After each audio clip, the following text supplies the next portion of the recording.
So, since our last run, reroll costs a little higher. Fine. Major bosses have increased health, and minor bosses have increased health. Pretty scary. And we have an extra copy of our primary and secondary cards in our deck. Yeah. Yeah. Not a big fan of any of that garbage. Let's see how it goes. Let's see. When was the last time I have technically speedran something? It wasn't that long ago, Glacier. We have done a single out of the blue Minecraft Nether speedrun on stream about 1.5 years ago.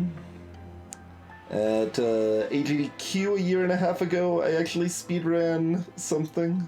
I speedran Pringles, because that was the meme, and I was convinced to hop on board the meme. I feel like there's like one thing more recent than that, but I am not sure. The one that comes to mind, Sneaky Peek, is the one that feels the most railroady. I don't know. It's got kind of a thumping beat. It seems to be... I think it's a minor boss song, actually. Yeah, I think it's not actually associated with any of the major bosses.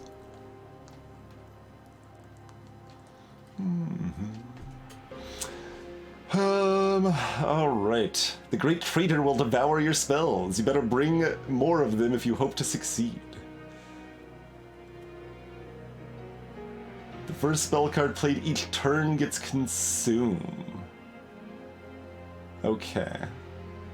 I have not seen this Seraph yet.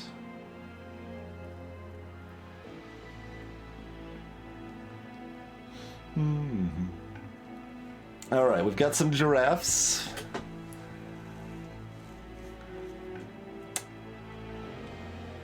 Okay, we've got our wonky Titan's Tooth nonsense. Yeah. We've got a Fatal Melting. Deal damage to the enemy, or to enemy units equal to 3 times the number of friendly units that have been killed this battle. Well, deaths. That's different than killed. Yes, that includes burnout, of course. Well, to be fair on that, Eltrius, it does tell you at the very beginning, but there's also a decent limit to how you can kind of direct your deck, too. They at least try. Alright. Are we going to get a good artifact, or not? Infused Mallet. 25% chance to deal 5 damage when an enemy unit enters your terrain. So, how about the other one? Sigilled Seaweed. 50% chance to apply silence when an enemy enters your terrain. Okay. So the answer is no. We are not going to get a power artifact to start. Both of these are fine. Probably the Seaweed.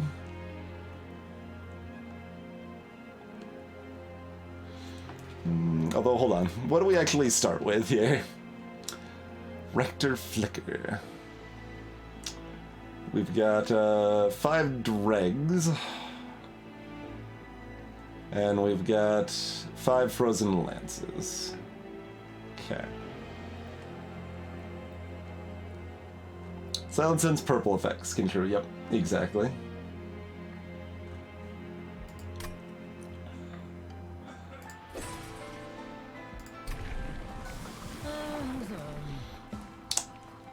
At the end of every turn, reform a random unit.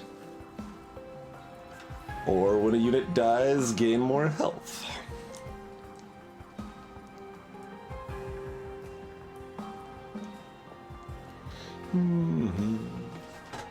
We got options. Both of these are appealing. I'm leaning towards the Resolve. Salutations, Elan Difficult. How was the score nonsense? What games are... I didn't actually have a chance to see. I just saw that you were doing a score pentathlon. But yeah, if you guys like roguelike games, definitely check out Elan. Does a lot of roguelike multi-game speedruns and nonsense. Oh, it's the same games. Okay, gotcha. Gotcha, gotcha. Greetings, McQueen.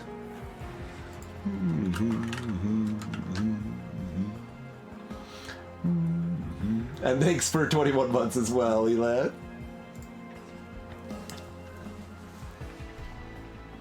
Alright. Isaac is still one of them. Disappointing. Hey, Crow. Alright, let's dance with this. Give that one a try indeed. Alright. We've got so much garbage in our deck. Heaven's Priests. These disciples have dedicated themselves to the service of heaven and will attempt to restore the life of their companions. Kings the Sighted. Oh, adds weights to our deck, yes.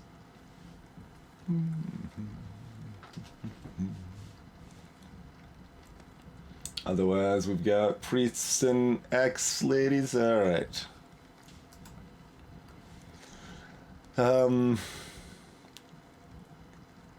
So this seems like it's not worth it. But how much do we actually care about spikes? We care some. Certainly care some.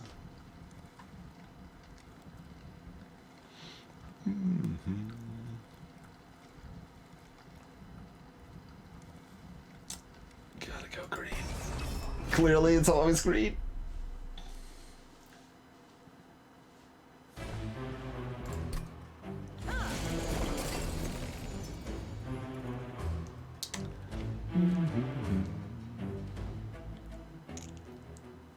But the silence doesn't apply to their spikes.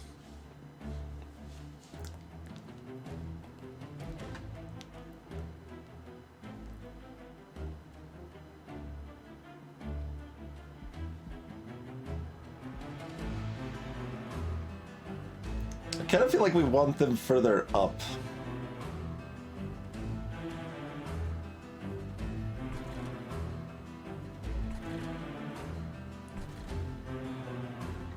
Make it harder for them to die.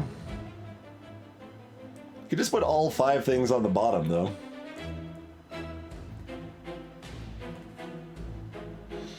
Hey, Talise. Silence removes their reactive effects, if they had any.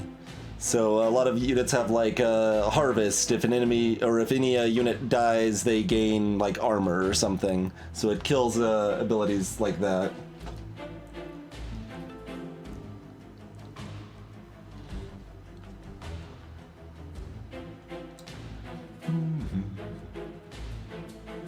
I mean, they're probably not going to have multi-hit stuff much right now. So this is probably fine.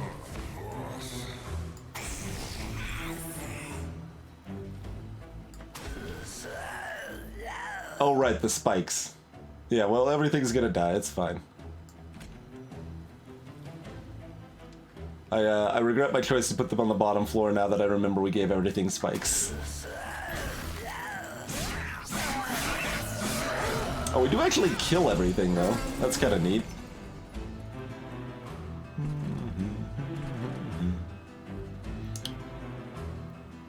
Less neat now. Okay, we have enough mana for everything.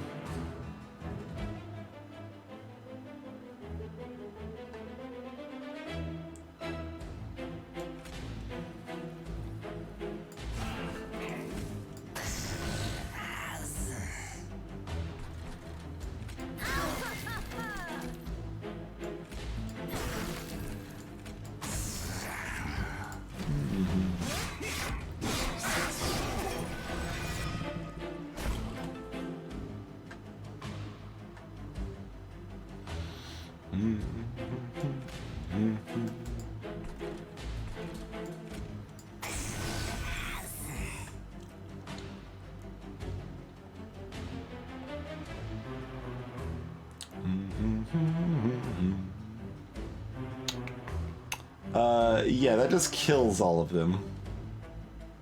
So maybe let's do that. Oh, it doesn't actually kill the front one. It kills the front one eventually, but that's fine though. Yeah, that's fine. That's fine.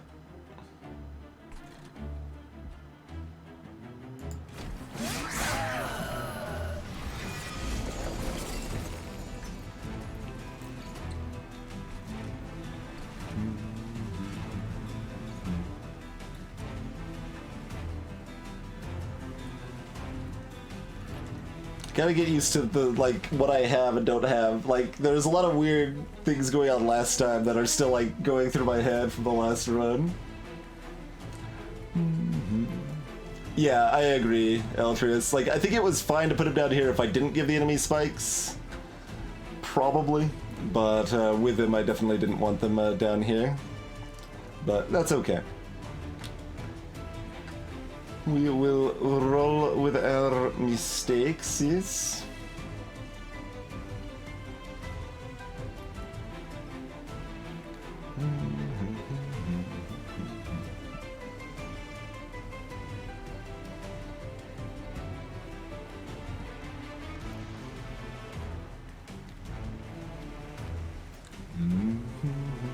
Assumedly, I'm getting some damage in. Oh, that hits both. That hits the healer too. That's good.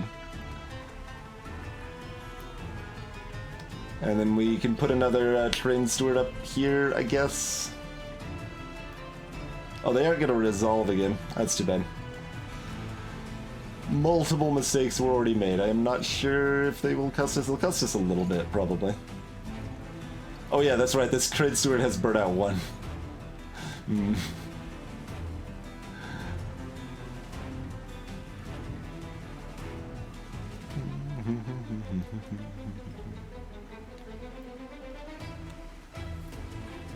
Is it better to apply Frostbite then?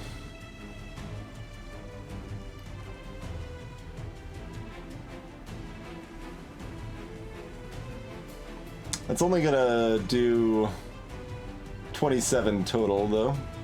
Well, 32 total, I guess.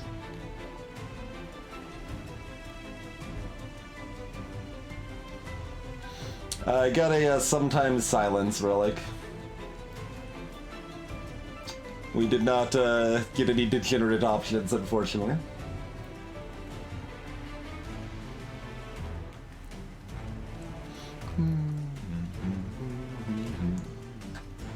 The other option was 25% chance to do 5 damage to enemies when they enter the terrain. So...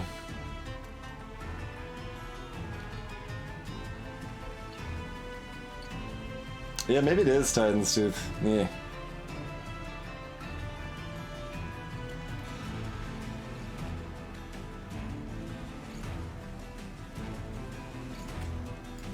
Yeah.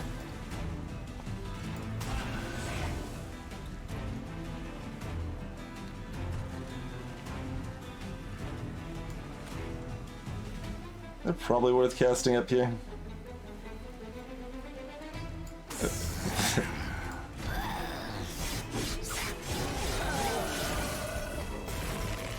Oh, Frostbite does proc each round. I was thinking Frostbite only procced when they moved up. It's hard to keep that in mind since it's kind of variable what things are affected differently there.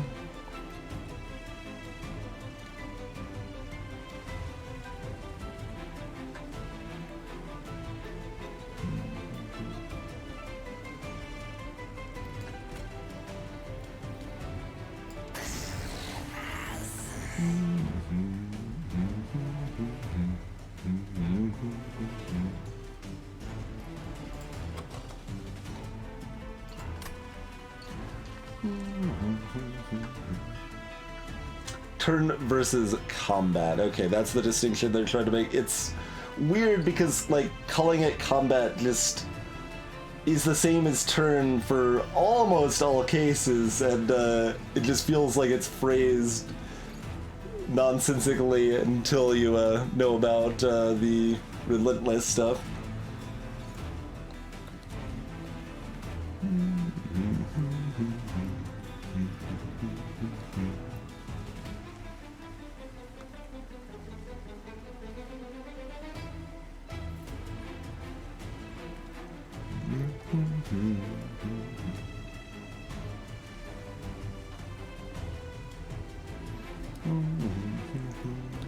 So that will be,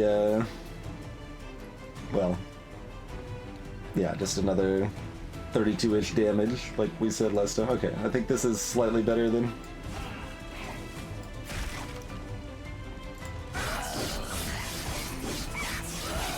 No, pyre damage though, so that's the, that was the goal.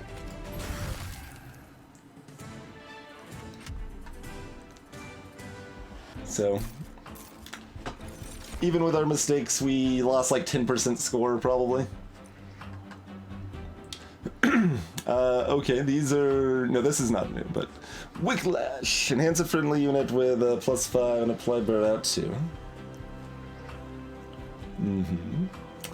Descend a unit, just for 2 mana.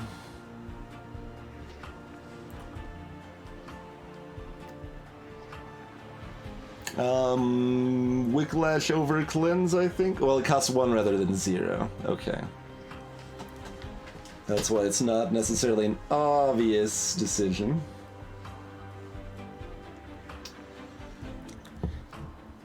I mean, we started with cleanse in that run that we won. Our second game on Ascension 4 there.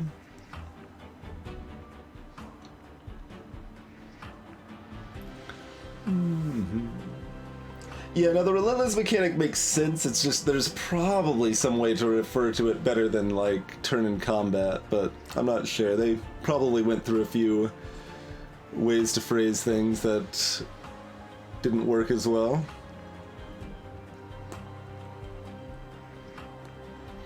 So our mana situation's fairly comfy right now. The 5 damage is certainly more relevant than the health most of the time right now, but it also costs 1 rather than 0. We could also reduce this to cost 1.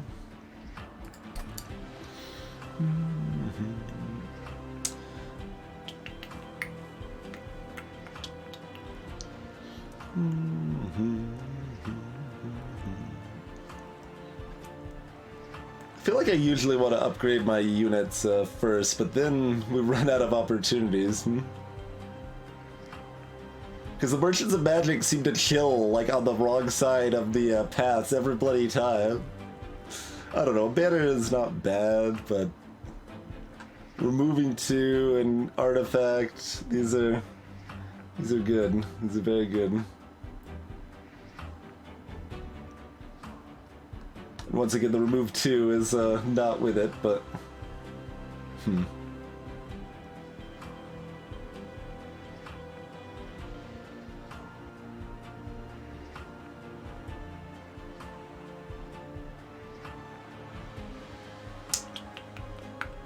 So what are we gonna want to duplicate?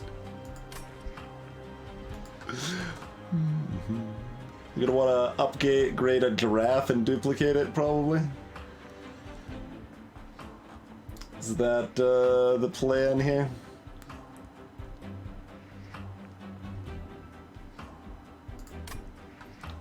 Reducing the cost on Fatal Melting is appealing too.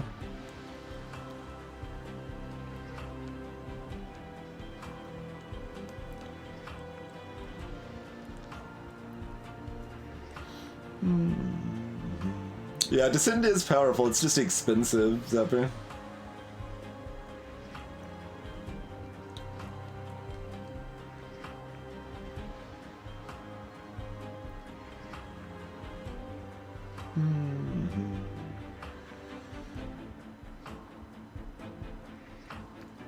Yeah, does the third upgrade you can get from events prevent you from then getting the 2 normal upgrades from Merchant? Because one time I thought I saw it the other way, like someone already had a bonus event upgrade, but then they were still able to get 2, but maybe there was a relic interaction or something there.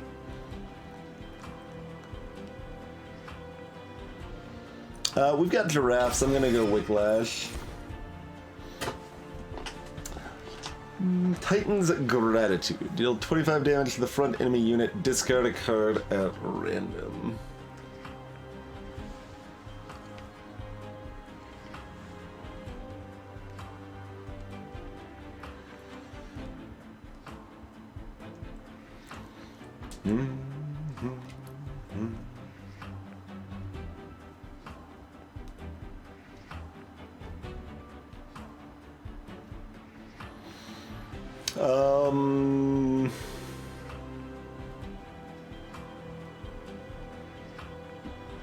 Seems like that's the hardest to plan out, but probably the best. Otherwise, we could just take the silly clam.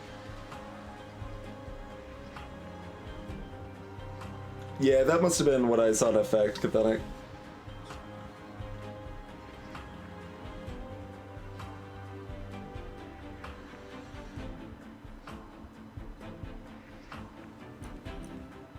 We don't really want to go in on the discard nonsense, though. Like, every time, like, the secondary clan is garbage every time. Like, no, just a primary is what's up.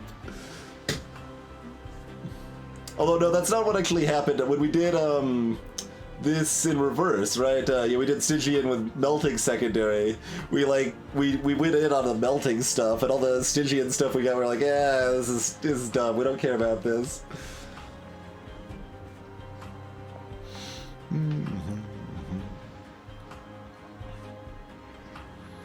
That's a lot of damage for like 2 more fights.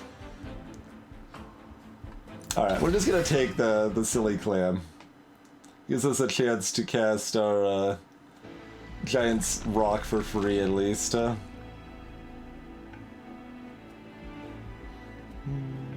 rather the Remnant Bandit here.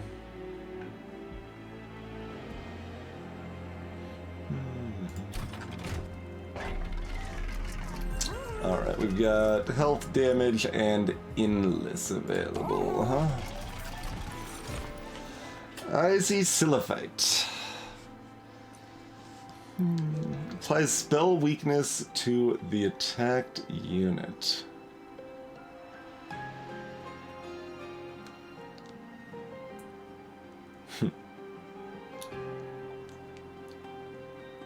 Can't again 3 armor.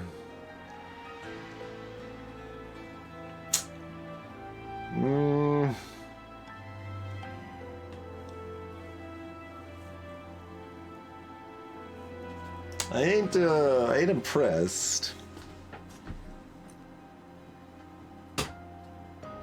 This certainly can be powerful. Spell weakness in general can be very strong, but I don't think that's what we're really building towards.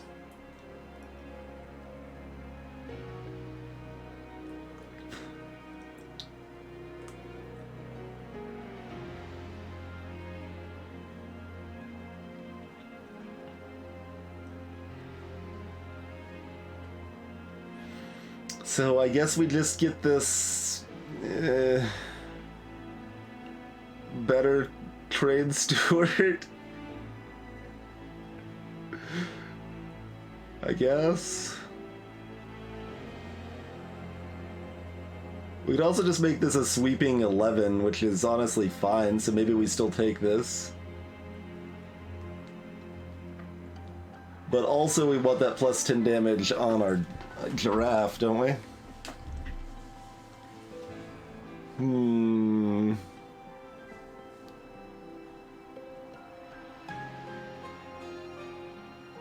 Just have an endless parade of giraffes.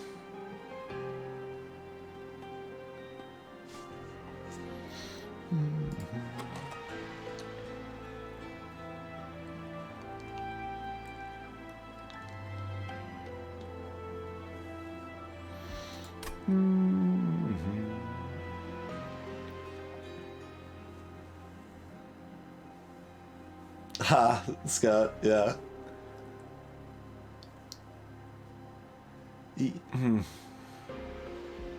I want to do both things.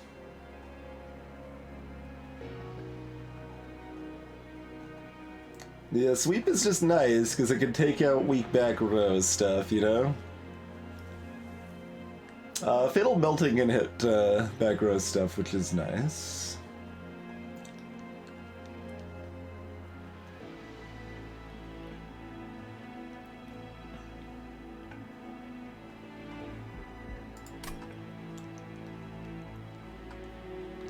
Alright, we'll just take this and be a little unhappy about it.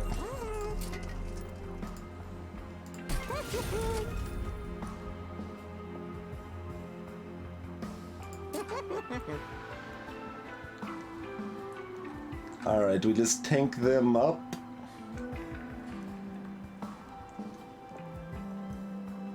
Keep our dregs, or drafts, and our dregs alive?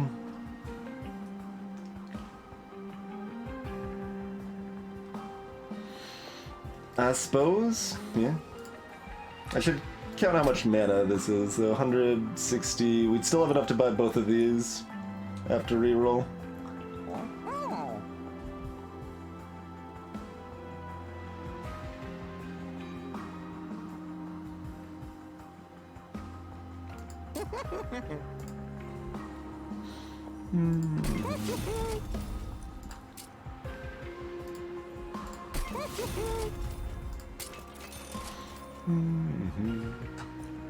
One extra burnout, huh?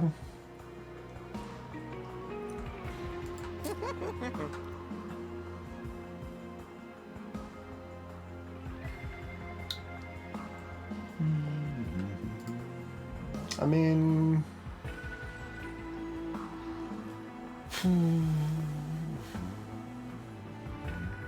we can make trade stewards easier to kill off.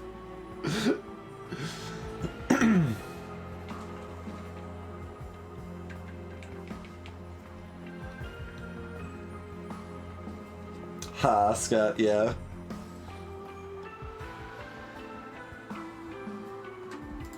Alright. That'll be our backup giraffe, I suppose. That'll work. We'll plan to go to the Hell Vent, copy our endless giraffe. We got the weird looking shield freak.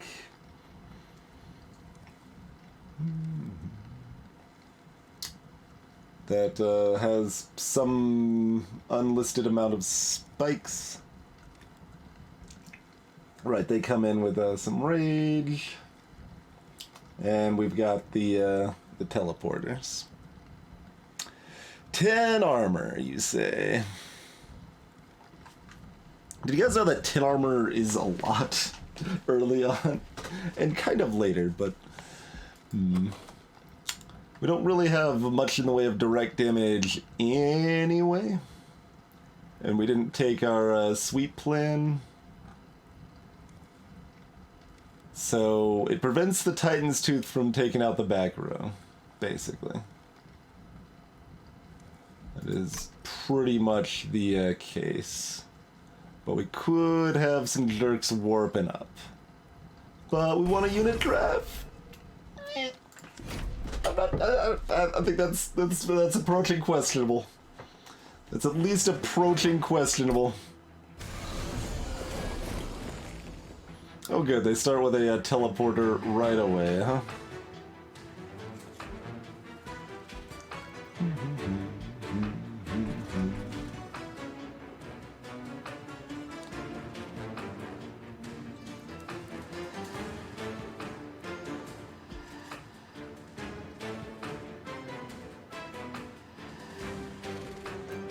Does feel a little weird when silence doesn't remove other effects, but...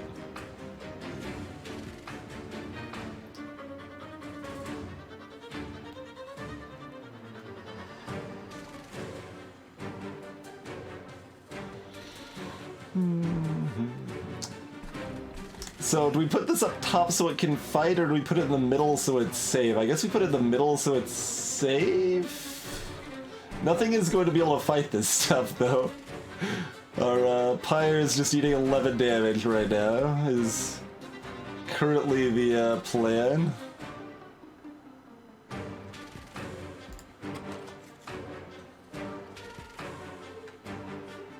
Sure. Alright, you go in the middle row where it's safe.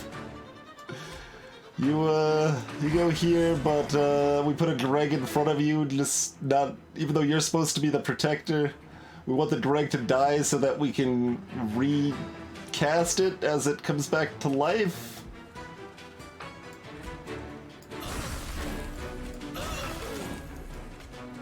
Because otherwise we don't reform anything. But otherwise we could kill one more of these goobers. We could just prevent 5 pyre damage by casting this here instead. Hey, silly idea. Burnout means they gradually burn out. So if burnout reaches 0, they die.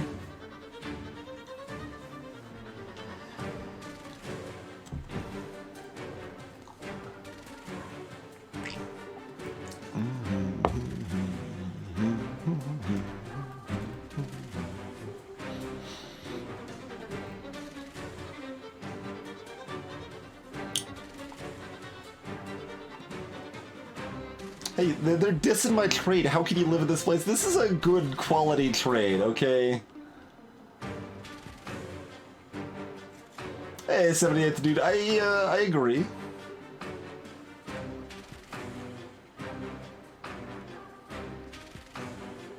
Well, also, our pyre's only gonna take 3 from each of these guys, not 5. So, putting this here is 3 pyre damage we prevent, versus being able to resummon a stronger version of it next turn. And also saving them some damage.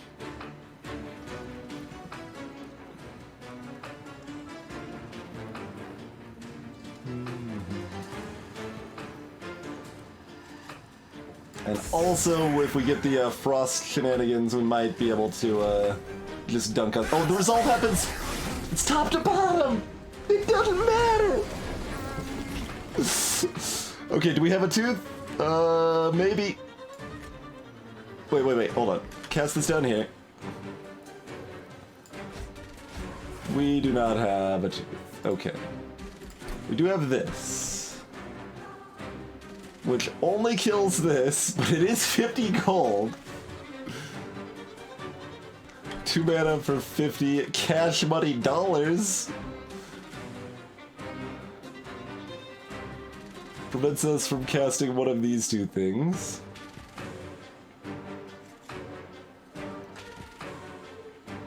And these goobers getting ready to just warp on up again as well. Did you guys know that 10 armor makes a big difference? 2 attack per stack, 78th. Yep, exactly.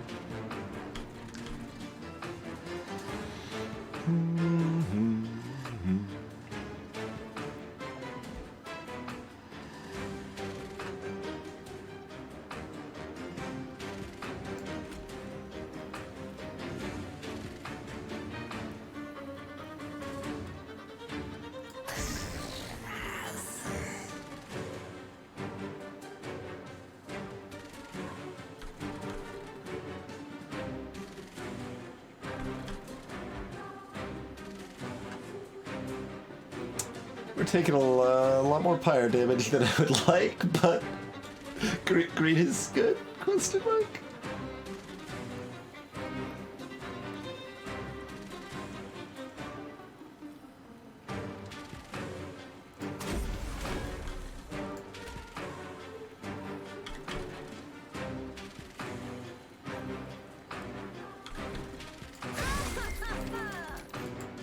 What, buddy? Money for me? Oh, the rage actually counts down. Okay, that's not too bad then.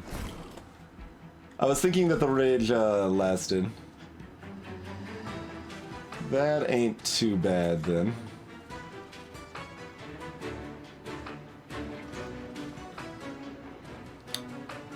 Too bad we did not draw our Titan, either of our 2 Titans' teeth.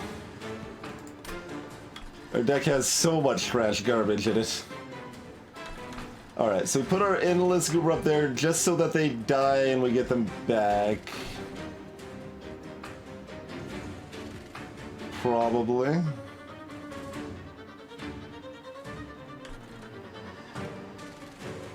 Thanks for hanging out, Robust. Sleep well.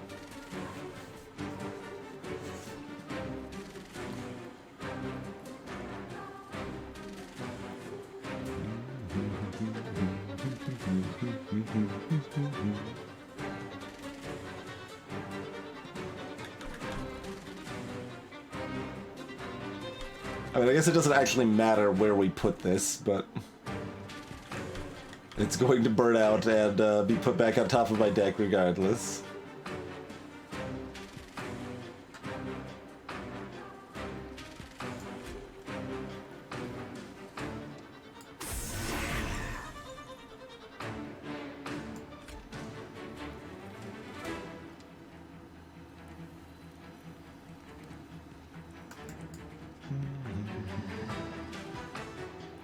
It'll prevent us from recasting the giraffe down here next turn, so we probably want to set this up somewhere else.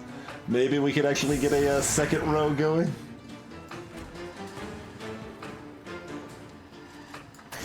We'll let you die. Who's dead? Oh, no one right now. Perfect. We want somebody to die. You can die, friend. This won't do anything, so we might as well cast it down here for the armor. Pwah! And you're gonna die, so that's fine too.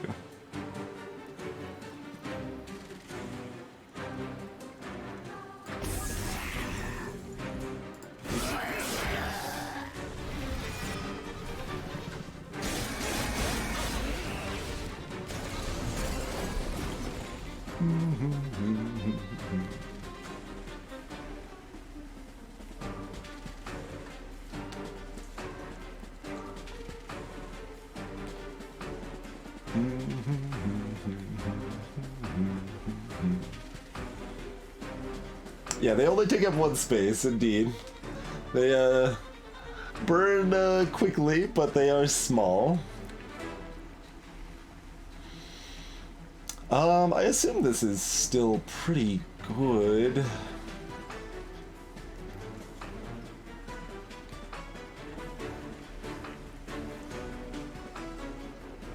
Yeah, just like the frostbite's gonna tick down while they have to take care of this goober.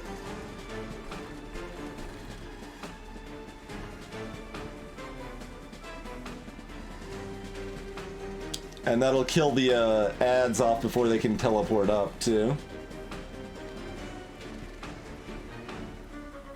Yeah, kind of, Scott. But with a little more flexibility on what it can be. But then we can't cast our giraffe.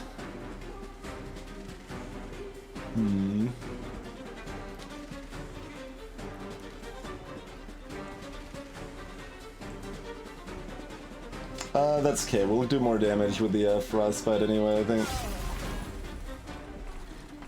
So...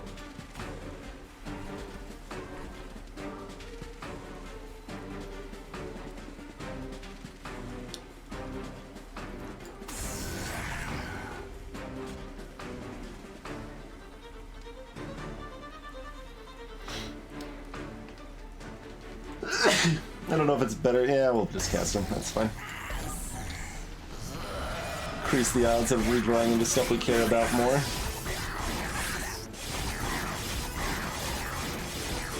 Like I said, the frostbite was gonna tick quite a bit there. Hey look, 21 units have died. Seems like 21 damage is enough to kill this goober, huh?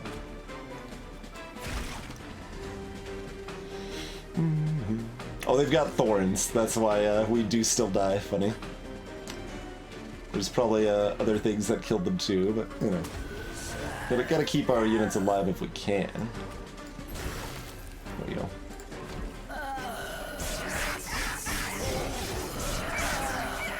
All right.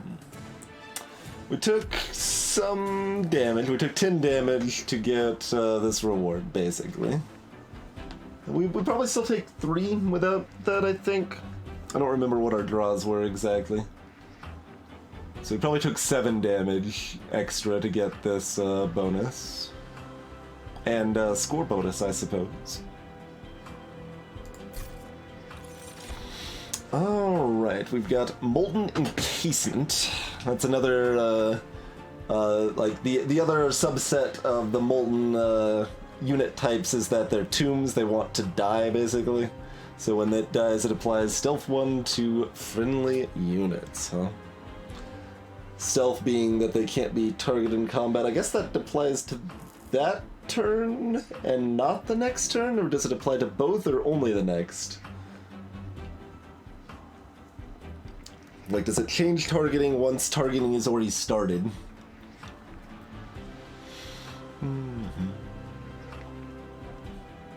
I'm not unhappy about any of these.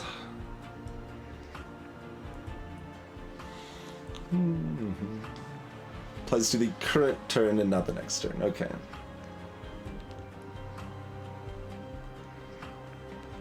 Which is pretty good.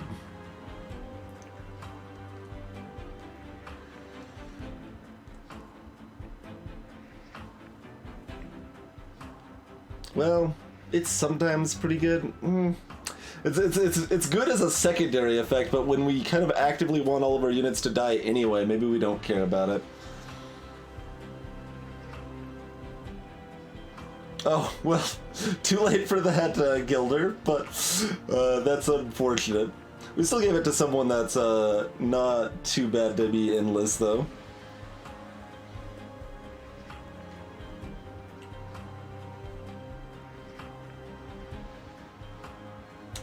It's not your fault, Gilder. It's the game's fault.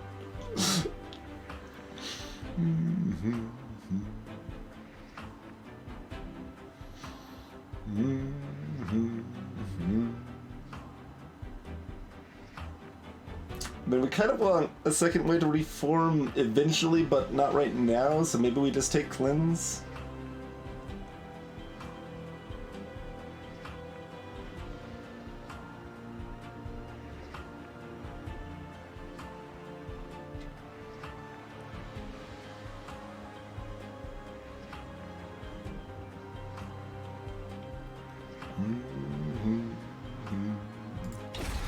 Alright.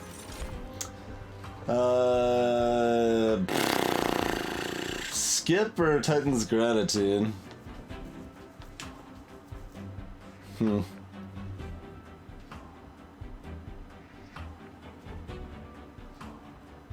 Eh?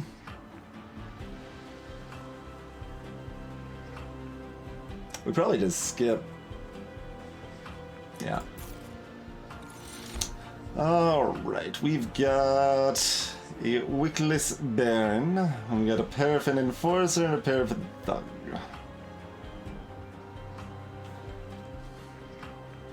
When it hits, friendly burnout units gain Rage 2.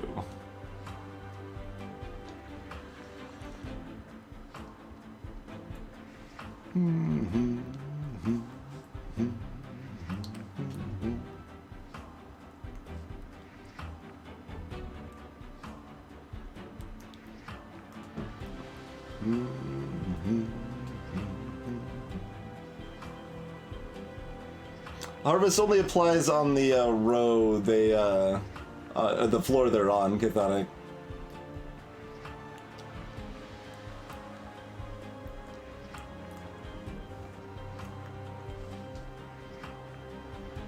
Pretty much everything, like from spells to unit effects, always only apply on the row they're on.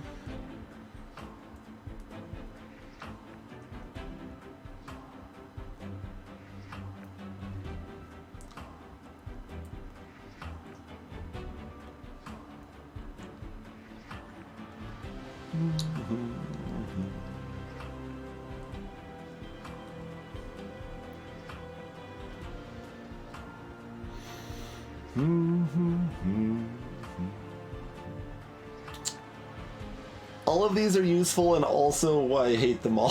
Hey, what's a kill? Yeah, we're playing on Covenant 15 right now.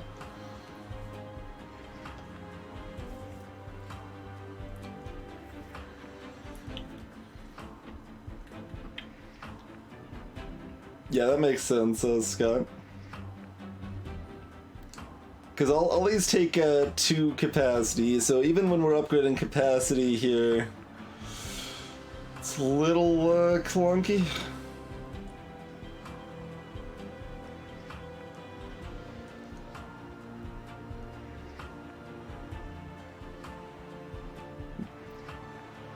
We've already got one tank, and that's like almost more than we need. Except when we hit a bunch of multi-hit enemies, then we'll need tanks.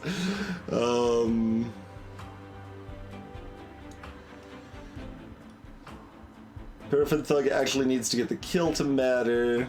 Paraffin Enforcer wants to be up front, but if they're up front, then they die quickly. Because they want to give them the rage to use immediately. I'm kind of leading Enforcer, actually, but...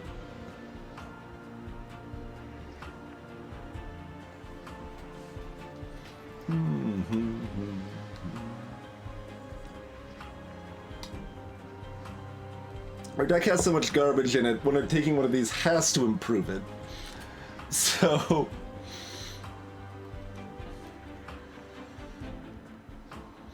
How many non-burnout cards do we have, or units? We've got 2, our leader and the shark. And, I mean, these are still somewhat relevant for a while because we can't get rid of them that quickly. We have entirely too much trash in our deck to get rid of it all.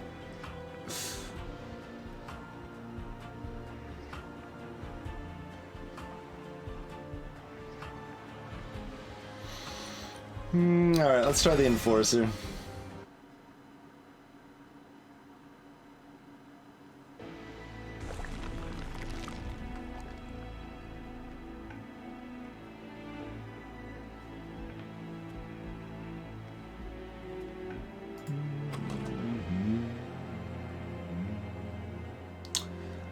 Let's duplicate our endless as planned, probably.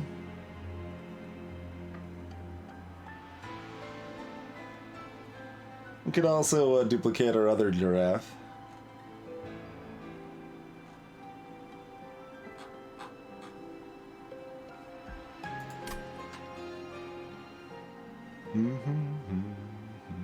Do the event before the duplicate?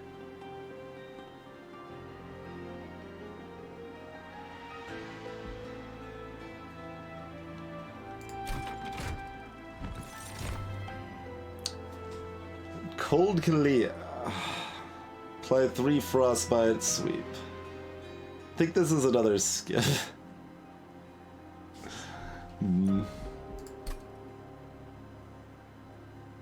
Yeah.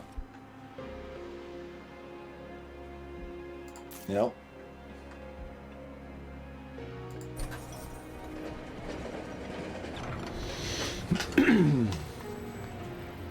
Glowy Lightning.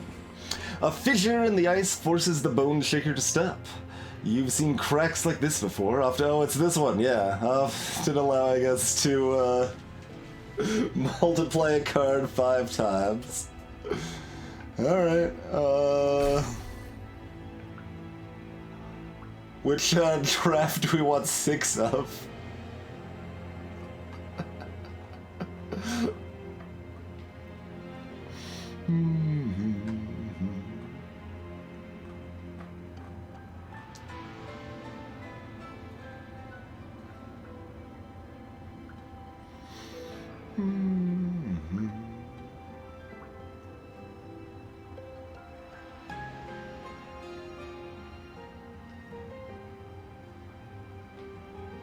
Fatal Melting is also interesting, but only if we had upgraded it.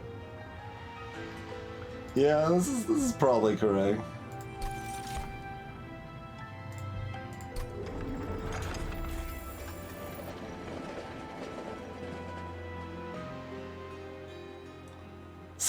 We could have 7 Titan Teeth in the deck. Hey, do we want to duplicate another card, everybody? Oh, mercy.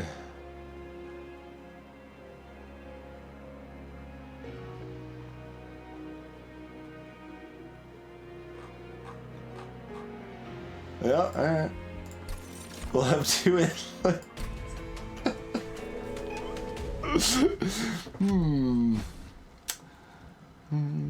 Okay. Their bombs have shields this time.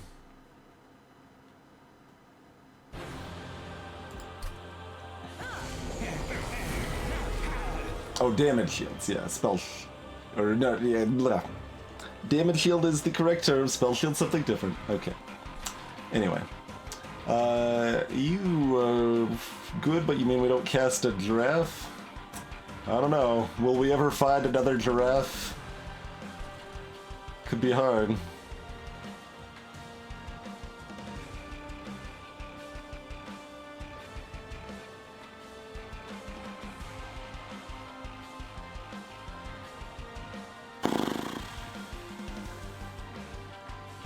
So otherwise we could do... That does kill the front one anyway. We would have something dead to reform next turn. But we probably can do that anyway by just having a giraffe bird out up here.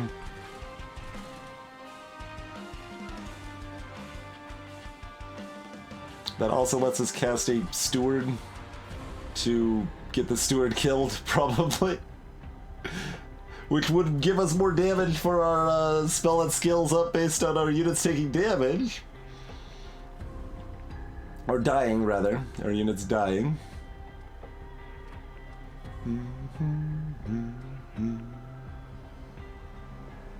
This little chump here lives. And it would get it out of our deck.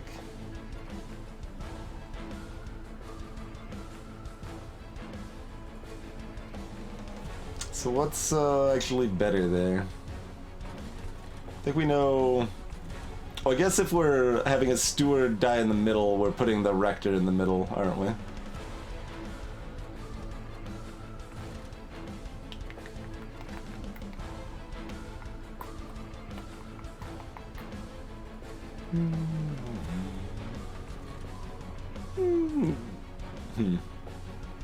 Maybe we still want them at the top? We probably still want them at the top.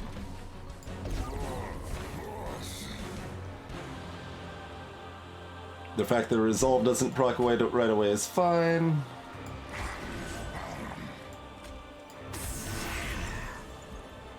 And intentionally let the steward die. It would live with 1 health here, and then we wouldn't have room to cast as much stuff down here. So I think we'd rather it die and just let our shark take damage. Alright.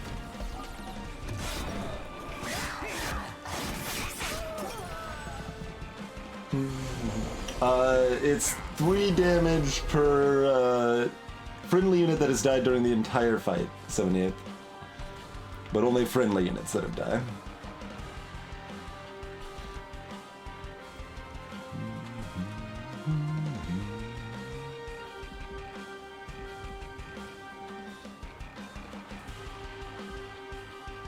We got an Incanting Face Puncher.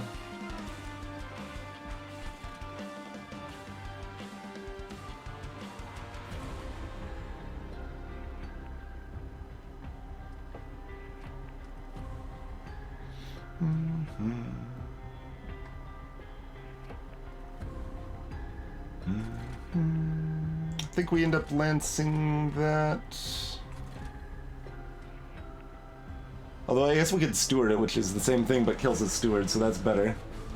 If we're casting the other two, cast the other two mid-row then.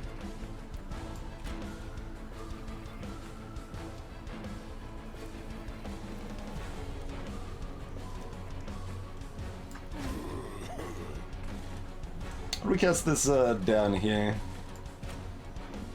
Actually.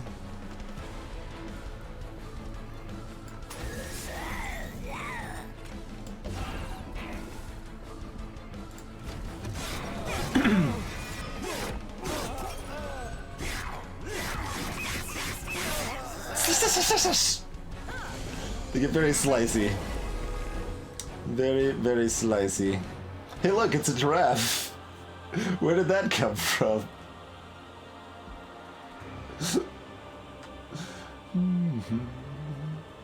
Jeez, that's a lot. Greetings, Frog.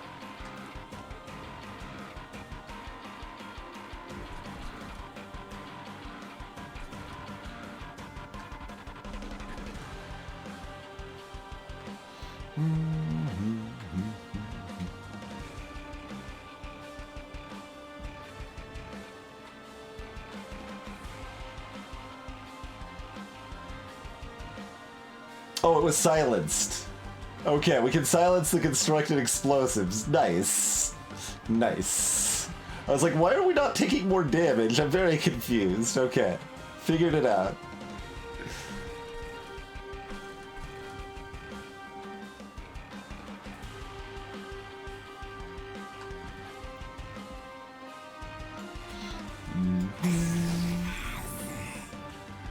Oh, I should have put that in front, actually. Yeah, that was a small mistake there.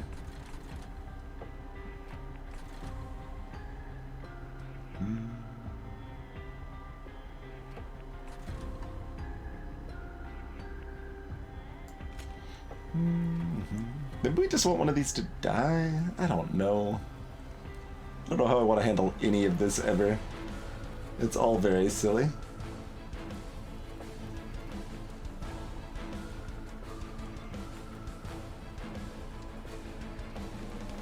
Sure, why don't we have one of you die? That seems fine. You'll be up here. You will summon somewhere where you die. And, the lances don't do anything except give this a little more armor with no downside. Okay. So we will give them more armor. And you go, it doesn't matter where, because you're just gonna burn out. I guess it matters, yeah, if we put them lower, it makes it less likely they get resurrected, I guess.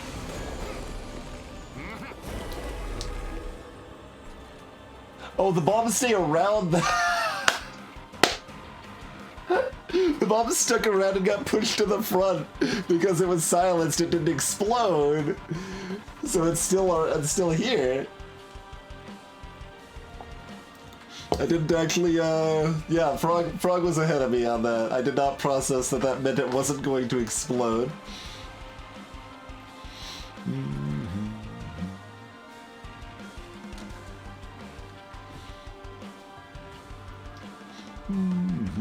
Our wicks are eternal, so it would seem. So it would seem. This one got silenced also. This is all very silly. Why did it not move up? That's actually a good question, because the game is not communicating properly. I mean, I guess you can probably use ascend and descend. It should have text on it that says that it doesn't move up and down, it just usually doesn't matter. But that is a good question, Squirrelian, that is lacking information in the game, technically. How's it going, Jack LaFear? Thank you for the host, sir.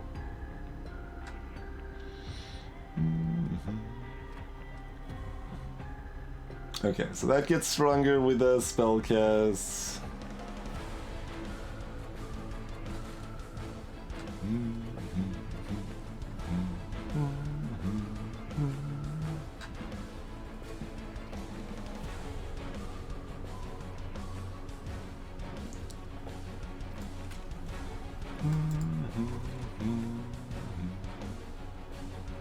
And if we're killing this right away, which we're not, then we'd want to cast spells here to get the armor and it'd be worth, but... Yeah, exactly, it'd need to be a secondary keyword, yep. Immobile means they can't be ascended or descended also, though, Frog, so it has additional meaning.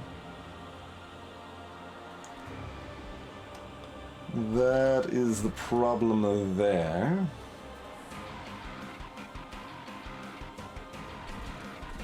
I can certainly have the Rector smash them in the face with a candle. That's fine.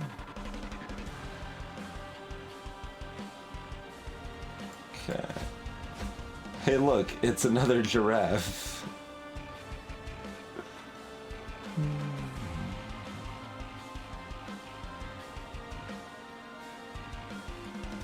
I don't know. I think casting the other things is better than this. Alright.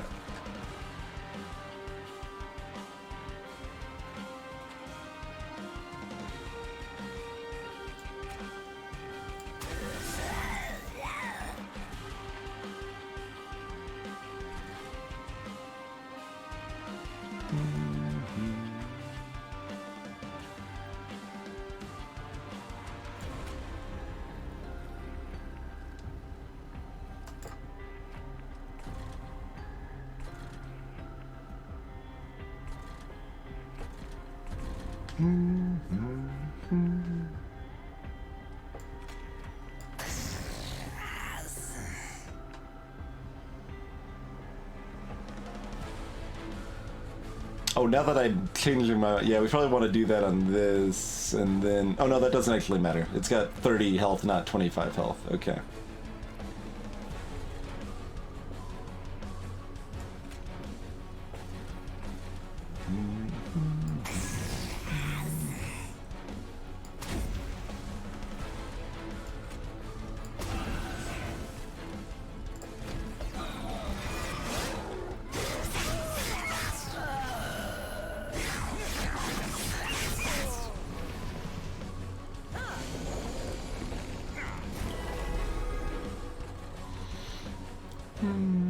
Alright, that's already up to 27 damage.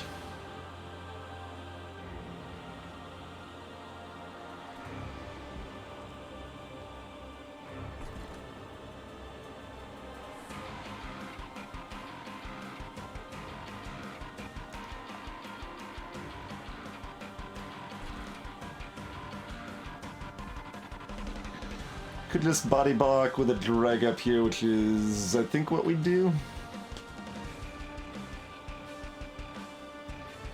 Yeah, okay.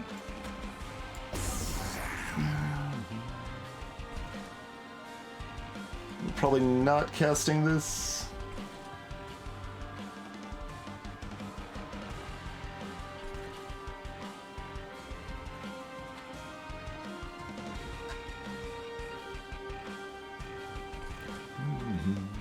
Having quick on one of our giraffes would have been nice.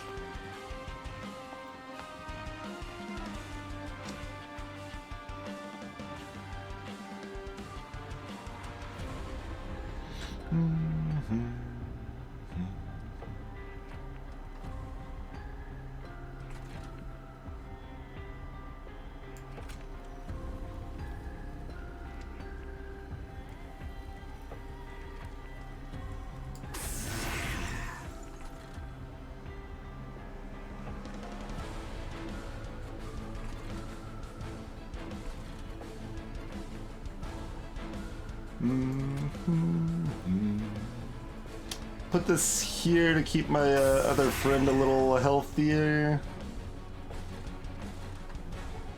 And since everything's gonna die anyway, we'll put this even in front of that.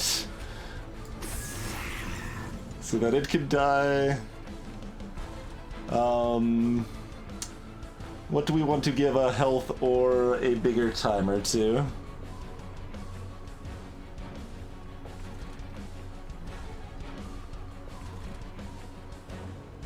I just want to stack it on one here, so that'll stay around for a long time.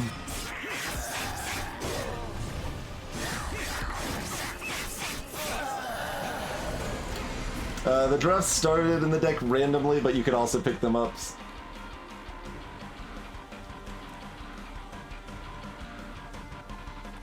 Oh, even without anything else, we're already set to do... Oh, no, never mind. This is Relentless already.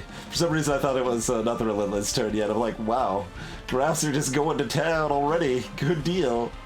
No, not quite that exciting, but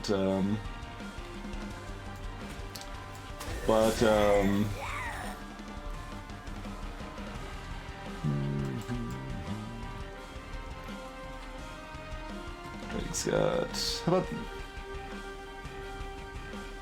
Do we last enough turns that putting this here instead is better? Oh, I put this in the wrong spot. I should have put it behind.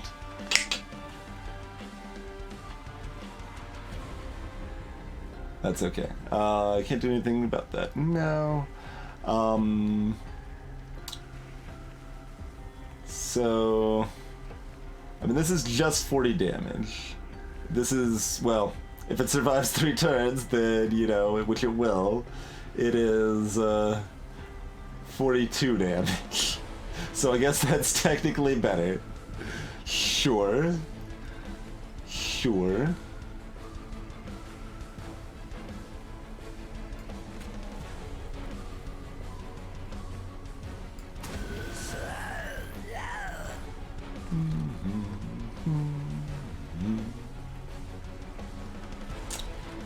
Getting the Titan's Tooth off on it was probably actually correct.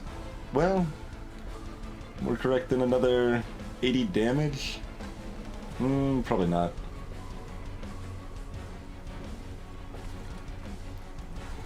Although we would have still been able to cast 2 Durangs.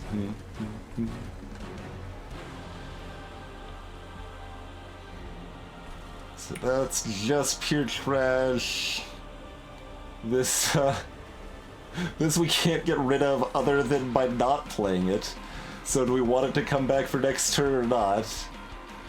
Maybe. The Endless was maybe a mistake, but we'll do the best with it that we can.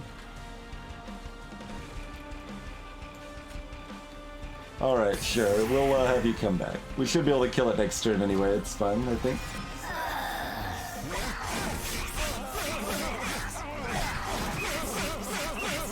Giant Head would absolutely be confused.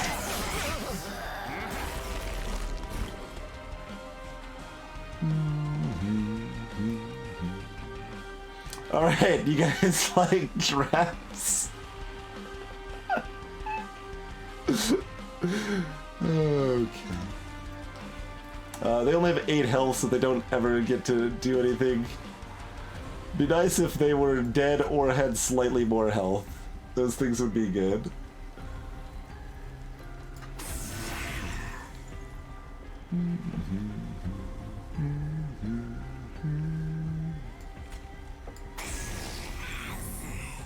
I'm just gonna do, and I put the wrong one there, but it's fine. And they're dead. Hey guys, we got a giraffe deck.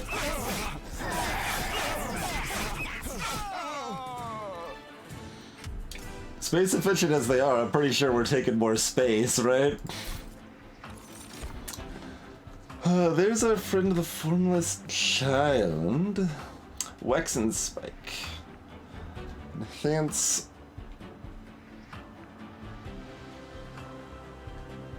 That's not bad on our giraffes. Ancient Synergy. Deal damage to the front enemy unit equal to 2 times the number of spells in your deck. 3 times. No.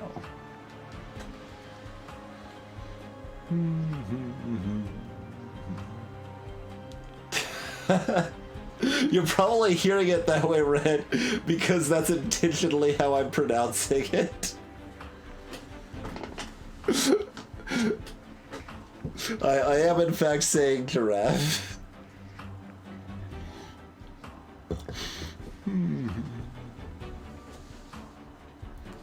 Greetings, Innocent.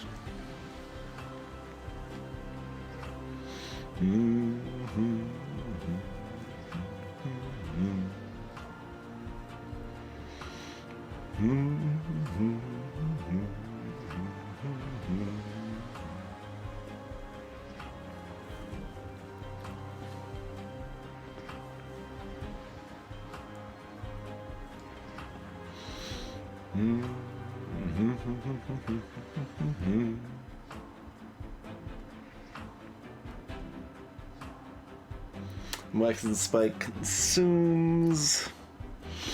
I'm not sure if we want Spike or Chow.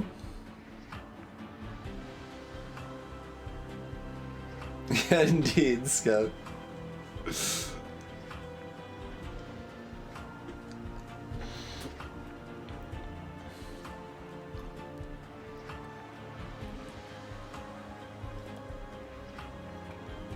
Like, we do want one other way to reform stuff in some fashion. I don't know if that way is Formless Child with its 2 mana cost. Let's try this fight. I'm not sold entirely on this fight. We don't want any of you. Get out of here. You guys don't come back to life. And you cost more than 1 capacity, so dunzo, friends. Grab the capacity.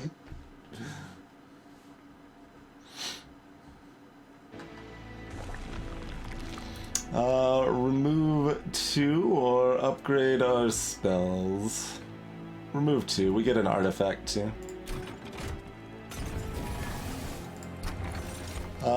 Wing clippings. Cards with consume have a 50% chance to be bent. Well, I can't even remember the name of the spike card. Something spoon? Something spoon. 7 mana on the first turn of battle. These are not very good artifacts. Strange spoon. There it is.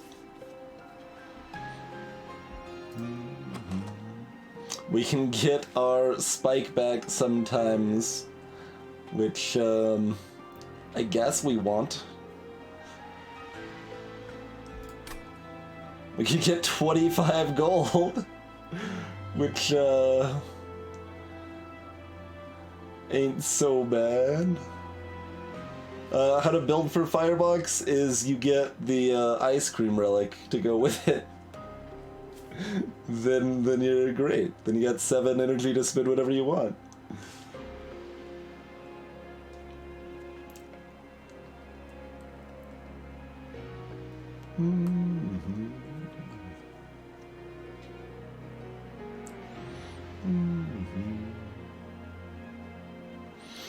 Alright, that's probably better than 25 gold. I'm not entirely sold on it, but reform 2 random units. Huh.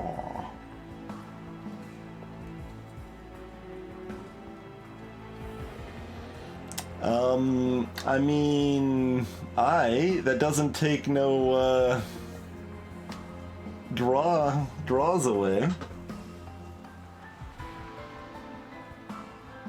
Alright, Dark Hollow 2. Do it up. Alright, maybe we should remove one of these idless giraffes. I think we still keep it, but yeah, idless was not... Well, we didn't know we were gonna get a million copies of it, but we shouldn't have copied the second one once we had the other copies. Just wasn't quite sure how Endless would interact with the other benefits at the time, you know?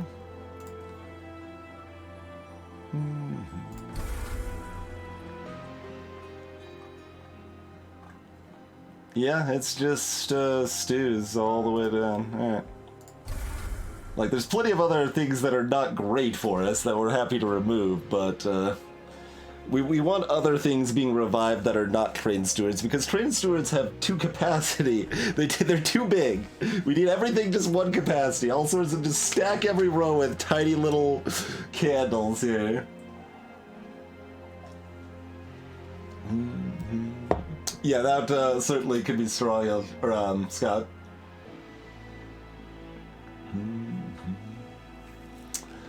All right. A foe awaits. What do we got here? Spikes 4. I mean, my giraffes are gonna die anyway. They have 5 base health? Or 20, depending on which one, yeah. So, even on the 5s, they survive. This seems worth. What else are we dealing with here? Porcupine. Which is normally not much of a porcupine, but we're gonna make it a porcupine. Cool. And then we've got the Absolver adds some garbage. Hey.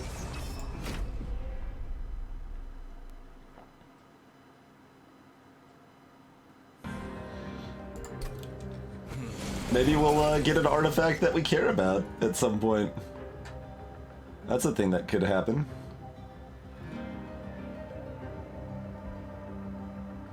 You silenced the wrong one. Relic.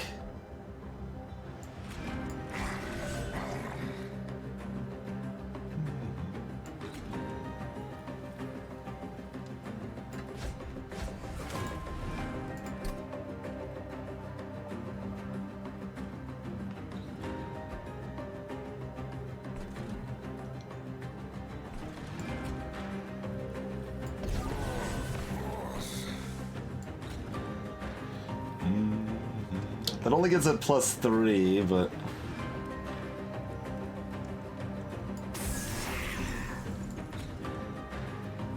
Oh! That applies to the whole row. Okay. Interesting.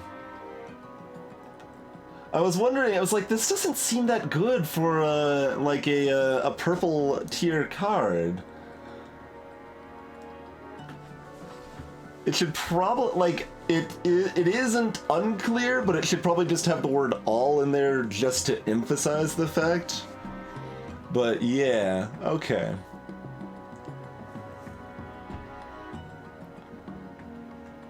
Interesting. So, we still might just go ahead and do this, because the endless one will just permanently have 3 more damage, and it's going to keep coming back, and it's going to be so long before we get back to it in our deck. So it's still not, like, amazing, it's still mana cost, it's still hard to use, but I'm a lot less, like, confused about why this card exists, I guess, if that makes sense.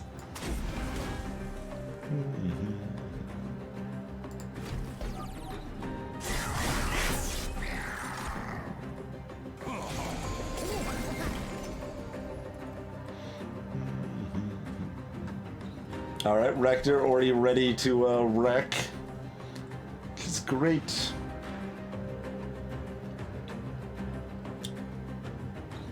Parafitted Forcer we want out just so they can die quickly. That's pretty much what their job is. I need to get them out of here. Like, the rage is cool and all.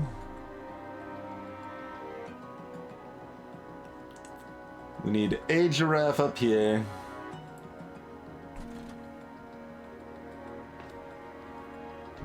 We would like them to last a turn.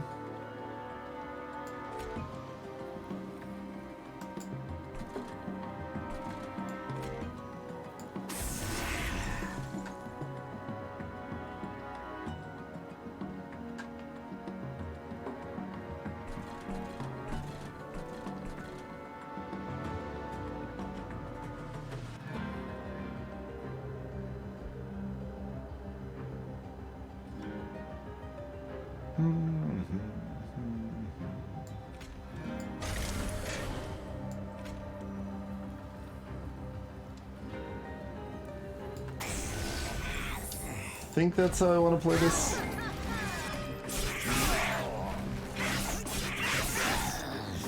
Oh, that was supposed to live. Did I play one that only had 5 health? I thought I played one of these and they were taking 13 damage. Oh, the spikes. Okay, but they did the damage first, which is okay, yes. Fair.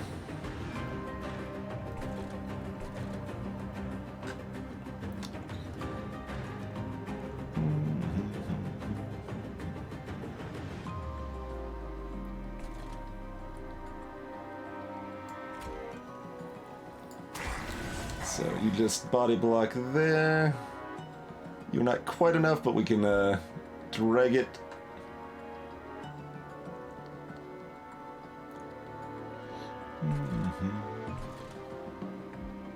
Or lance it. Got a few options.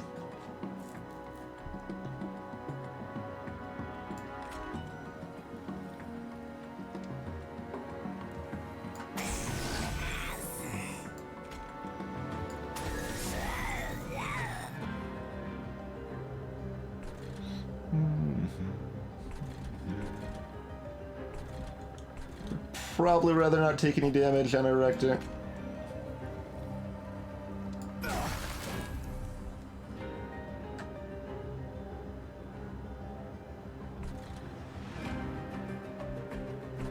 So just kill these off then.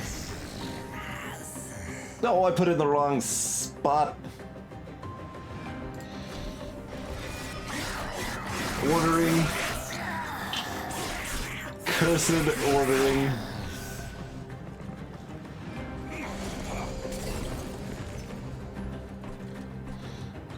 That's okay. Oh god, that meant they died too. Well, they were gonna die to the spikes anyway. Yeah, they were gonna die to the spikes anyway. Okay. Did we really only have one thing to revive? No? Why did we only revive one thing? Huh?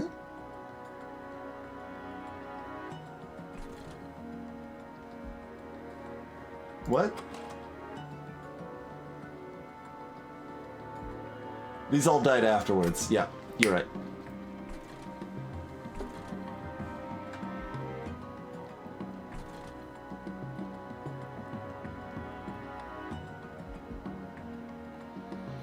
Plenty of things to revive next time.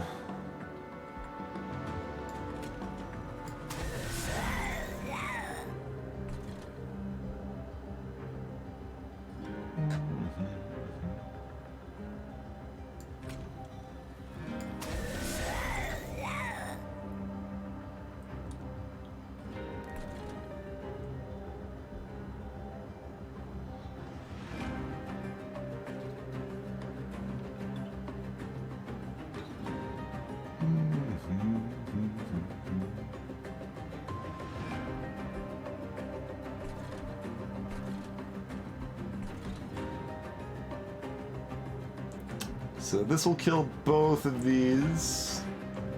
That one doesn't matter to... Yeah, neither of these actually matter very much, do they? They do have spikes, though, so they will cause issues. Alright, so let's dunk that. And we'll do that. Still want to keep our champion alive here.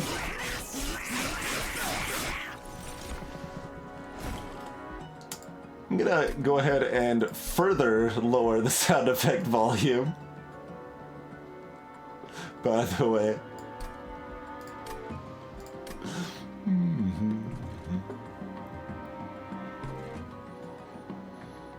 This is up to... It's always... this just does 27 damage. As far as I can tell, that's just what that spell does. It's 27 damage.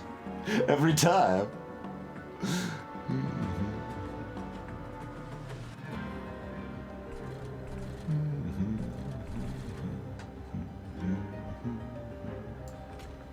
Oh, is that a spell? I don't think that counts for incant, but maybe.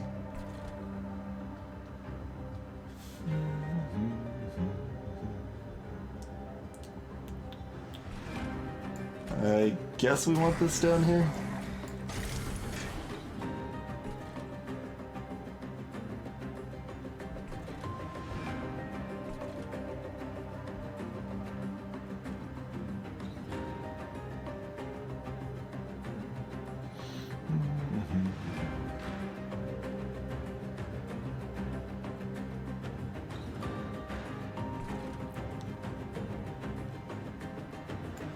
Trying to have things set up as we can for what's to come here. For the boss wave coming up. Hey, Ronsu.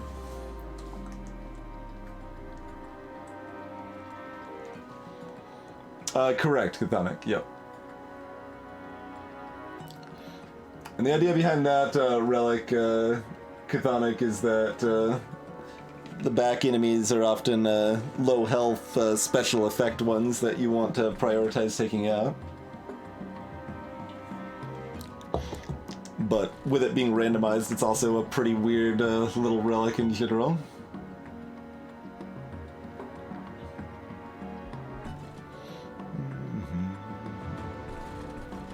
Okay, we can put a steward here which will die. But the fact a steward dies, like, the steward can come back, so it's almost better to leave it in my deck because it's not the thing we want to die. Okay, let's cast these two. That's just how this goes.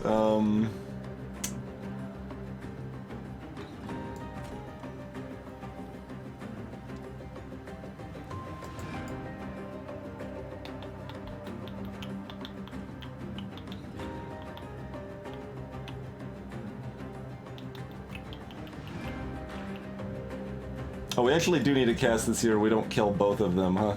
Alright. Fair enough. And then I don't think it matters what we do with this, but if we want to keep it to be able to cast it next turn, I mean, do we? Endless is bad. Do we remove one of these endless things next time? After our trade stewards are gone, we might remove one of these endless jerks. Hey, Jim, we have gotten a win, yes.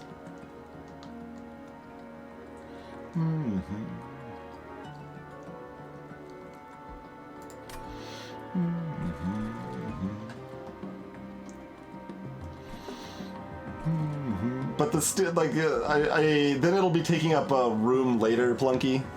We won't have time, it'll just be up there taking up capacity when we might need to summon a bunch of things that actually do something on that row when the boss makes it that high. And we've got 10 cards in our deck, so playing it to not redraw it isn't worth a whole lot. I guess it's worth keeping this endless around. Yeah, given what's in our deck is not great. We'll keep the endless around.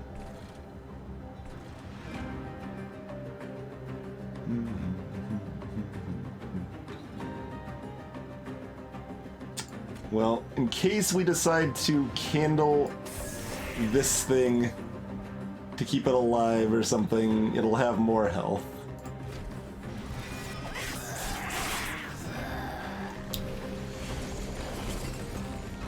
Aye.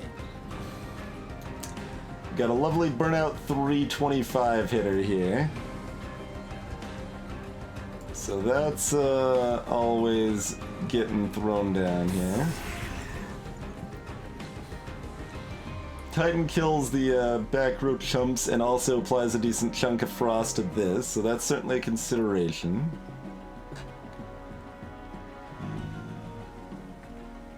Otherwise, we are getting a drag for 40 odd damage here.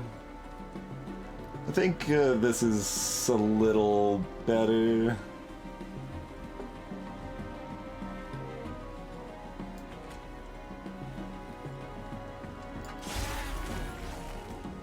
Okay, and then candle.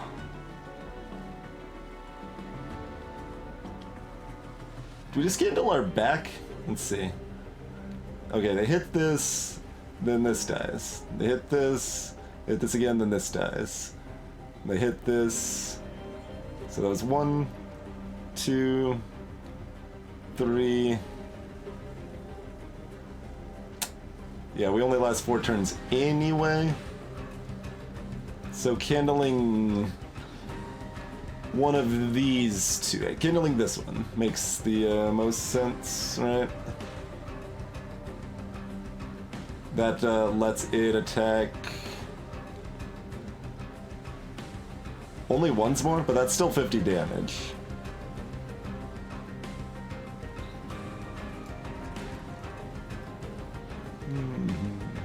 Although if we put this... No, that's still 3 turns, though.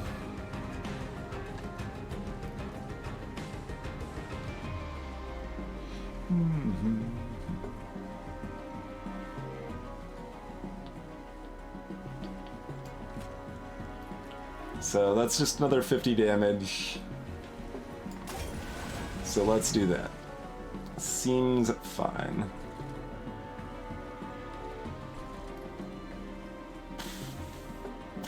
This will burn out by the time we're up there if we put it up top. Which is good, probably. I don't know. This mostly works, it's just very weird, and we made some mistakes in setting it up. But...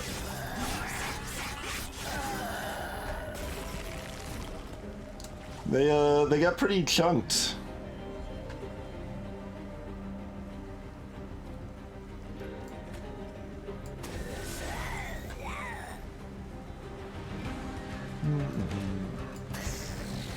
Hey look, they're dead. Did you know that we've got more dregs? Now our giraffe actually lives even. Look at that. Boom.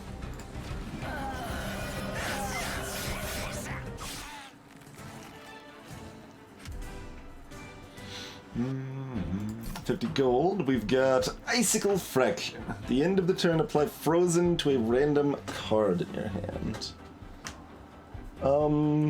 Sure. That's worth 25. Frozen, for those that don't know, lets you retain a card, basically.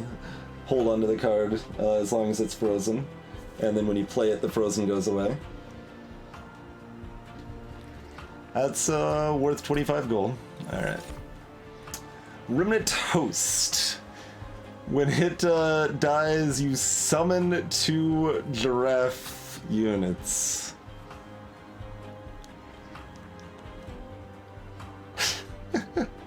We need more ways to make giraffes, right?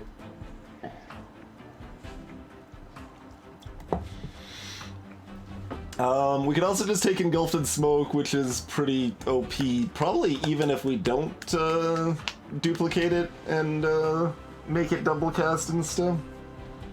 Stealth's pretty strong. What's Resonant? Remove all debuff effects from friendly units and all buff effects from the enemy units. Eh.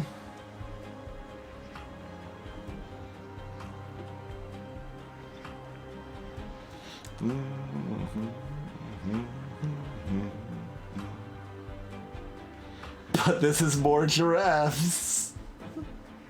It's not actually good though, because that means we might be like reviving our bad giraffes instead of our good giraffes. Sleep well, Scott. Honestly, I'd probably skip. Stealth is not very good for my my deck. The debuffs do not include burnouts, no.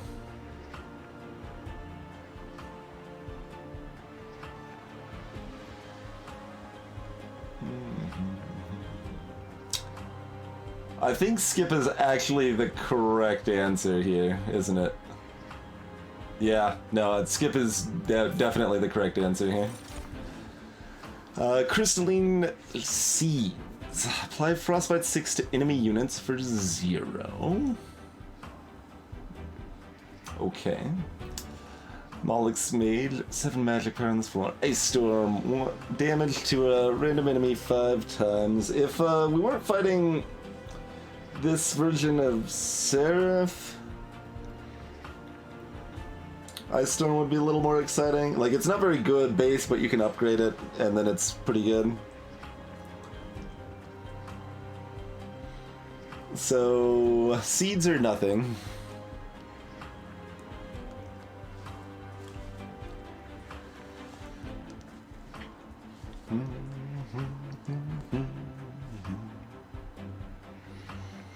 Probably better to keep our deck like as small as we can, even though it's already 31 cards.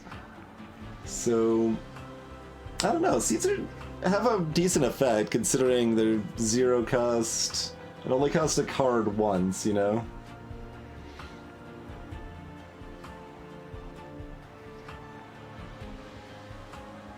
Frostbite being like Slay the Spire's poison, essentially, except that it happens at the end of their turn rather than the beginning.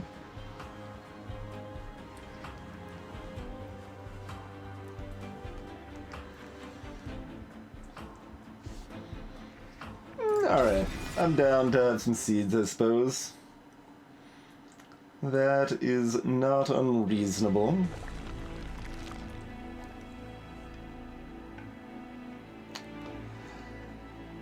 It's fairly hard to not want to remove 2 cards. And then we could buy up to 2 trinkets. But also, Merchant of Magic and Event, though. This only heals for 10. We've done too well. Maybe we could add a 3rd upgrade to one of our giraffes. We need to remove these stewards, though, right? That's just really important. It's pretty important. Really important's a little strong. Our deck's a hot mess, but it has plenty of giraffes, so we can get stuff cast.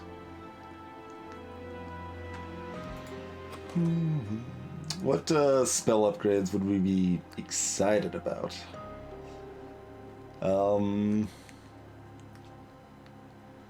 kind of nothing. Double effect on Wax and Spike would be strong. -1 mana on Whiplash is good. -1 mana on Titan's Tooth is good. +10 damage on a Frozen Lance is fine.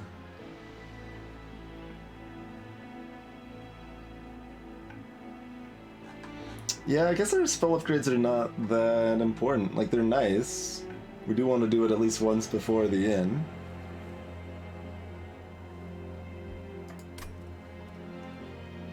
That is true, Iron Furs, yeah. But we've gotten so many bad relics, we're bound to get some good relics for sale, right? See you later, Stu.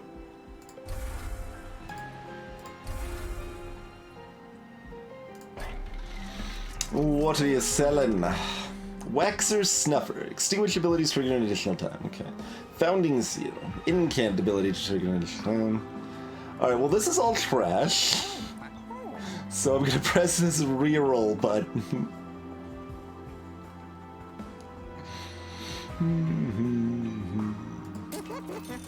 Encased Ember. Gain 5 energy when a tuned unit dies.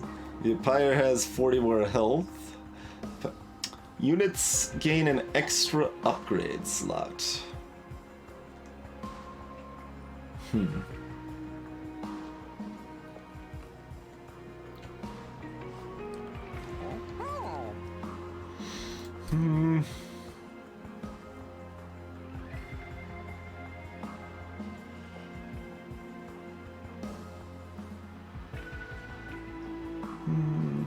I mean, the 40 health of the Pyre is actually something, too. But...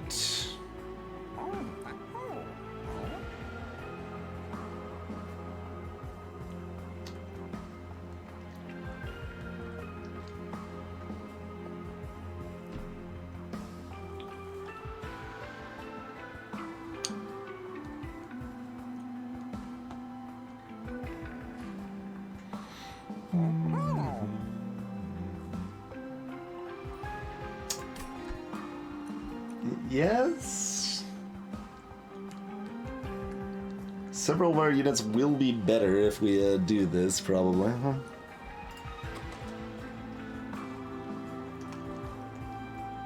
Yeah.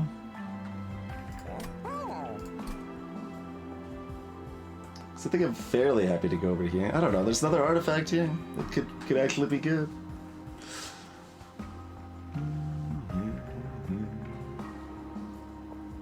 Yeah, and we might go here and here, even.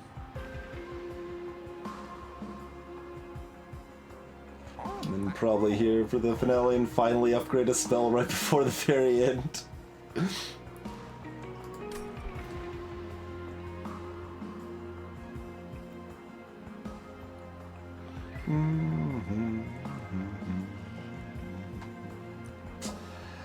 I guess. I'm not sure it's actually worth the money, but...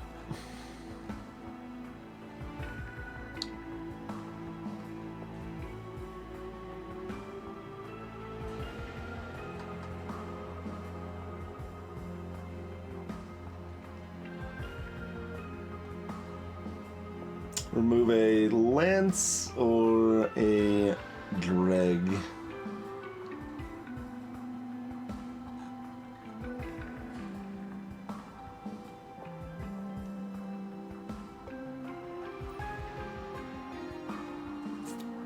I can remove a lance, and that's worth 50. We still have some money for our next shop here.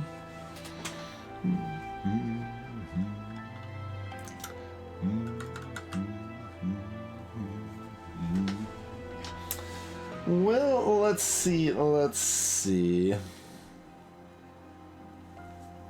We want to try to finish this run tonight. How late do we want to try to stream tonight, I guess? Hello, Moth. That is the question.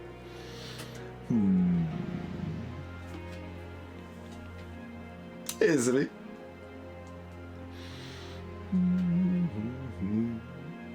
We could try to finish the run tonight. We could try. That's a little later than I should probably stream, but we can do it. Let's take a break then. Then we'll be back in a couple minutes and see if this kind of wonky giant pile of giraffes actually leads us to victory. I feel like, well, we need something else, certainly. We definitely need something because they can't deal damage fast enough before they burn out to Seraph, but we've got time. We've got time. Let's see what we find, shall we?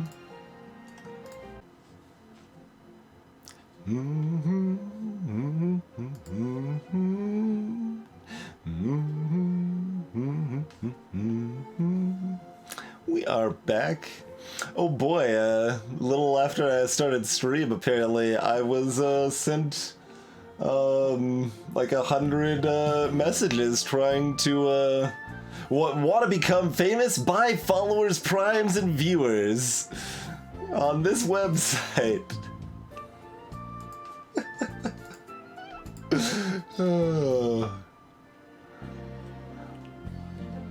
Yeah, that's 99 plus whispers. Excellent, perfect.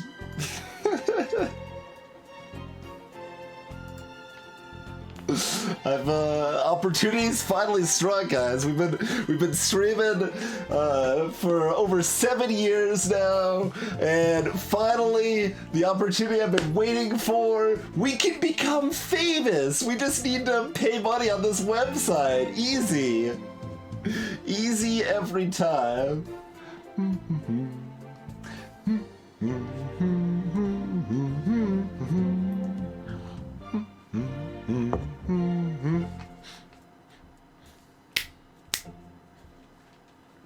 I always forget there's a double tap on that song.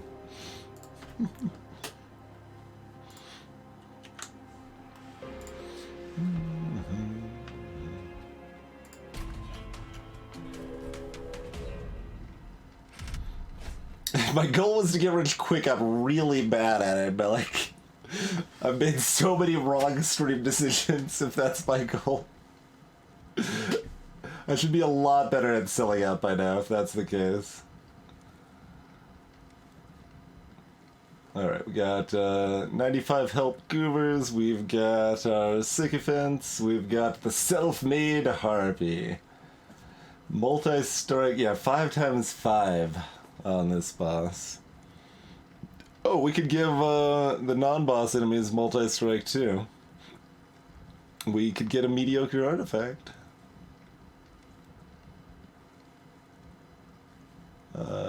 Sycophant plus multi-strike's a little scary.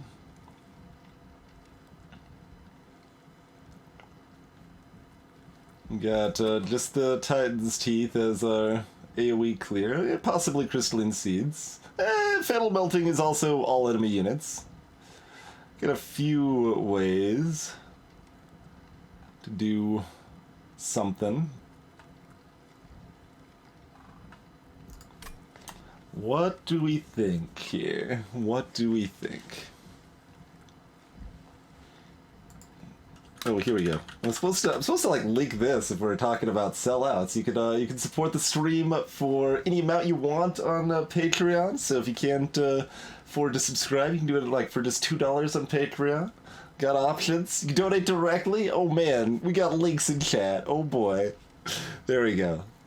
All right. Anyway, back to the game. I don't know. What do we think here?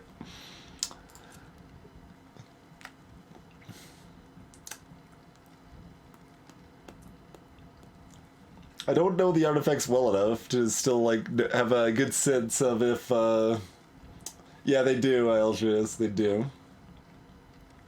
But multi-strike's rude even without them also. And they make it a little more rude, but this guy's got a lot of health. Our deck really has not improved significantly since the last fight. I mean, I guess it has, right? It has, but I'm still afraid. Keeping the pyre health up is probably our best bet at this point. Look, it could always be 25 gold, Melik, so money in the bank. It's also more score, so...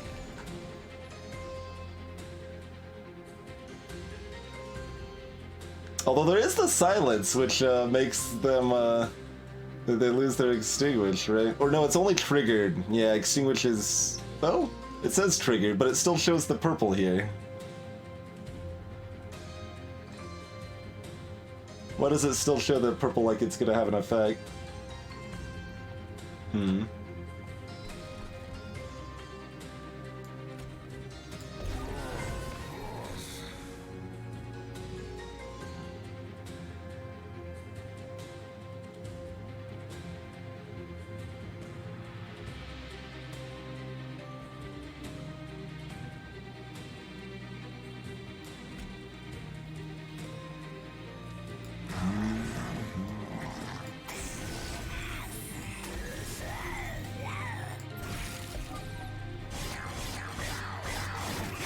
It's a little unfortunate that nothing died yet, but... I do like this. When we're throwing our Rector on top, they're ready to punch that Collector in its face. That I appreciate.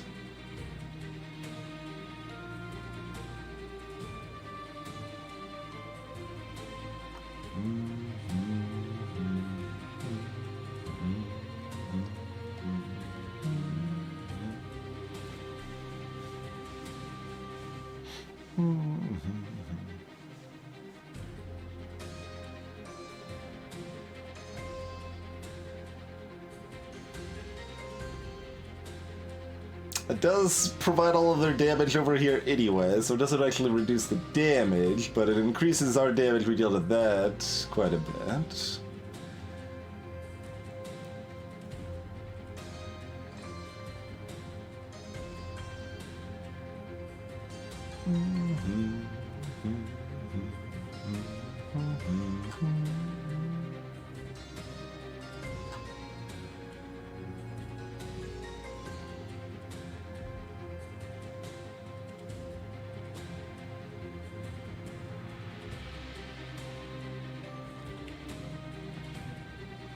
But we'd rather get more stuff played.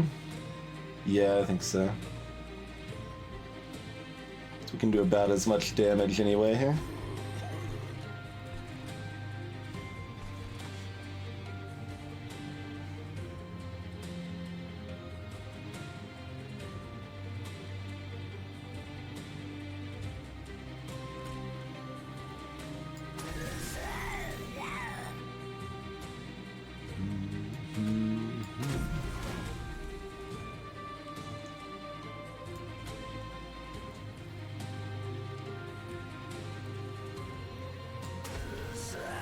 Okay. Good chunk of damage on that. The Money Fairy has been smacked in the face.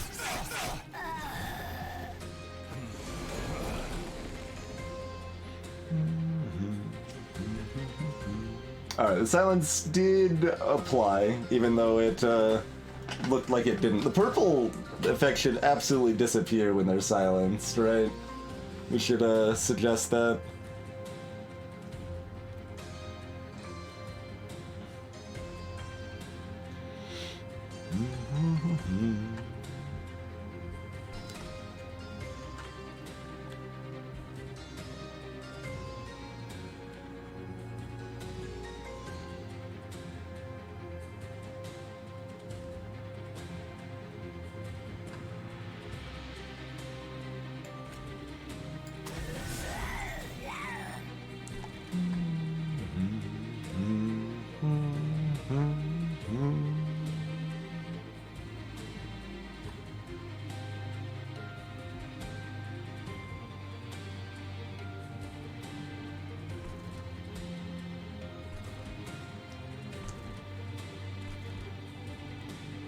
I mean, I guess we'd like that to strike something, but the rage doesn't last after it respawns anyway, so yeah, like, this Paraffin Enforcer I'm not enthusiastic about.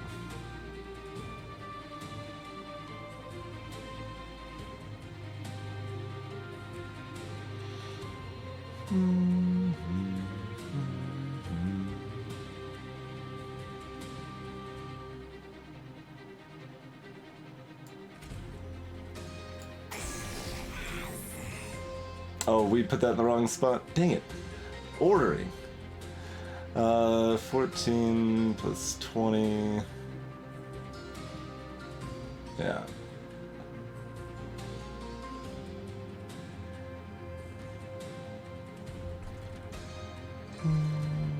So lancing here doesn't matter, but we might as well for the armor. Oh, it does matter. Okay, I thought I mathed that and it didn't. I mathed wrong. Cool.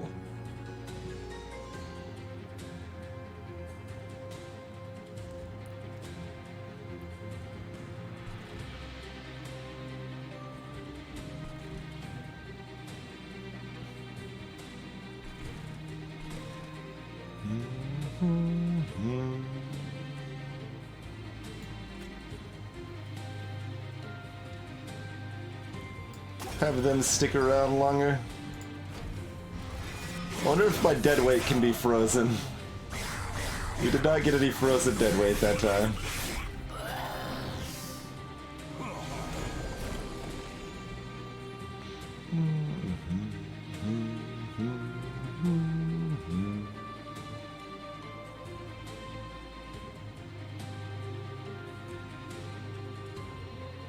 We might be able to discard this Frozen Titan's Tooth, at least at some point here. We will, in fact, be able to do that.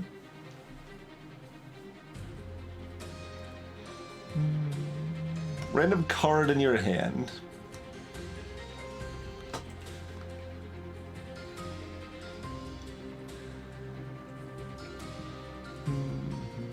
So, I guess it just cannot apply to that, even if it's the only card in your hand.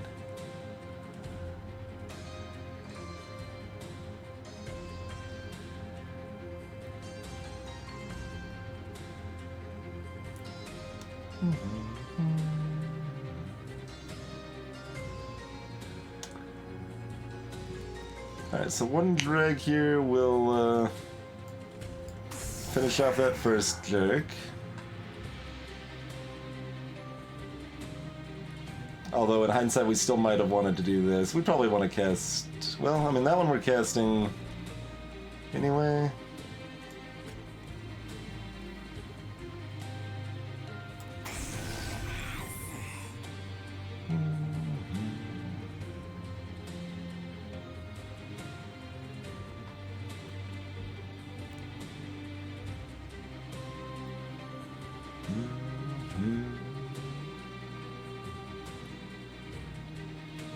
Yeah, I mean, all of that's fine.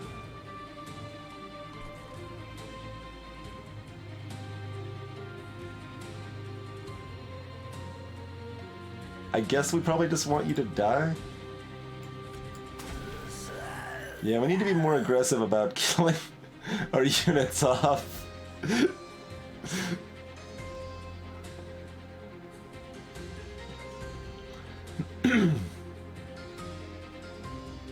Yeah, exactly. It becomes unbeneficial if you do hit your hand limit because then you have no way to get rid of it. But if you don't hit your hand limit, then it's out of your deck, which is nice.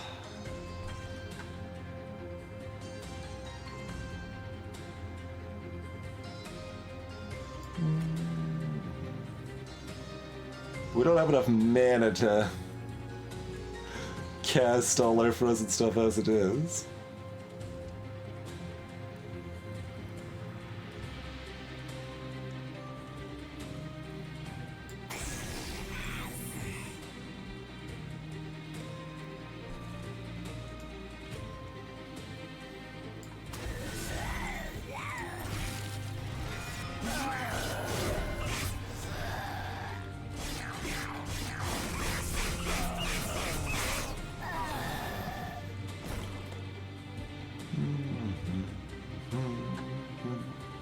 Now we have too many cards. Hey look, the perfect turn to be able to discard one of my Titan's Teeth, right? Get that, that frost value right here. You know it.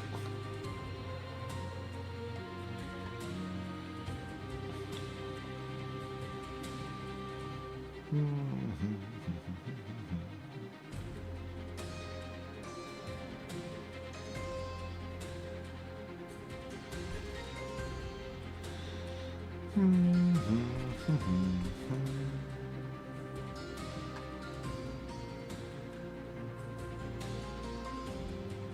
I Frostlance my own guy? I would like this Paraffin Enforcer to be dead right now. Maybe next time we remove the Enforcer? I don't know, we have so much stuff in this deck that is bad and it's still working pretty well despite that.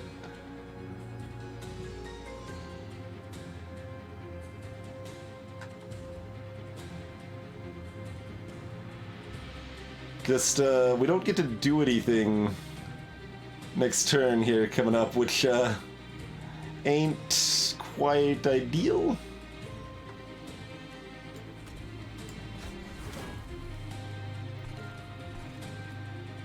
Hey, Cadus.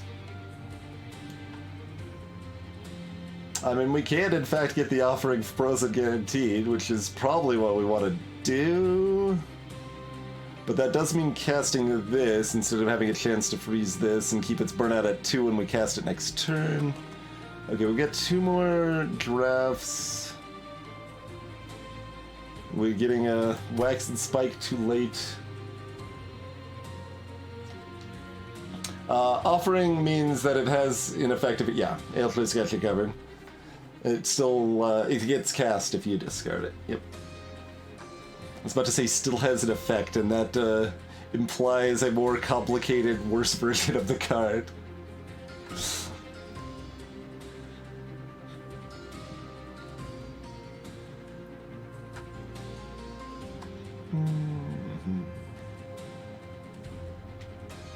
Yeah, Madness. Like, that just made me think Slay the Spire's Madness. I'm like, no, Madness makes a card free. Don't you know?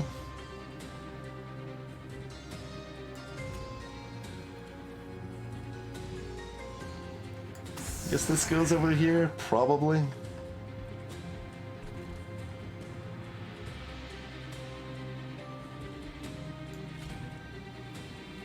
Endless giraffes are bad.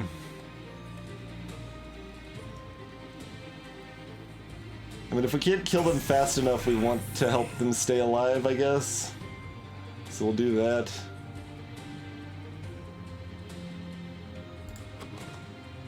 Currently have 2 things to revive, so we don't necessarily need to put another Dreg just to get revival action.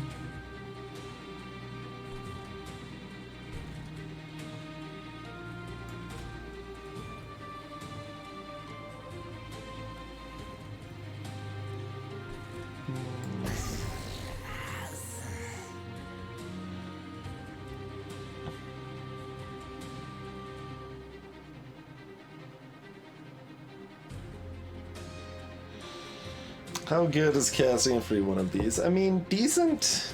We're gonna be stacking more Frostbite on top of that.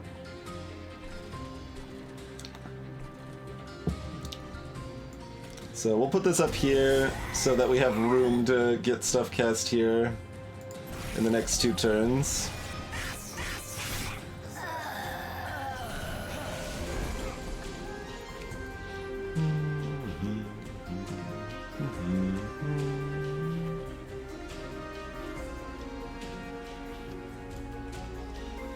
Wait, let's see. Do you have any other effects? Just the Extinguish? Okay.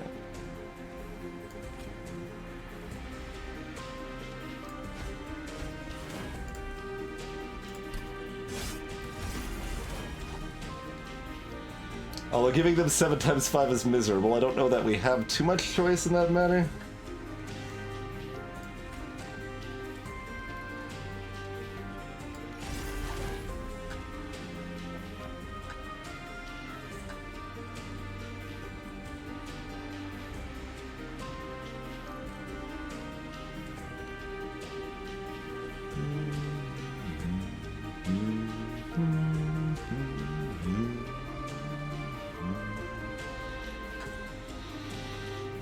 Could just stack more Frostbite, but that seems probably worse than getting this kicking trash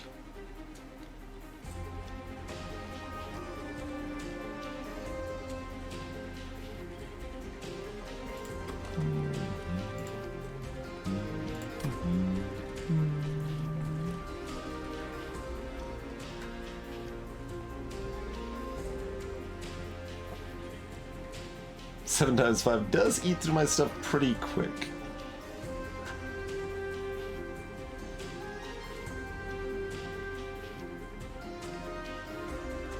I consider this because I probably want a spike, but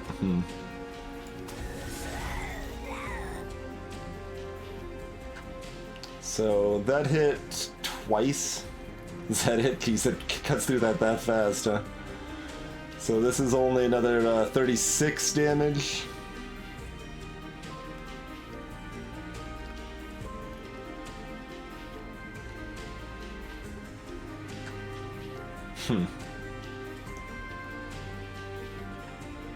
Maybe the frostbite is worth it then.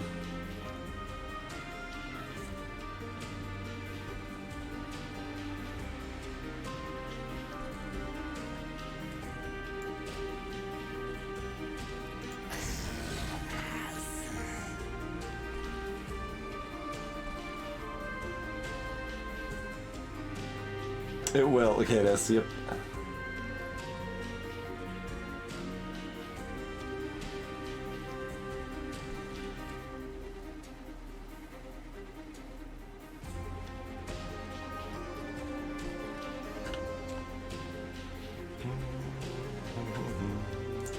I think we're either casting the Titan's Tooth or we're freezing this card for next turn.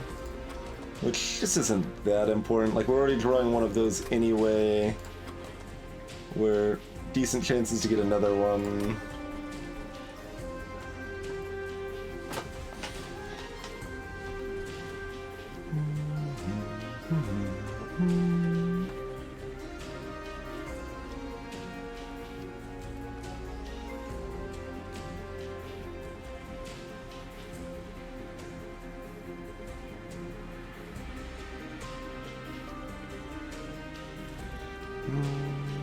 I don't have the best grasp of, because, like, they don't spend a lot of time fighting us before they move up.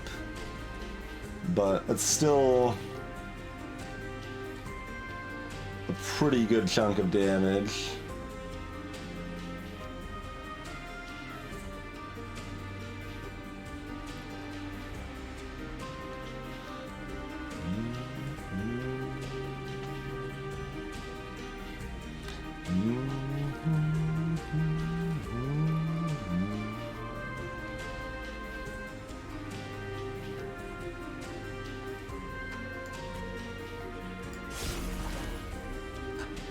It's only 30 right now. How's it only 30 right now?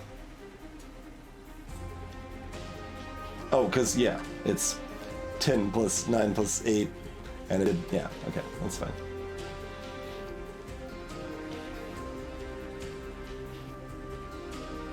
We already knew this was only lasting 3 turns. That's not a surprise. As much as I apparently try to make it one. Yeah, I don't think we can play any of that. Wait, why didn't I keep any of the... Oh, I did keep one. Okay.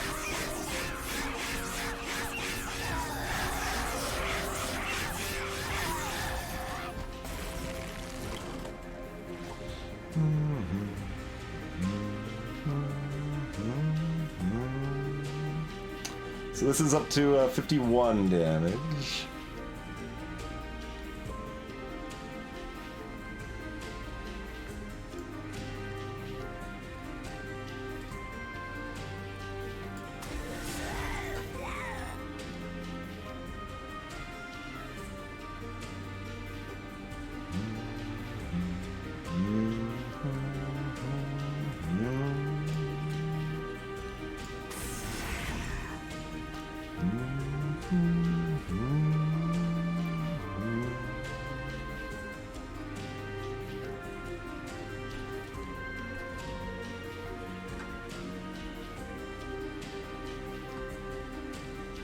This is not really enough damage. Do 30 and not 40 yet?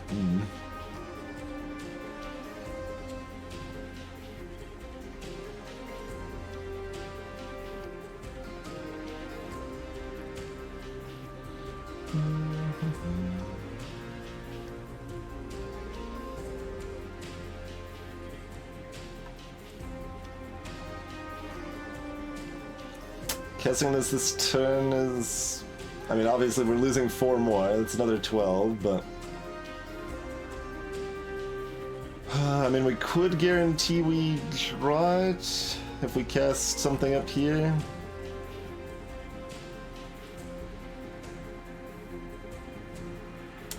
Let's see if we hit like a nice breakpoint by casting another thing here. So 7, that's second attack, third attack, fourth attack, fifth attack. So they're at 6. So 1, 2, 3, 4. So even one more hit would keep this alive for another 50.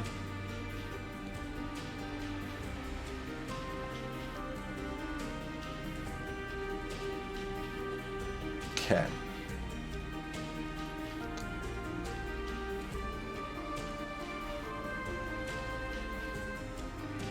Oh yeah, I should have looked at that, Eltrius, casting the spike for 0. I feel like that might have been about 14 damage. It was somewhere, it was 0, 14, or 40 damage. I am not sure which of those answers is correct. There was at least 1 or 2 things burning out right away, but it might have only been the stuff that was dying right away anyway.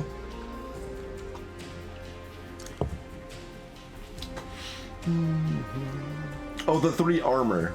Yeah, I was actually thinking of it only for the extra burnout turn.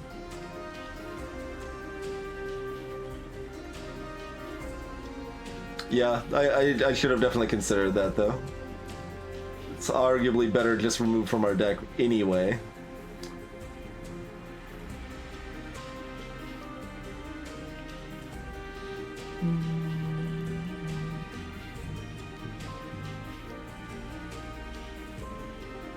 So we put a drag over here then. Well, we could do this just for another 50. So that's another 100 if we cast that actually. That's a lot. Okay. I like doing another 100 damage. We're doing it instead of doing 51 damage, but...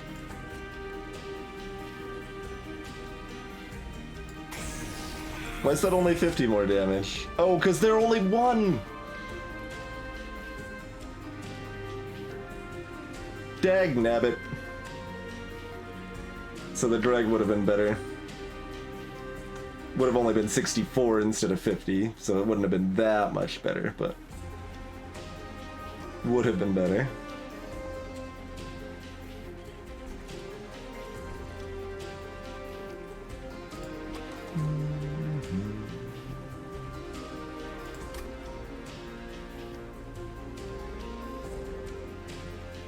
Well, if we want to guarantee we hang on to this, we do actually have to cast this. Which I am not sure is correct, but...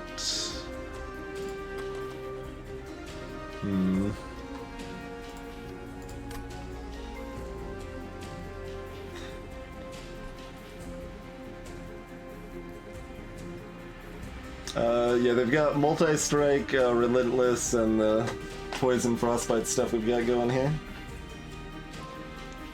Oh, we would. Oh no, it would have been more than 64 because we would have procced another frostbite tick.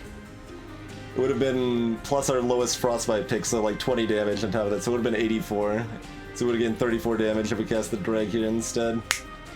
Gross. Oh, this guy, yeah. If they manage to land a hit, everyone would get raged, but they're dead before that happens.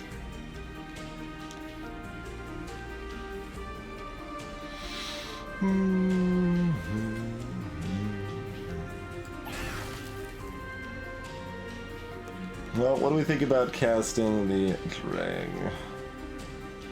I think we've got enough other important stuff we need to try to get cast.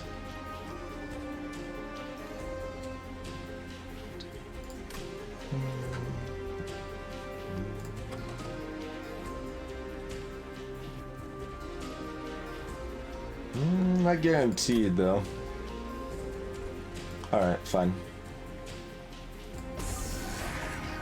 We'll guarantee we have this for our direct 80 odd damage or whatever.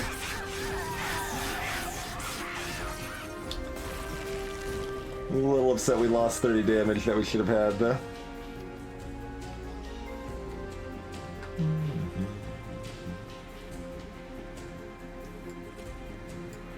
We do get to check one of these.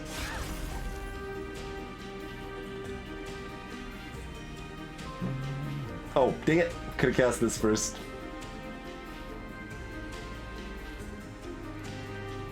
Although, do we want to? That takes 2.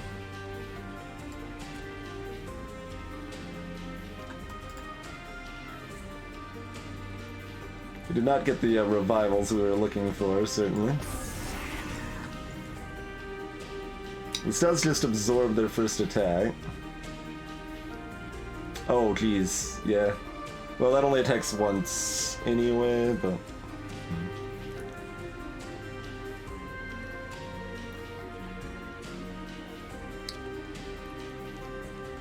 Which we could make twice.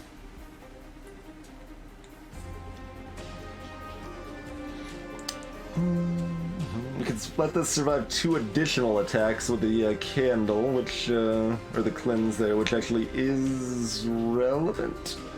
And then we just spend our 2 mana on this for 66 damage.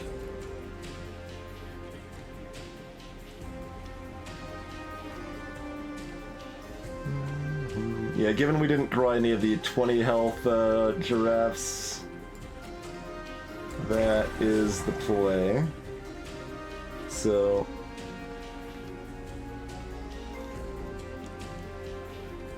Oh, right, but this is not going to live anyway.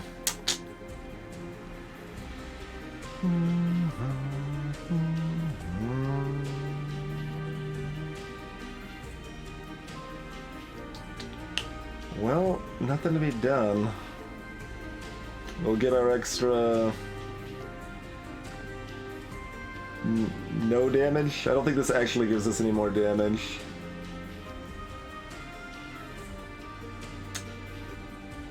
Ultimately, we might have needed to cast one of these.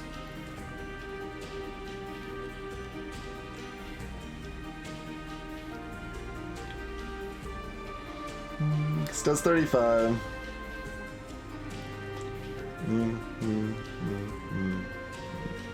No, it does something here. It does something here. Okay, good. We do, survive long enough to get a few extra hits, which is another frost proc as well. Alright, that's not bad. We get 2 hits. Oh god, that is pretty bad. That's 70 damage. Remember how we could have gained 30 damage? We could have at least prevented 35 to the pyre here easily.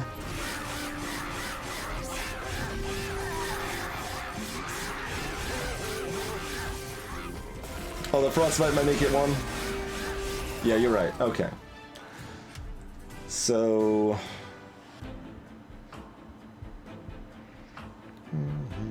yeah, we could have prevented that 35 damage, though.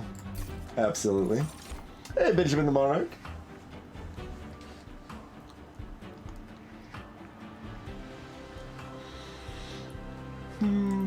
Sacred Wicks. Reform 2 random units. I'm probably on board.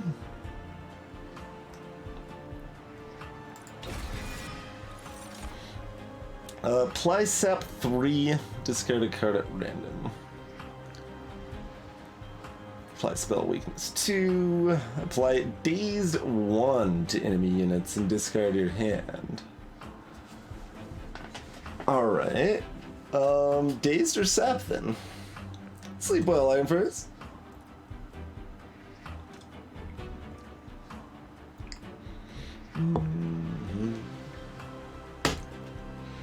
Those are both some useful utility.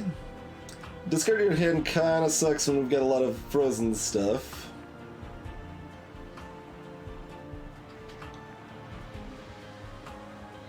Dazed is real strong. That's Ascension 10, Covenant 10's effect, Benjamin. When you cast something on your top floor, they start dazed. And kind of forgot about that also when we were setting up there. That explains part of why the damage was less. And still could have prevented that damage though. Still could have prevented that damage. So we mostly just try to get this frozen and then wait and cast it on Seraph at an appropriate time. Probably.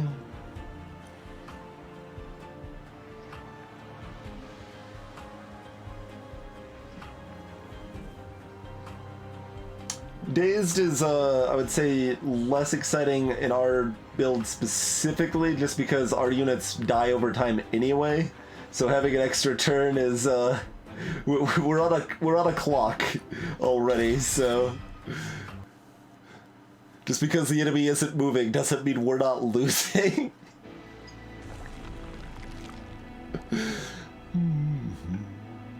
Alright, well, we were planning on this round if we took fire damage, so I think that's still the play.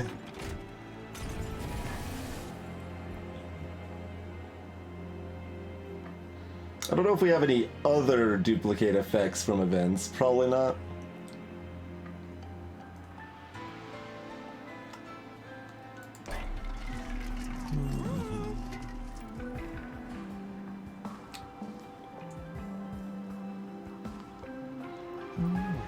Well, these are all good. We are $10 short to buy a reroll. Curse you, Covenant 11, and your $10.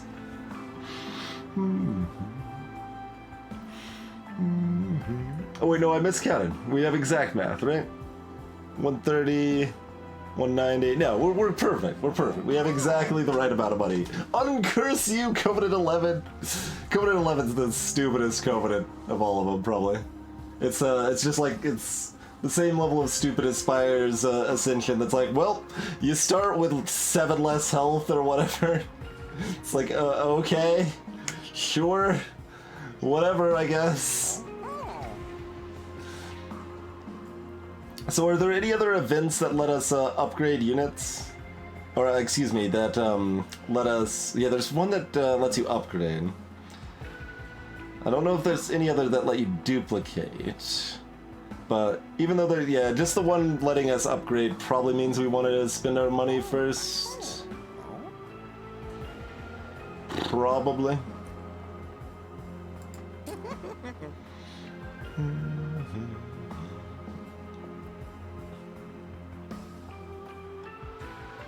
We'll give one of the endless quick then, so they can hit and then still chump a block. Or we give something else quick so that it can live and stick around and do work. We could also give Paraffin Enforcer quick and even keep it in the back, and then it works.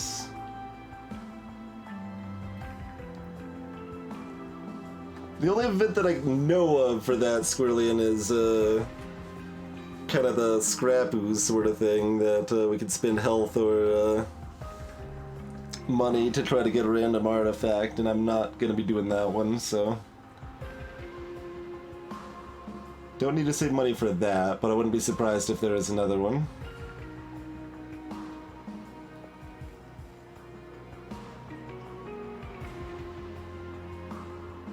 I just still don't know that it's actually good. We could also just not get quick. We can also just get 2 of these and then do the event so that we'd still have the room to upgrade a unit to 4 upgrades.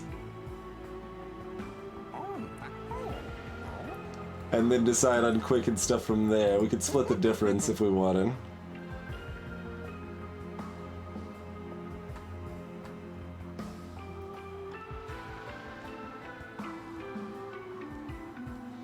That's also an argument, Red, but Purge costs... Oh no, Purge costs 75, never mind. It doesn't cost 100 yet.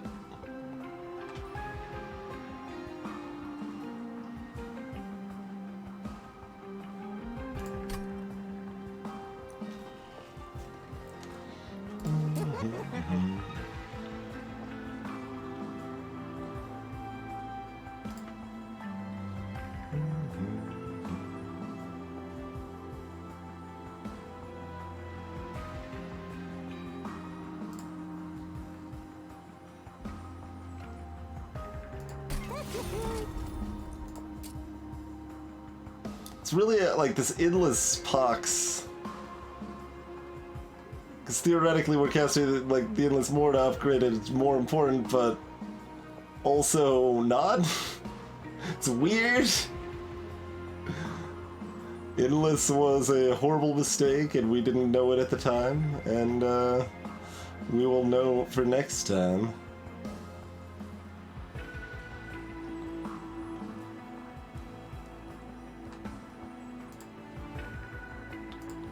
But given that we already have it, probably that? I don't know. He's hard. Alright, choo-choo. What do we got? We got crystals. The train stops near some familiar crystals. The Covenant Memorial in the middle is refracted twice by the crystals surrounding it. One larger, one smaller. In front of each, there are markings for a creature to stand and receive the remaining energy. To investigate the crystals further, make one unit cost 2 capacity and have 30 and 30. That's the small. Oh.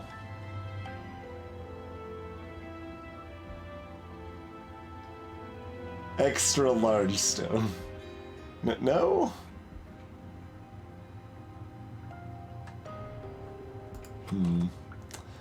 Well, we can make our relic or our guard. Make the guard only cost 1 capacity.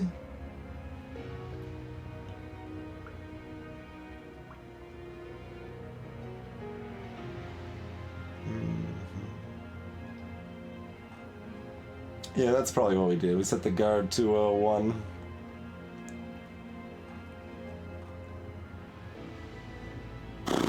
Yeah, we can't really justify making anybody a chonker.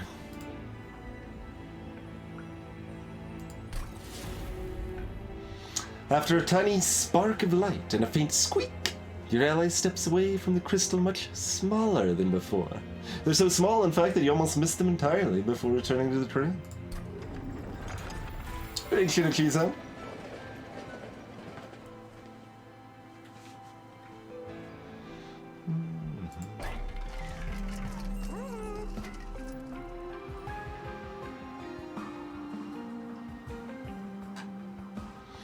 So how much does quick actually matter?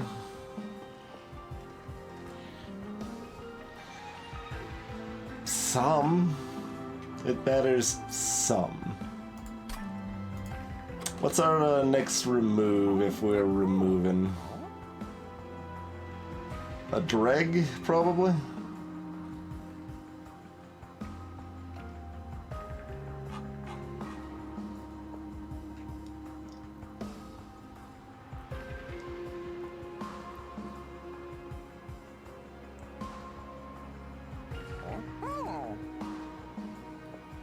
Or another lance.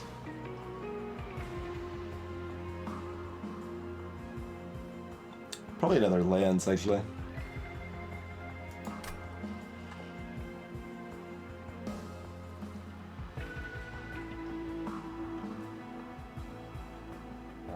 We could also potentially get the other thing here, like another multi-strike.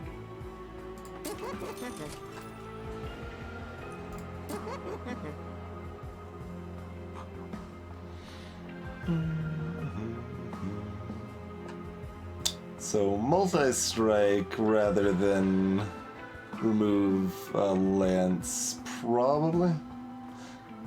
Yeah, I mean it is good on Enforcer, but Enforcer's effect is just too minor in general. I can't, it doesn't, actually that's what we should remove, is the Paraffin Enforcer. That is just what we should remove.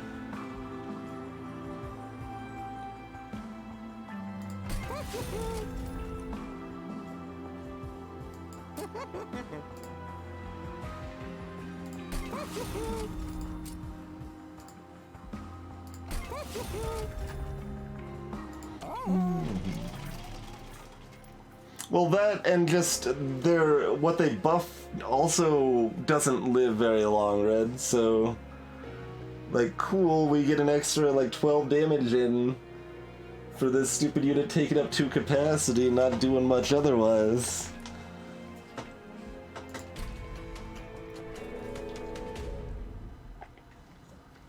You could, like, build around them, but that'd be a lot to do. Alright, we got multi-strike statues then.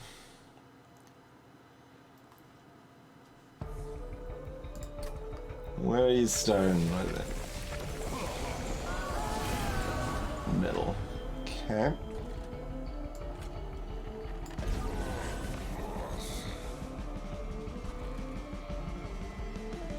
Now we have to pay attention to our giraffes because they're all different. Every giraffe is a special, unique creature.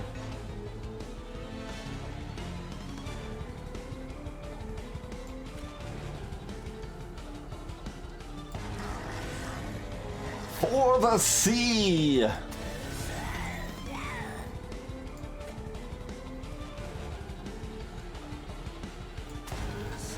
Maybe I should have let that die. I probably should have set this up to die purposely.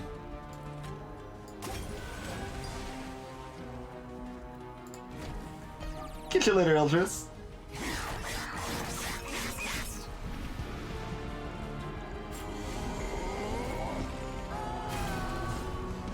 Rude. Alright, well we could put the Enforcer up here to eventually die.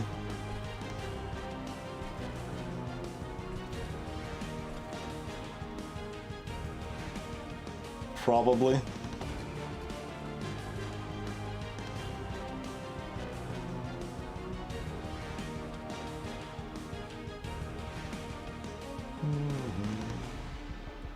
Frozen Lancing here is another 20 damage to this. Oh, these guys are just climbing their way up easy peasy, and that's a problem. Lots of trouble. Trouble right here in River City.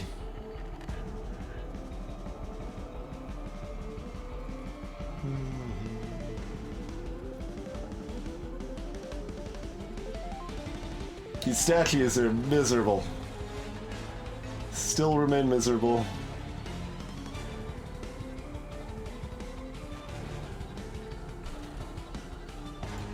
Okay, and we can't put these burnout ones up top. Ain't gonna do nothing.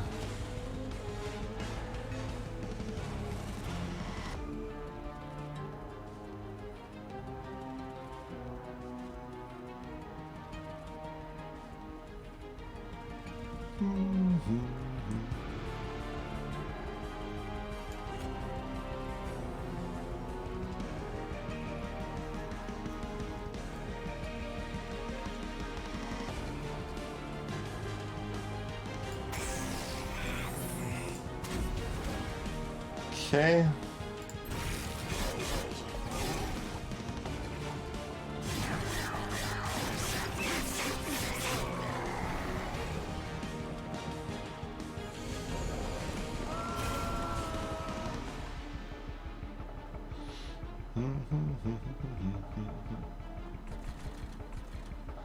Well, it's still alive by default, at least. Could be worse. We do not have our discard. That is unfortunate.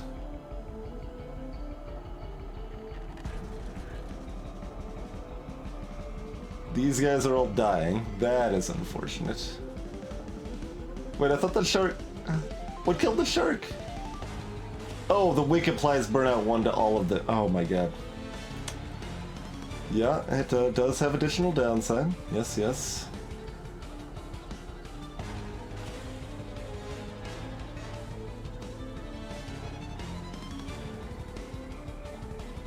Why are they dying? Oh, sweep! Sweep! Sweeper no sweeping? It sure does, Jeb, yes. And I saw one burn down here, but this one was the one that was expected to burn out, so I just I didn't even pay no mind.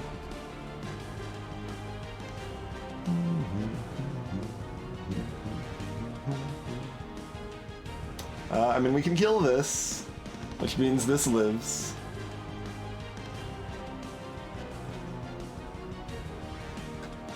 So we can only kill that with Frostin', which does hit Fel, at least. And we can throw a drag up here to help keep them healthy.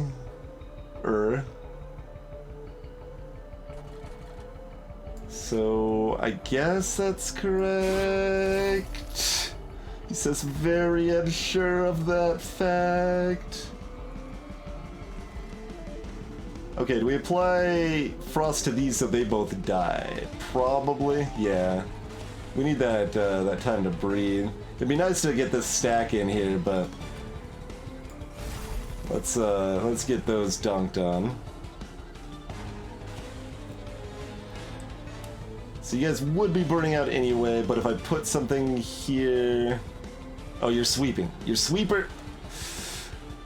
Sweeper no sweeping.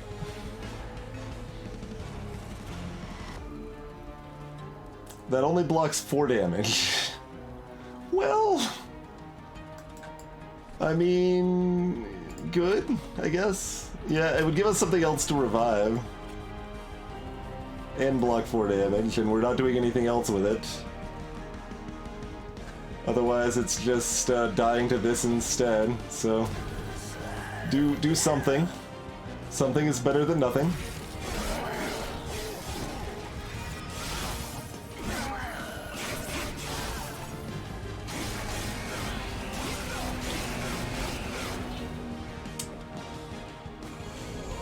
It's not nice.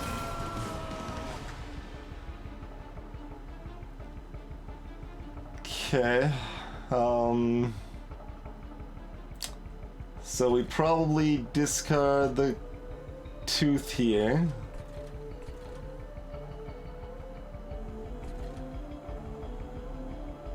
Hey, our shark's back with 1 burnout. Wait. Why do they only have 1 burnout? They should have 2. Because they got burnout from the wax spike, and they were revived, which gives them another burnout.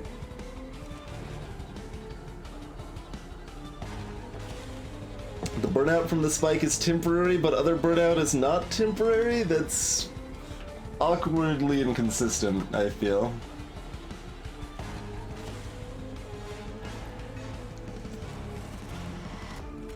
Oh, hold on. We want to play this and, well, I guess the armor probably doesn't matter, does it? Considering they're just gonna burn out anyway!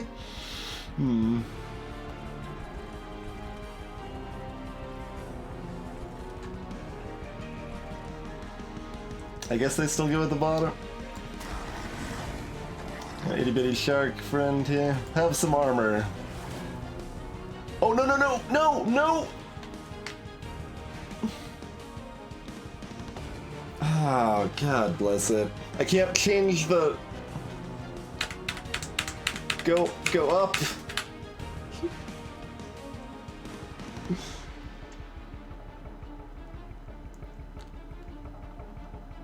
Gotcha, Raven. Okay.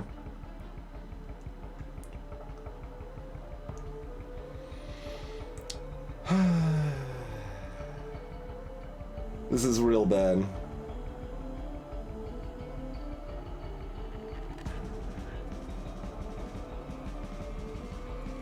Because I think we still need to cast the Titans too. And that's miserable. Like this oh jeez. This is frustrating. Alright, well that's what we have to do. We're gonna cast the dregs up top. Is there something we want to prioritize trying to get frozen? Oh, we do have the sap card that we could try to get lucky on the discard. Well, it costs 1 mana though. If we miss, we're pooched.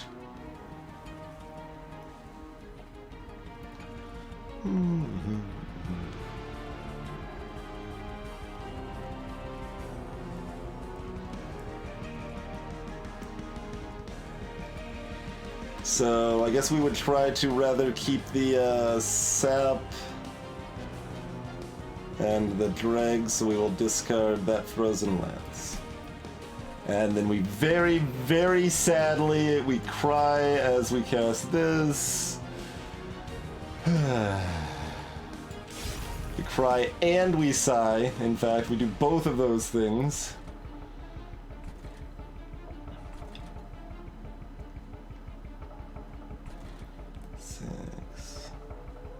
We get to do 9 damage if we cast both dregs here.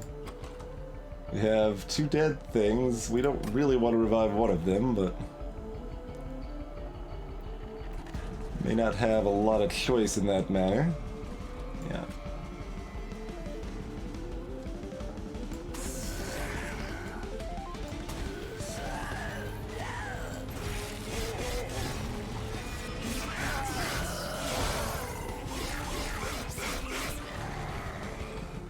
The old cry sigh.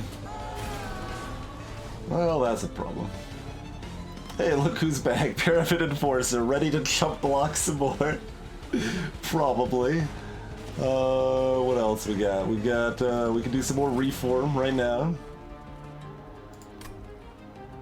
I mean, that's probably great. Yeah, let's do that. This we can do... Okay, that card doesn't exist right now, so doesn't matter where we cast this. We just need to get a lot of creatures on the board. We've got 3 of our upgraded drafts in various different forms here. We've got all of the options, so it's very hard to figure out where things want to go. We got another sweeper. These sweepers are not good times.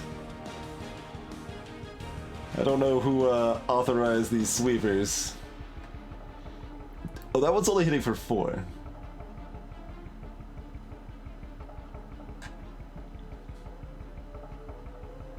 What about the other one? Because I don't think it had gotten it, because it was higher attack on the first floor, I thought.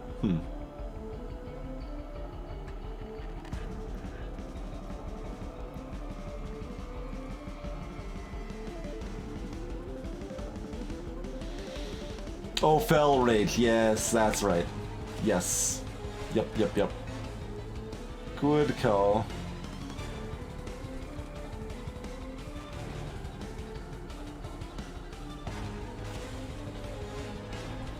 Guess we need something up here that's gonna live long enough to fight back and kill this thing at least. Good God, this is gonna break through and do a lot too. Okay, so gonna need some friends up here to do some work. This is pure chump block, so it doesn't do anything on the bottom. It might do something in the mid if we can get that going.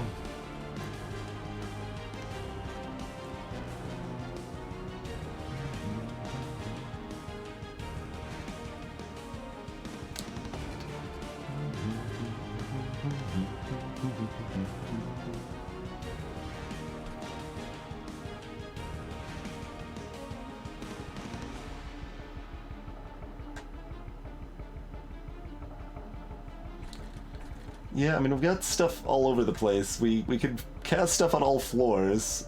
The options are insane at this point, though. Very hard to say what's best here. I want to kill this turn. This will die this turn. This will be set up to die. This will be hurt.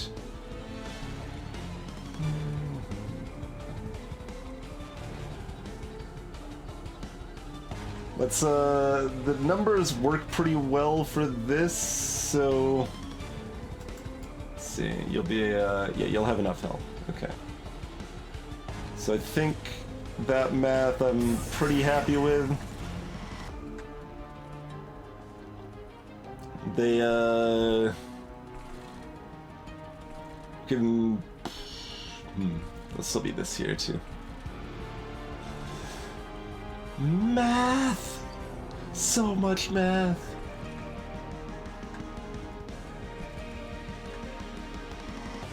Obviously we need something down here.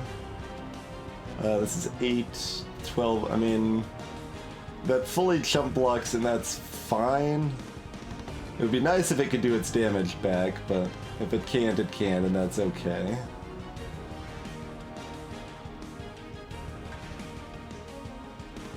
And we got one more of our drafts to play in this vicinity.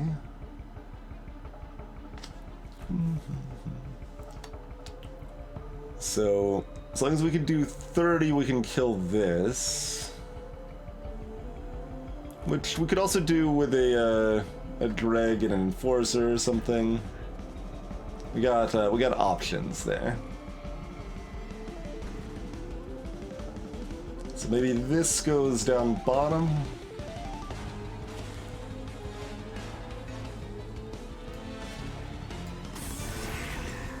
So that way, Sweeper is no longer sweeping.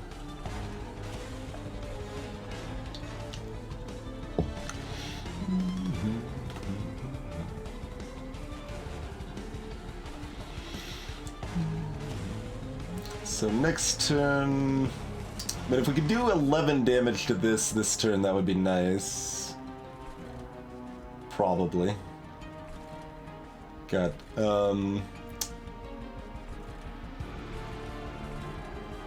although playing this was based on not doing bad, but that's fine too. Alright, so... So even if we set that up, we could potentially kill... No, we don't have any more drafts to play this turn. So...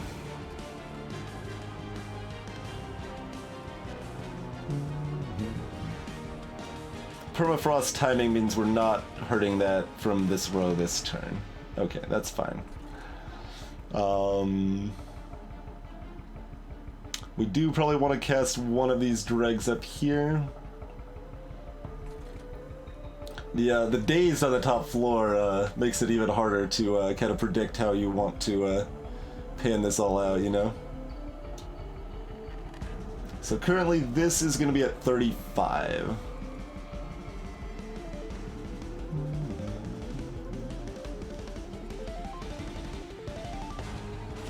We could cast these two, which does exactly 35.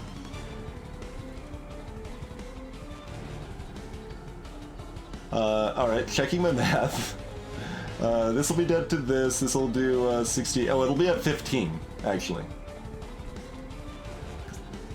Was not properly counting the times 3 there.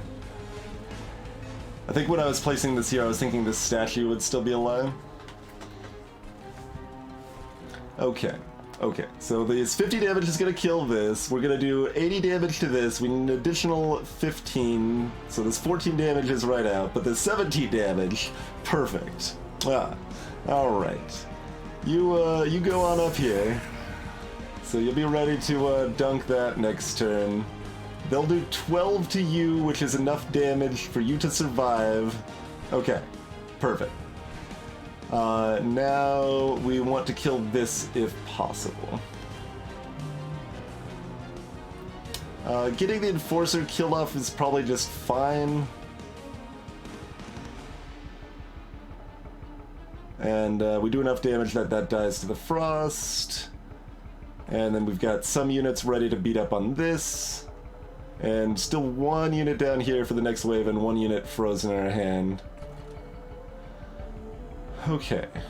Only thing is if we want to change our ordering down here at all. 8.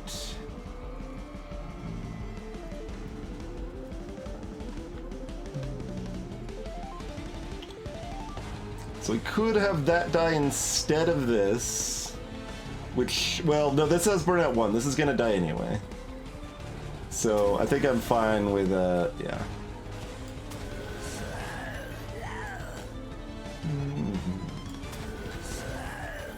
Okay.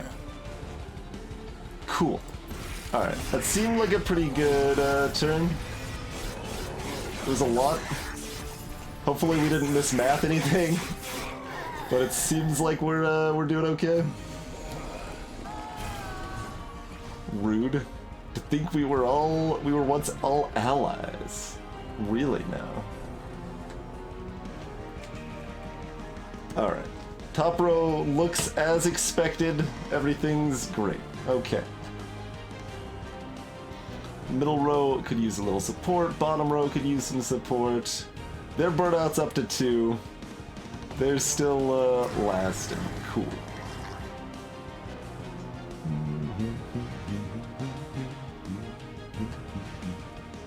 What do we want as our upgrade after this fight? Do we want energy? I think we want energy. Yeah, that seems like what we want. This is up to 30 damage.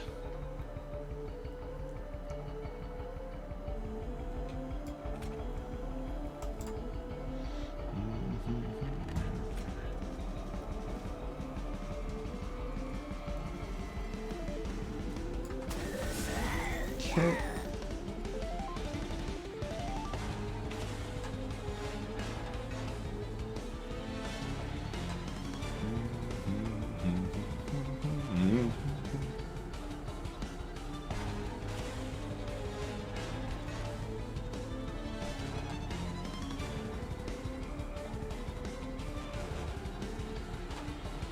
We got 2 frozen lances now. Nothing's gonna survive to make it up here.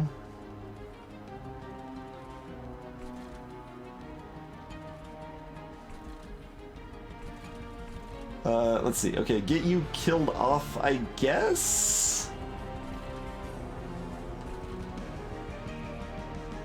Is that actually helpful at all? I don't know, maybe.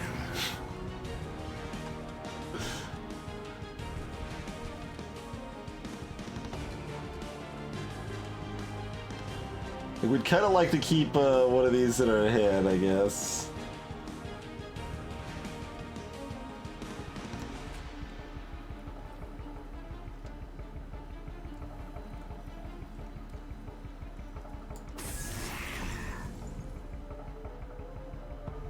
And I guess we just lance this so it dies. Which mostly doesn't matter, because this stuff's gonna die anyway.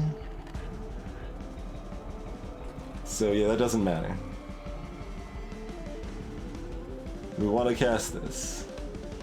It's 40 damage against Fel, which is worth something, but then it's also in play at a time that it may not want to be in play. Alright, whatever. Have a little more Fel damage then. Hold on. Are ordering my banner here. Oh god, okay, 50, 60, 77. So put this here.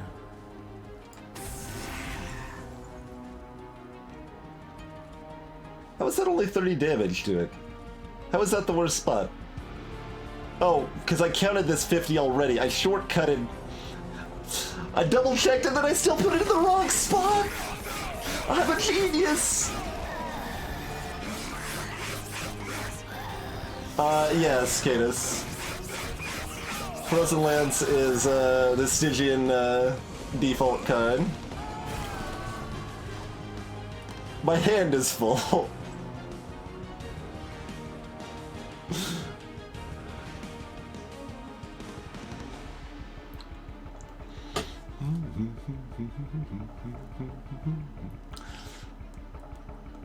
I guess we could have expected them to maybe go up here. We could have placed some. Yeah, whatever. That's fine. Everything down here is burning out, but this is dying. Cool. Cool, cool, cool. Place burnout 3 stuff at the bottom so it's ready to rock. We have, oh, we've got a wax and spike too. But that makes all of these last one more turn, which we may not want them to do. It's so silly, it's very complicated. Oh my word.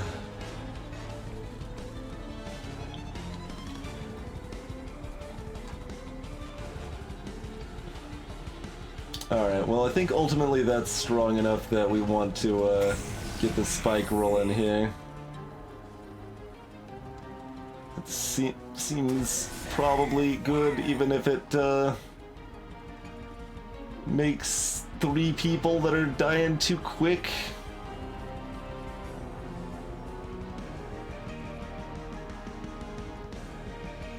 Oh god, we don't, I thought we had one more good thing, but we only have our endless ones. Alright, that's fine.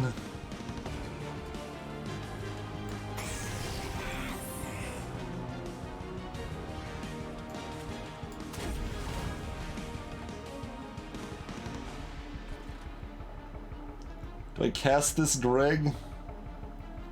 Our hand's full, by the way. I guess we cast it. Well, we're keeping something else in our hand anyway. We can't get rid of our cards fast enough.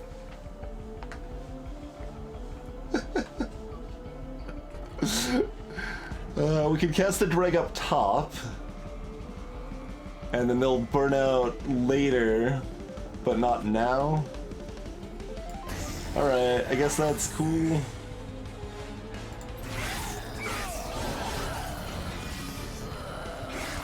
So we're only gonna draw 3 cards, right? Is that what this does? Oh god. Alright, well we're starting off with 700 damage here, so that's good. At least. We've got a Purified Cleanse that we can extend the life of something. Where's our sap? Do we still have our sap?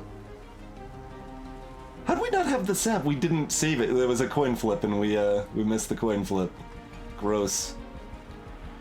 Alright, well, hopefully next floor.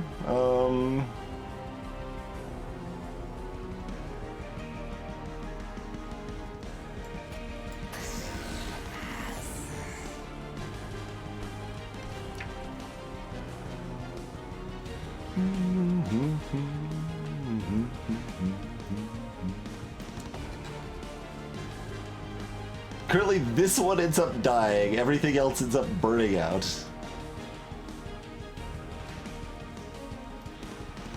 It's kind of interesting. Yeah, I mean, they don't do damage very fast, so that makes sense, I guess.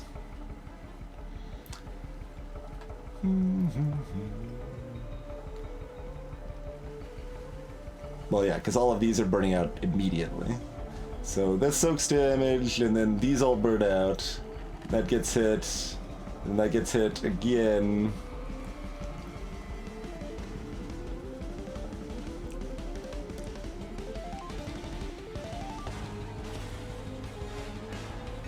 So we should reinforce this this one here. That's another 72 damage, and we do that for another 93.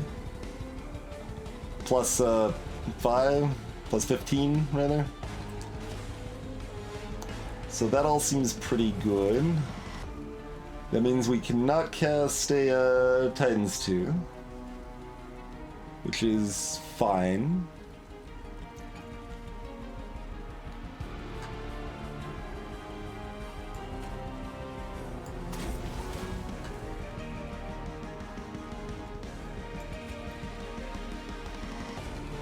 That is the right one, right? The 20 health, yeah.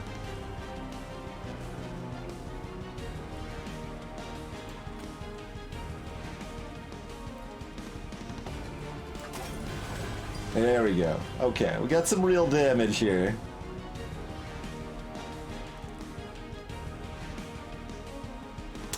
We cast 2 of our frozen lances to get them out of our hand. Right?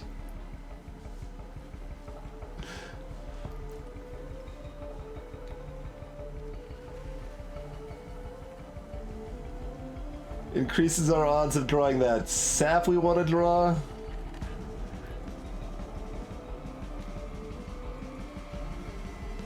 which reduces its damage quite a bit, and we don't want to cast this drag very much, at least not until next turn, and probably not even next turn.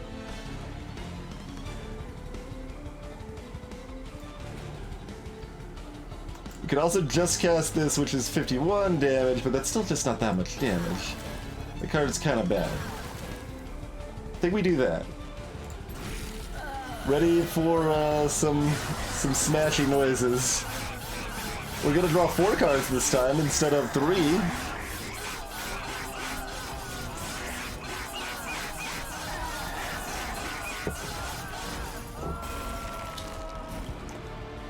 I should have maybe checked the Frostbite. That was long, but I mean, it was only 4 turns, right?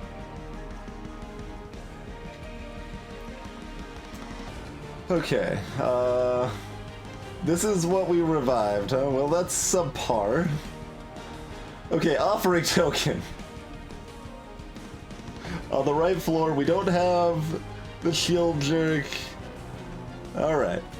And we're going to intentionally do the frozen one to get it out of our head. We didn't get the frickin' sap. Oh, we did. Never mind. I'm wrong. We got the drink. Cool. I'm not actually sure how much that'll matter because we didn't get any of our things with high burnout revived.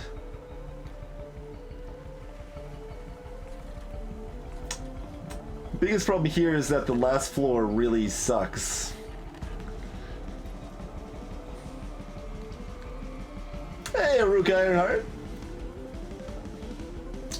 Honestly, in hindsight, we might have actually wanted to discard this Titan's Tooth because we might need to save this with the freeze to cast it next turn so that it does less damage to our pyre.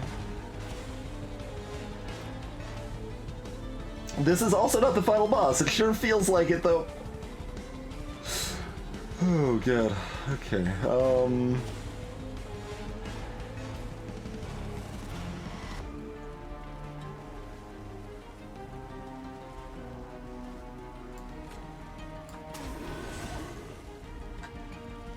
Okay, that damage increase I'm already liking. I'm liking to see that number.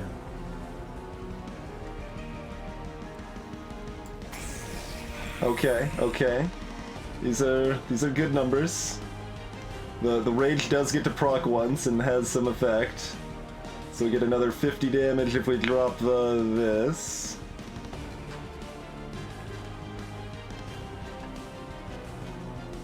That's 75 damage. We can always do this next turn even if we can't do anything else good, which we really can't. So it's a good thing we've got 1 remaining nuke. Okay, that's good. That's good. So this drag might as well just do its damage now, because then we'll have this and this to nuke with next turn. So that means we actually can't play the sap, because it might discard this and we need that for next turn.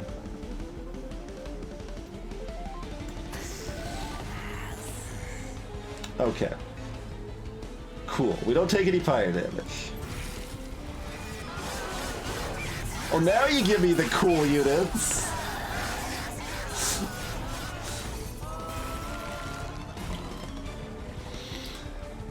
Okay.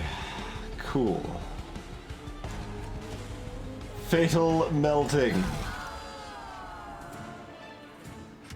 Did I have a mana left, Squirrelin? If so, I could have. But it doesn't matter because I knew they were dead next turn. Another Wax and Spike with 4 mana that's going to be more playable. Apply Endless City. No Endless. Endless bad. Endless bad. Remove all burnout and debuff effects from a unit.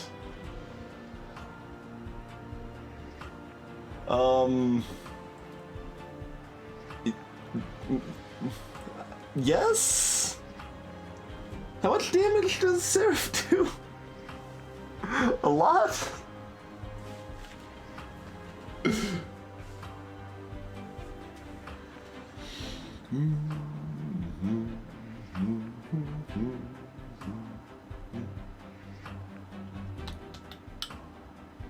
if the timing ends up right, which we somewhat can control with Frozen,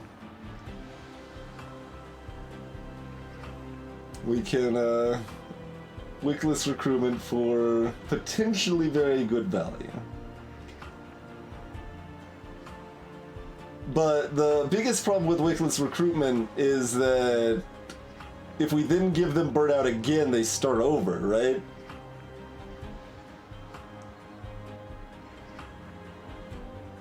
So if we then wax and spike them afterwards, or they get resurrected afterwards, they start at burnout 1 again. I assume?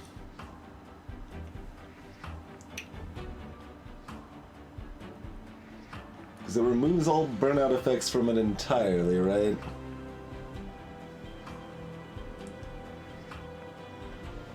Well, it doesn't say it enhances it with removing burnout, which would be a super weird phrasing. Does anyone happen to know on that? Because that could actually be pretty important. We are wondering if removing all burnout effects means that it's effectively removed from the card entirely, so that like if it is then given burnout later after it's dead, it starts at 1. It does fully remove it. Okay.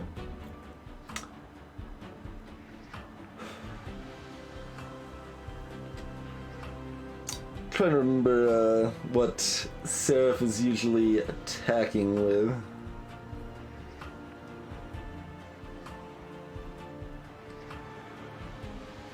Damage-wise, like how many extra turns could this maybe give us? Well, if we had taken stealth, then potentially several turns, but I think we take the wax and spike, and I think we take mana. And I think that's all pretty good, hopefully. And we would like one more effect that keeps our burnout things alive longer, hopefully.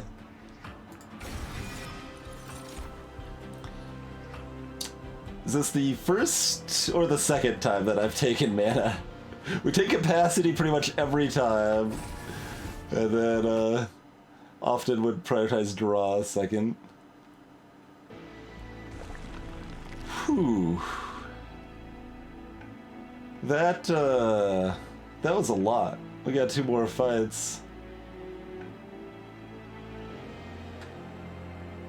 This side is nice and shiny. This side has an event. Another duplicate. We could copy one of our good non-endless dregs.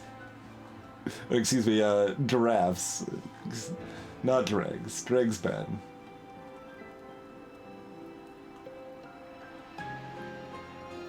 We did finally get a little value off of the Enforcer at the very end there. That's the first time we've felt like it's really done anything for us.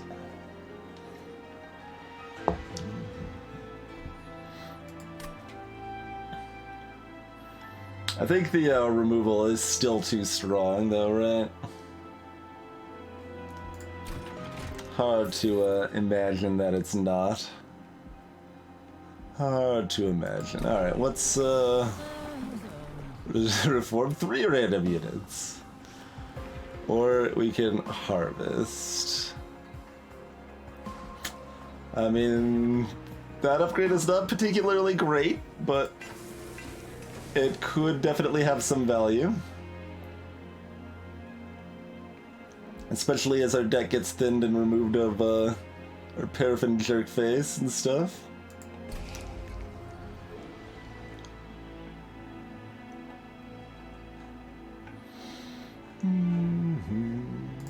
Alright, see you later, Enforcer. And we still have 4 lances and 5 dregs.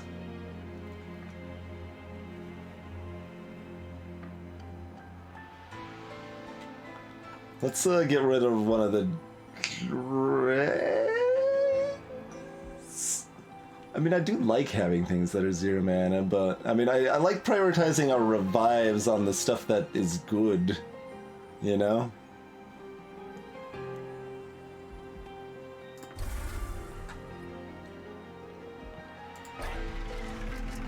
mean, it's been a graveyard build. It's just, oh,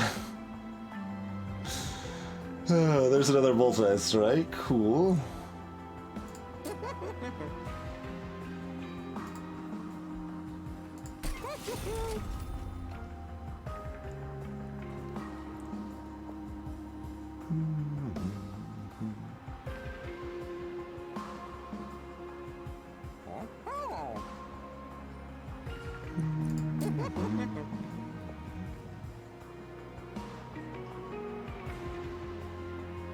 We could give the Battle Stone to the guard, actually.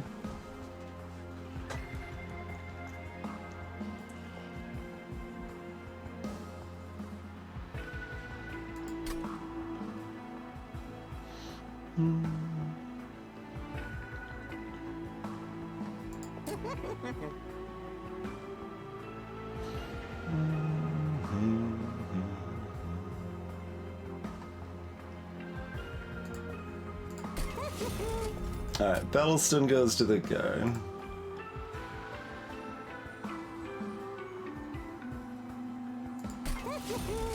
Sure.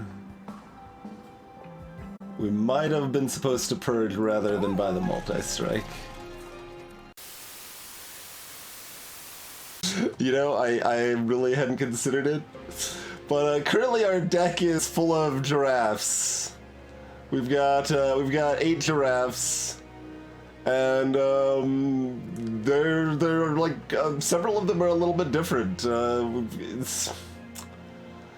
It's kind of a pile of madness, and we're based around these type of units anyway, as the Melting Remnant, where we can maybe have some stronger units, but they burn out, so they die over a couple turns if. Nothing is done to change that fact, and then they just die no matter what their health's at, but then you have ways to resurrect them and bring your burnt out units back, and killed it. I mean, I'm mostly happy with our giraffes. I just didn't realize how bad Endless was going to be with the melting. So, like, our hero, every turn, can just revive 3 units that have died and bring it back to my hand. But that doesn't revive ones with Endless, so, like, the Endless one, like, that's actually a bad thing, that these units have Endless. And I kind of don't want them, when originally the plan was like, oh, well, we'll get them every time, that'll be perfect. No, that actually just makes it worse. So that was unfortunate, but we have learned, and we're gonna do what we can to keep persevering from here. As far as our major boss upgrades, we've taken 1 capacity upgrade and 1 Ember upgrade, so we get more mana a turn, and we have more room to put units on our train. Our starting relic was this so-so 50% chance to apply silence to enemies. We also have cards with consume are only discarded rather than consumed half the time. And at the end of our turn, we apply Frozen to a random card in our hand. Frozen is a retain effect, so the card isn't discarded and stays in your hand until played. And this was actually a problem before we upgraded our mana, because we had so many cards frozen in our hand that we couldn't play enough of them, and we couldn't draw new cards properly. But our units also have an extra upgrade slot, which normally your units can only have 2 upgrade slots, but we've got 3, as you can see on several of these units here. All have 3 upgrades now, including our little tanky shark friend over here. And this is where we're at. Yeah, we just bought more upgrades for units, and we are ready to roll forth onto the penultimate fight here. Oh, as far as Covenant 10, so basically all enemies are stronger in some way. Both major and minor bosses have more health, and minor bosses and basic enemies have more attack. Our Pyre starts hurt. We have extra copies of garbage throughout our deck. So we've got an extra what, 4, 5? We've got five garbage cards starting in our deck total from the Covenant tiers here. Well, we have 1 pure garbage card and 4 semi-garbage cards. We have extra copies of some of our starter cards, which generally aren't great, but they're not worthless sort of stuff. And the one, like, tricky one to remember is that when we put units on our top floor of our train, they start dazed. So that one's tricky. Hey, Anosep. That is correct, Anosep. Yes, the devs consider Covenant 0 kind of like your introductory or beginner tutorial sort of rank, and Covenant 1 is quote-unquote the real game, if you will, so it steps things up quite a bit. But then from there, it's a lot more gradual. Including, like, 11, which is, why is this even a Covenant? Burship rerolls cost 60 gold instead of 50 is not exactly a earth-shattering change there, but sure, whatever, I guess. Yeah, as Gilder explained nicely, more explanation of why the melting don't necessarily want a unit with Endless. And yeah, let us and we did have the big dupe event at us up. Yep, we did indeed.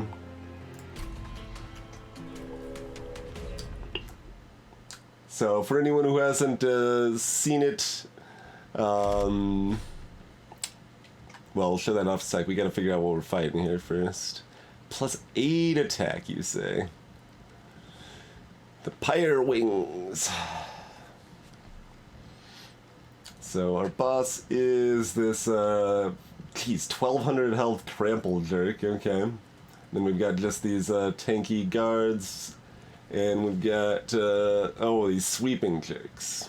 Okay, but sweeping for 4 damage is importantly not sweeping for 5 damage. What does that bring up an Ember Drain? Oh, it applies Ember Drain. Ah! They apply Ember Drain to my units. They drain my mana. Alright. That ain't cool. No. I don't...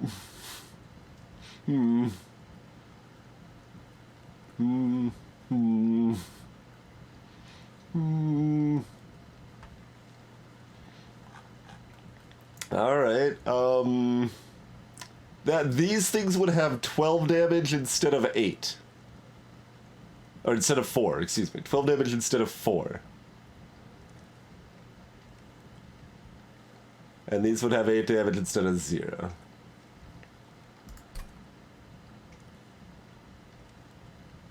I mean, we do have a trinket merchant guaranteed at the end here. But... yeah, I don't think the gold's worth it. I don't think the gold's worth it. This looks like it's gonna be hard anyway. Hey, Chrono! Only Seraph's light will burn bright. Yeah, perhaps. Alright, so as I was saying, if you haven't seen this before, we've got 3 train levels, and each one has a certain amount of capacity. So you can only have so many units on each floor. Each unit has an amount of capacity indicated at the top of the unit. Standard units are 2, small units are 1, big units are 3, basically, in most cases. But we're melting, so we've got a bunch of burnout units that only have 1 capacity. Little small ones that can be stacked pretty nicely, and we made this one tiny. We've got a tiny shark tank now, and we're still putting our champion up here to keep them alive, so they can keep us reviving units.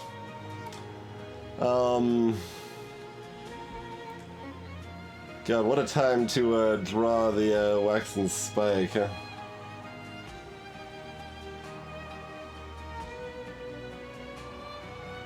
We've also got this card that powers up from dead units. It's not great, but it's fine. I guess we can try to keep the Wax and Spike in hand. That's an option.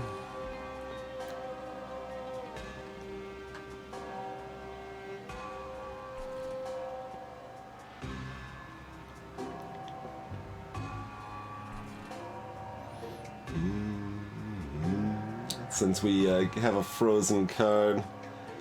Do I want to let them Ember Drain my unit? Or do we want to try to stack up things to spike them fancy... I don't know. Yeah, I don't think I've fought these Ember Drain sweepers before.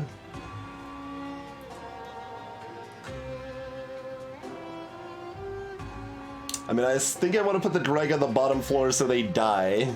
Because letting my units die is good. Sometimes. Mostly, kind of.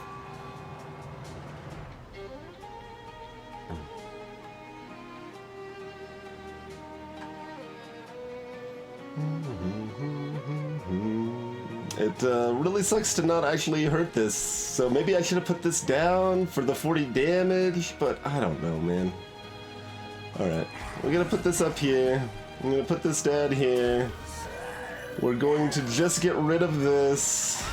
And we're gonna freeze this so we'll maybe have it for a good pile of wax and stuff later here. Alright, well we got 3 giraffes. We've also got a Titans too.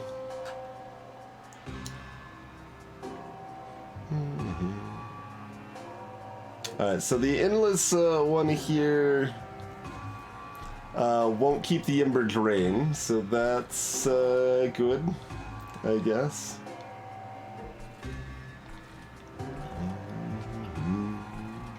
And they do a total of 22 damage over here.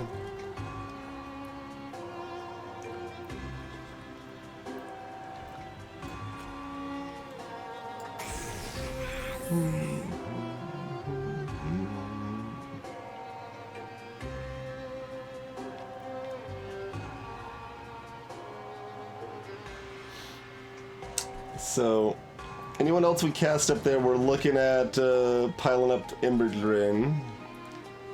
Which is, you know, potentially fine. We need to get stuff on the field so it can start wrecking face, and so that it can start dying so it can be revived and be revived stronger.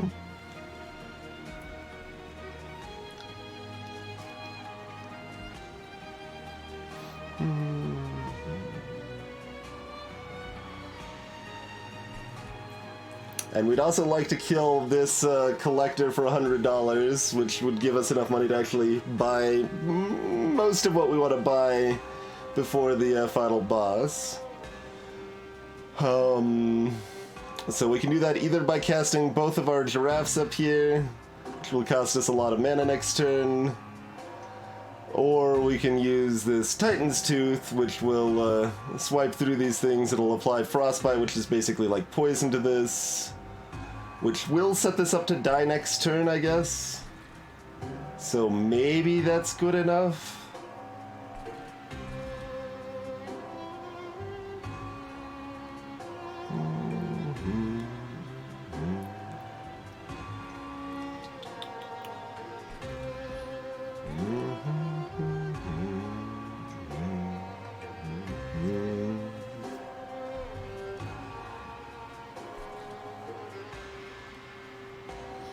But then we have this 160 health joke we immediately have to deal with, so actually having stuff out there to dunk it is probably just correct.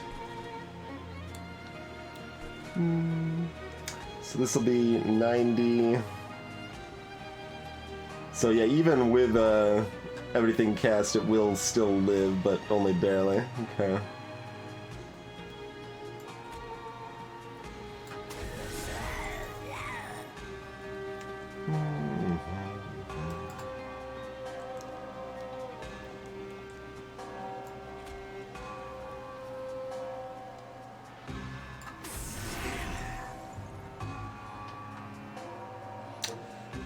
We're gonna have no mana next turn.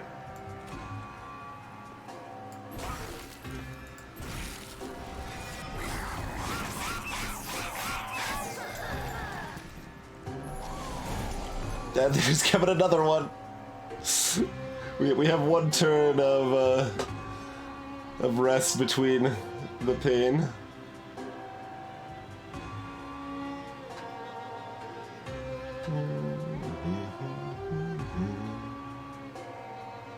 So we've got a couple zero-cost dregs we can cast. Oh yeah, that's right, we've got another spike. Kind of forgot we had a second spike here.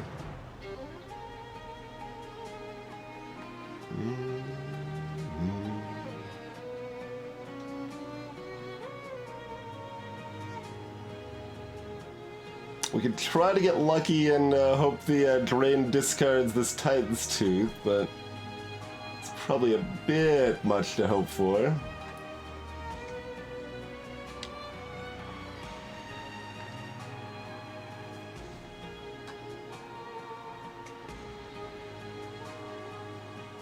This would be enough to kill this.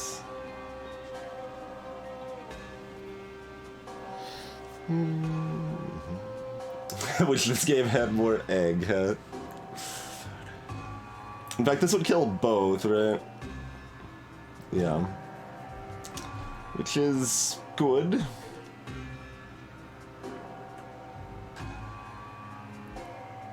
Could let this get killed off on the bottom, which is probably good.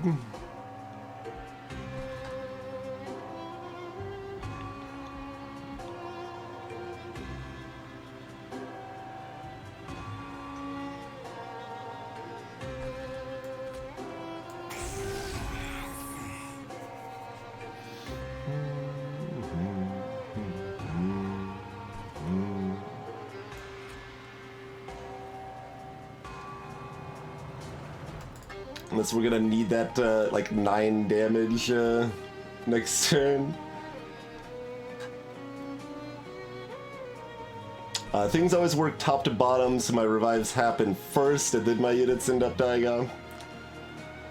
Unfortunately, but he's okay.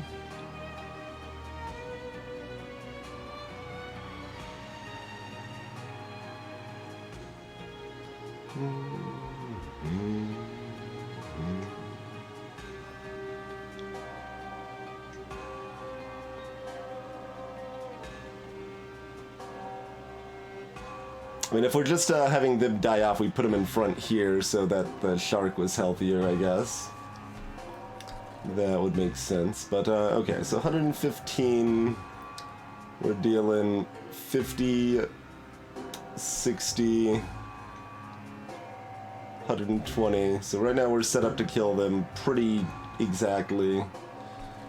And then to do nothing to this. Which is, you know, not entirely ideal.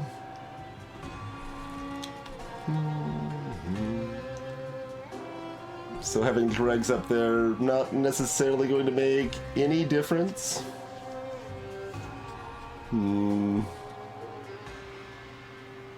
It certainly could.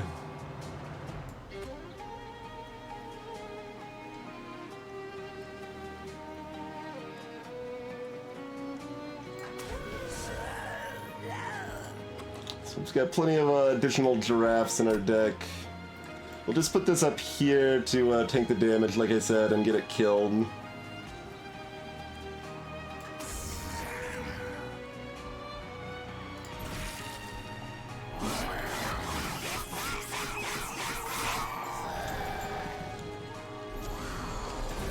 Hey, Glacier Wolf! Alright, so we've got mana for this turn.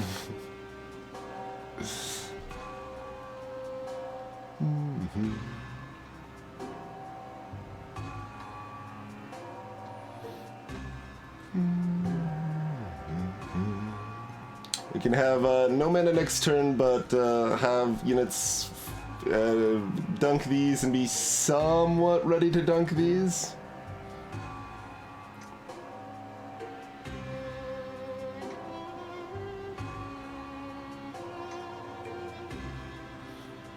we can fit 2 more in this row. 60. Yeah, so we can in fact kill this if we want to have actually no mana next turn. I mean, yeah, then we Purify and Cleanse to keep like this one alive or something another turn.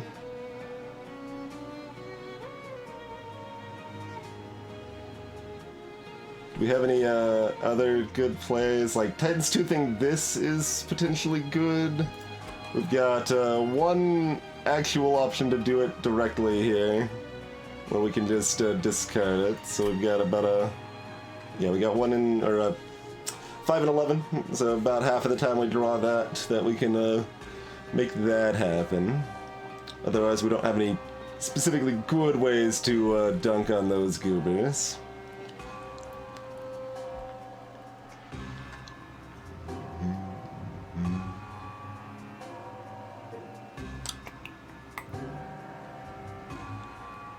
So right now we're gonna have 2 mana next turn, but then we'll be unable to deal with this, which is not necessarily the end of the world. They'll pop up here, we'll get whacked there, go up here, and then whack the pyre 3 times for 12 damage. It's not great.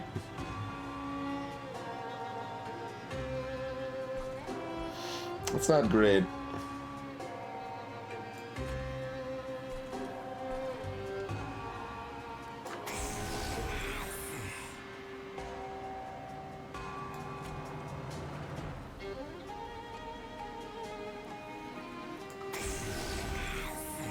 Alright, we'll kill it, and then we have no mana next turn. So we use this to keep another one of these alive, so at least we'll have lots of ways to dunk this stuff. Let's check if we need that. So, this is 30. So right now the shark is dying, which is fine. And then we're dealing 14 plus 50 plus 60. So we've got 124, and we could make that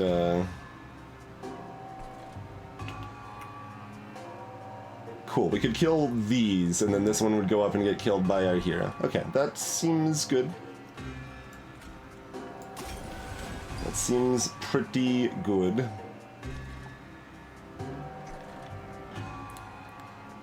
Casting this isn't helpful. We'd rather it just sit in my hand frozen out of the way rather than dying so it gets back on top of my deck, limiting our ability to draw stuff we want more.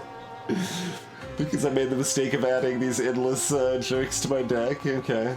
We cast this, it doesn't do anything, but that's fine. We could cast it here. Does that 3 armor we would get from this matter?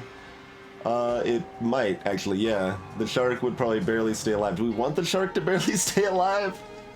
There's all these layered questions, like, alright, here's the play to allow me to keep my unit alive, but maybe I don't want to keep my unit alive. Oh, mercy me. Also, maybe we wanted the other giraffe to die, because we're going to have both of these back. We'll still have a spot for this one if we want it, which is probably fine. And then we could set up maybe for big whacks the turn after next, and hope that's good. Alright, we want our unit to die. It's at 33. And it's taking 34. So we could, in fact, save our shark. Do we want our shark to die next turn? Kind of. But also not really. But also yes. It's going to be so low health that it's not going to do a lot. So we should probably just let it die, I think. I think we should just let it die. So let's go with that. Hey, Adjutant, thank you for 6 months.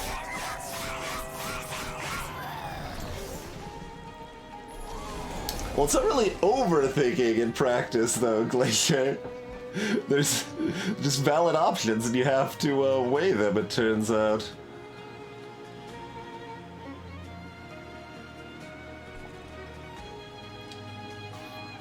Okay, we've got 2 tanky jerks in front this time.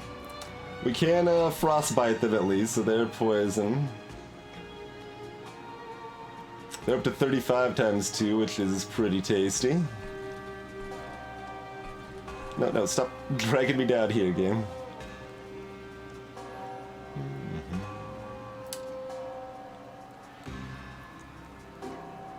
So we'll put them up there. They don't do a lot this turn, but we want them up there for next turn. Actually, do we want to use our spike just to keep all of our units alive for another turn except for the shark? And that's fine, we don't need the shark to stay alive?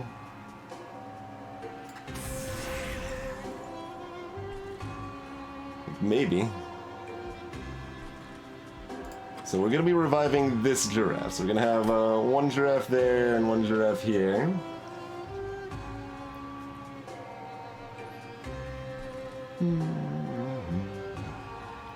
So we already put that there. No reason to apply frostbite to anything but these goobers.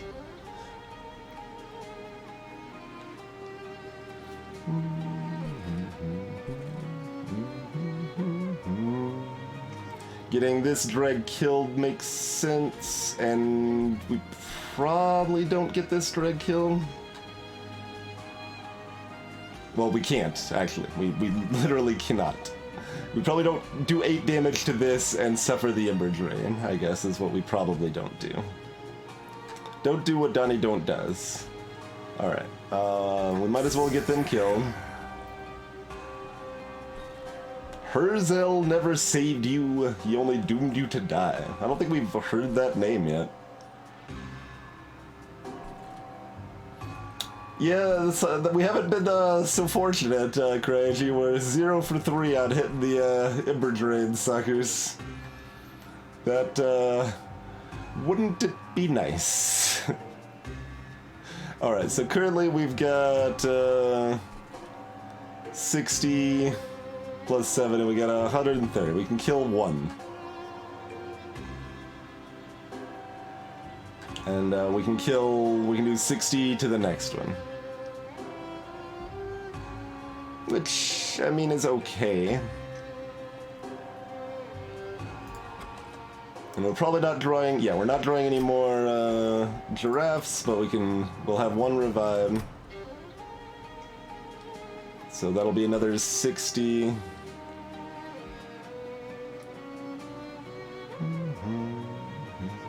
So we can kill both of those, but this makes it to the top, and then does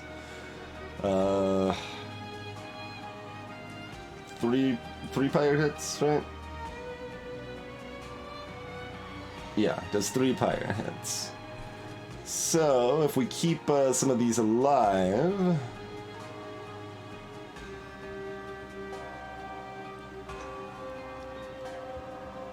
instead does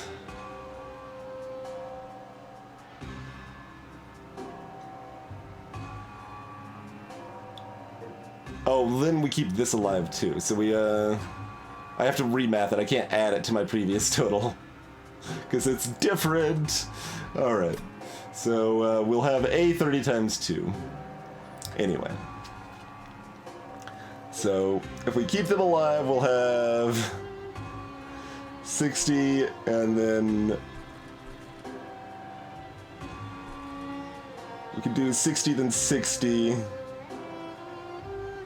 Then we do, so we got 64 here plus 60. We would do 70 damage to this. Okay, yeah.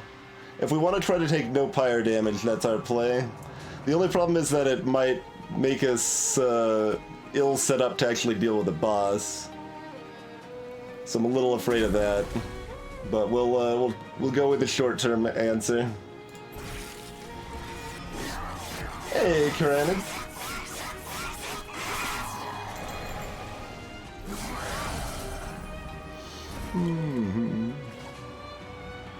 Hey there, Ad Hoc.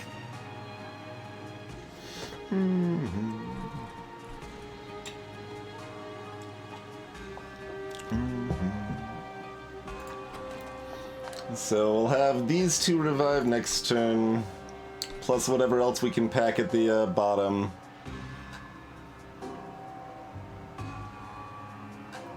I mean, we could revive them now, but now rather than later is actually worse, if anything, so...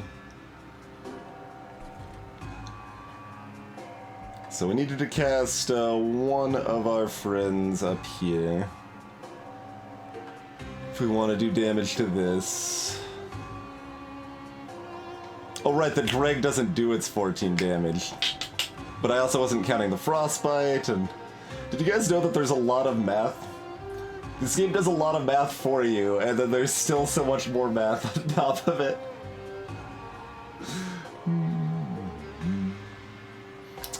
Alright,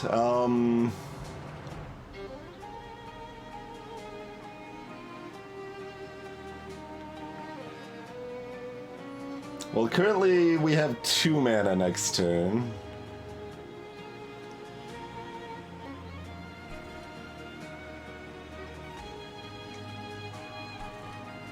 Do we maybe have to kind of ignore them and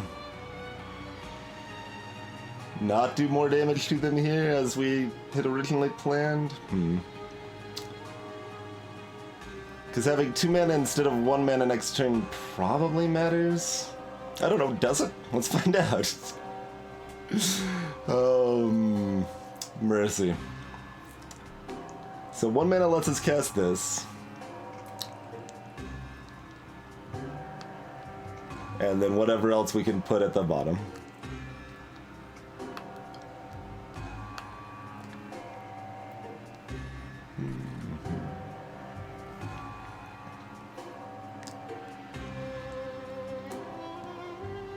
So we could Wicklash this 20 times 3 because it's going to live anyway but not long enough.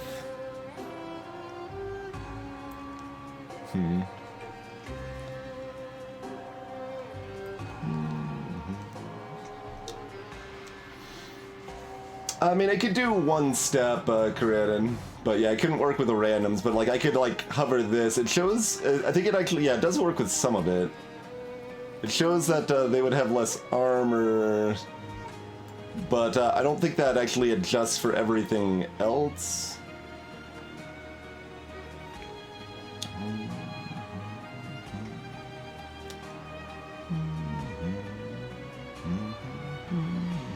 Let's see. 110, they're at 109. Okay, yeah, so that doesn't affect anything there.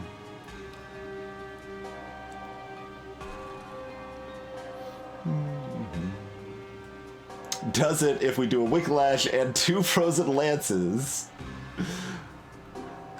Quite possibly.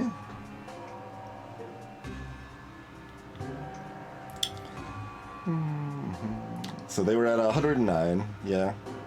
Okay. So minus 12, they've got 97. And if we Wicklash, that's 15 more we could add. Mm-hmm. 82. So this 25 would then go over here, the second hit of that 25. So 25 plus 60 here, 85, and then one of the 35s hits it. So this takes another 35, which is 1 less hit on the pyre that it's going to do.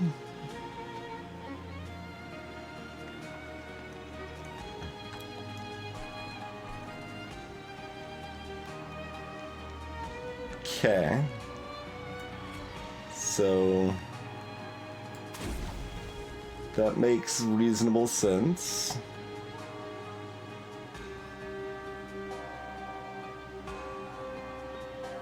Just having this killed off to be revival fodder makes sense.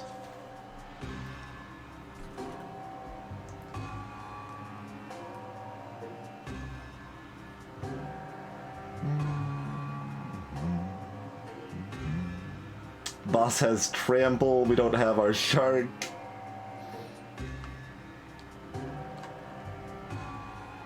We will have our shark, though, so it'll block at least one of the boss hits.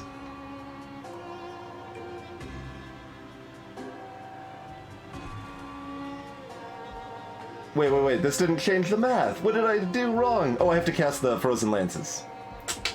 Yes. It's about to freak out here.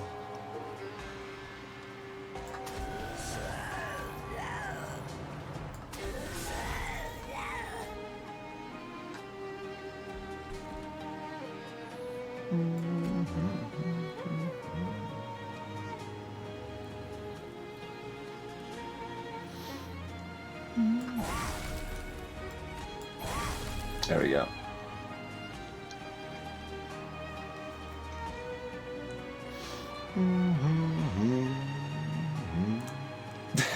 He crits.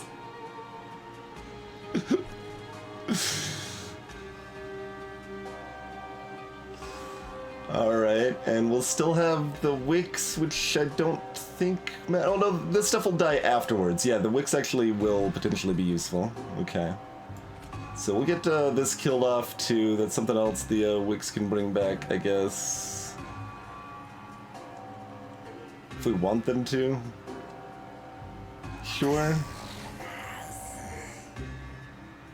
Not entirely happy with this, but I'm not sure I have a better option, so this is where we're at.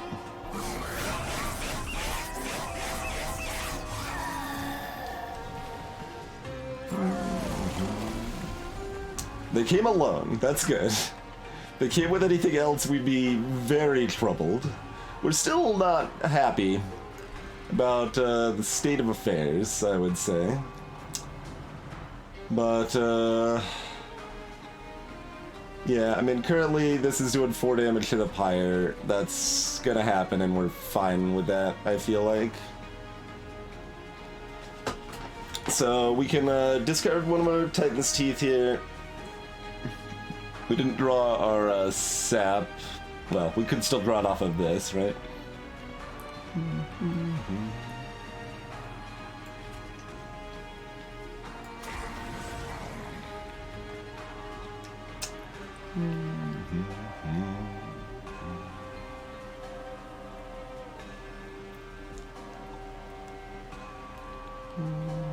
We have only our, oh yeah, we got like our endless ones and our unhealthy ones, great. Alright, well, that's fine.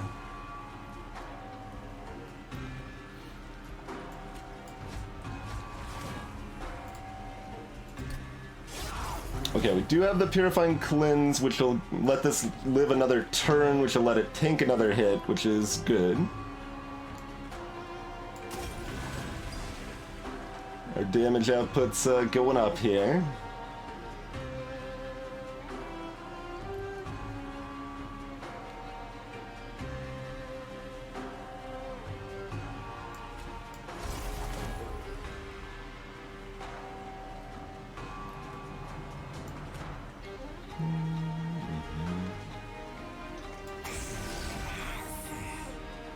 Burn Bright. We can reform, oh, we should probably just reform those, right? We got 2 slots here. Or do we do that for next turn?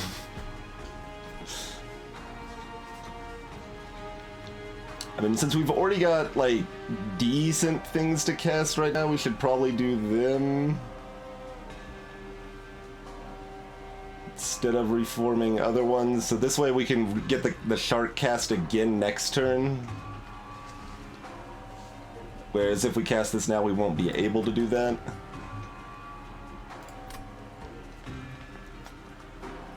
So that's probably for the best, right?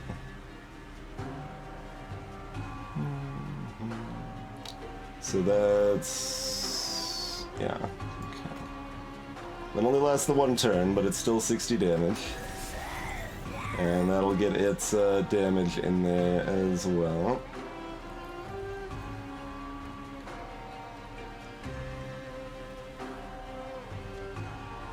The only reason to play... Well, no, that's not going to get buffed because it's endless. But we would get it back. Do we want to get it back? No, because we've got the Wicks, and okay. We're already getting the other endless one back. So I think this is what we want to do.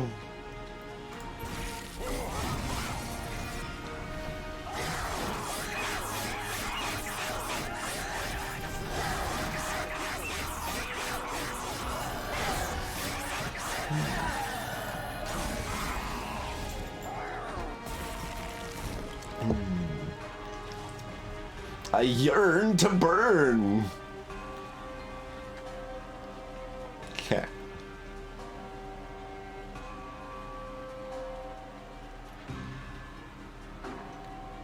We did draw our other spike, so we can apply burnout to all of our units so they'd last another turn.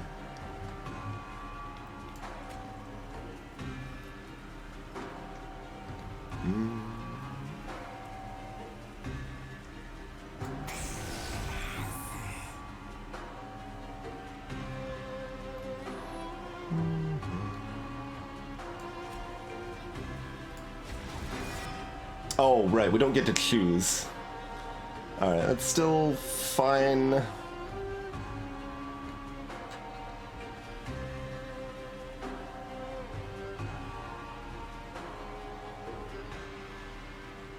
I guess you are our tankiest friend. That's probably good enough. Okay, that's pretty good.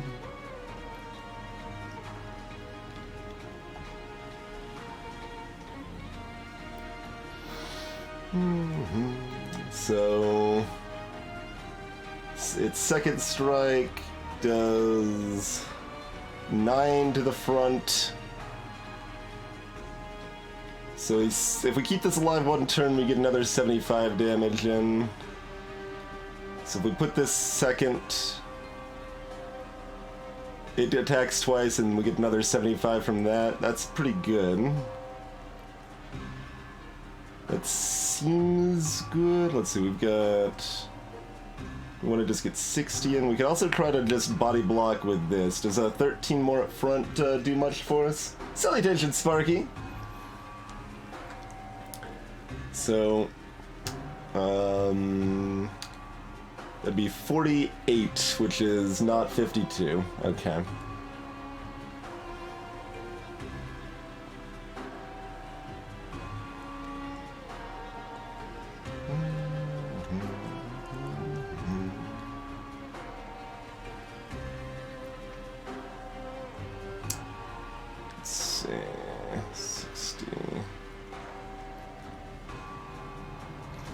So, I mean, discasting on the back is 60 damage,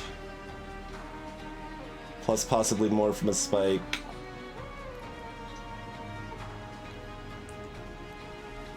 And then there's some consideration of trying to sneak the sap in there, but I think getting the spike in for both extra damage and a little more burnout is good.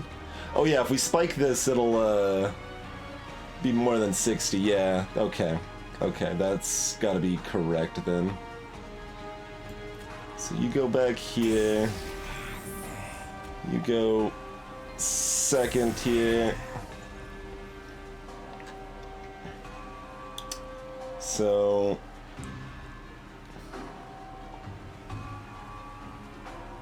Oh, it's already dead. Huzzah! Alright, we don't need to do anything more. Spike for posterity, but otherwise we're good. I thought we had one more. I thought that was only gonna bring it down to like 100 or so. All right, we're good then.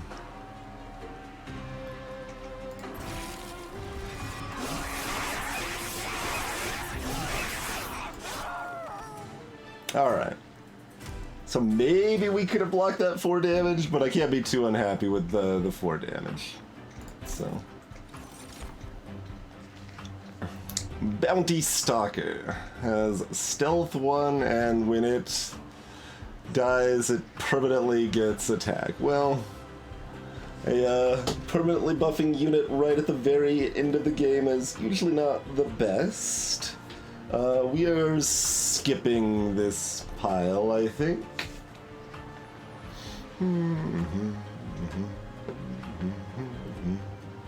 Like, we could get more giraffes, but I don't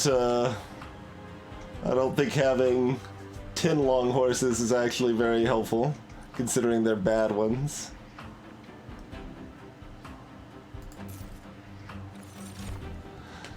Urchin Spines. Apply spell weakness to enemy units. Frenzied Swarm. Apply daze to enemy units, but discard your hand. And Pyrebound was what again? Could only be played in the Pyre room and the floor below it. Ascend all enemy units on this floor and apply dazed 3.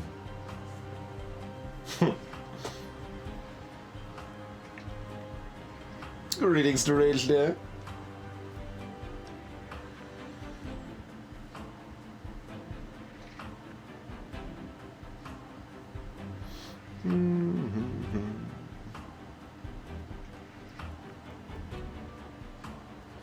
Yeah, I mean, Bounty with Endless is basically like having a card that says deal like 15 damage to the front enemy unit.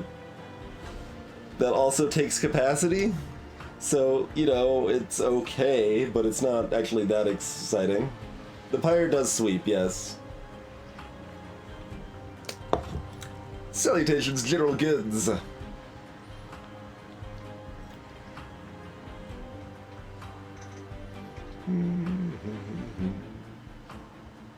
There's nothing above the Pyre.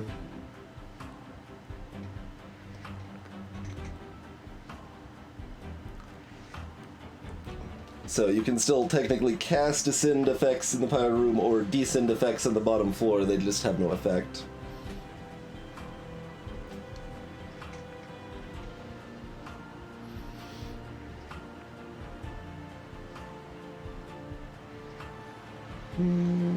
So, I mean, this lets us potentially ignore a wave of enemy units to some extent. But otherwise, it's mostly bad, in that it, like, prevents me from getting to other cards I want to get to. And Frenzied Swarm, like Dazed Enemy, it's great. Discarded my hand when I'm freezing cards in my hand to save for later. Well, subpar. Well, sometimes those cards are Titan's Teeth and discarding them is great. Well, there's that bonus too, so...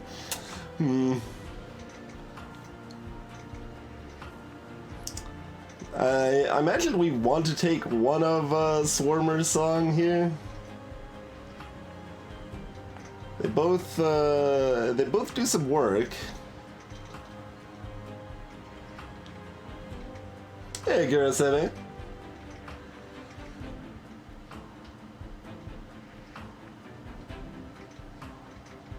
Oh yeah, holdover on a Siren song.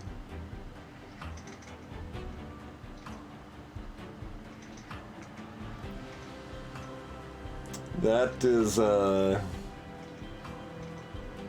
isn't that just broken?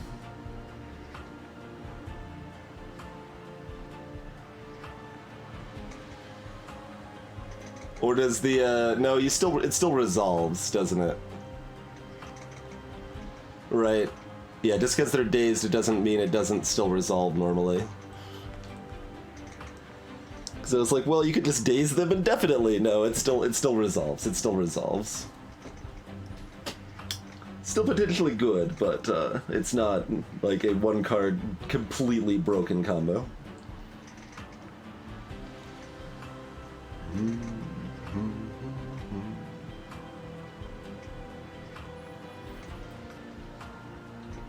I mean, how much damage did that,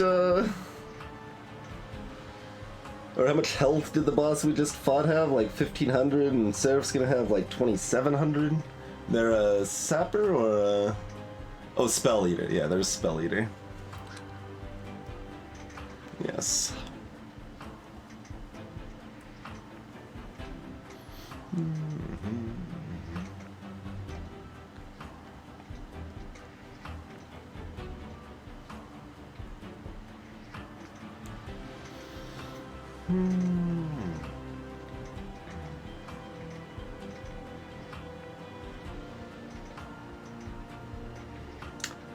Oh god, I feel like we just lose to Seraph. I don't know how we save this, but this might help. It probably is more likely to help than this. Take it, I guess. Oh, it's spherical. So, left... or right. Right would give us enough money to buy more than a single trinket. Would also let me buy upgrades. Removal's still pretty great, though.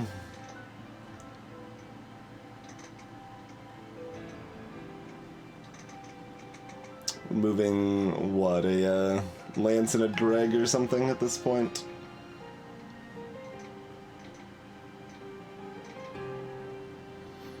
Possibly an endless giraffe.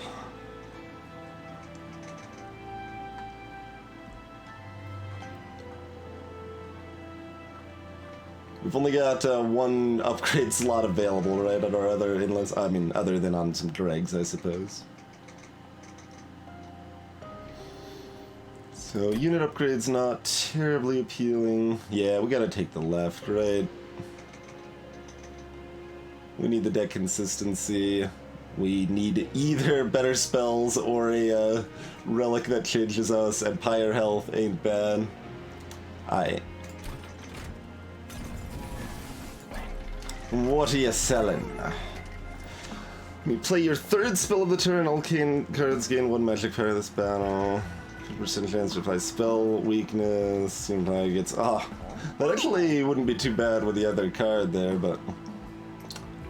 Nothing doing with that stuff, really. Oh, hi, Melik.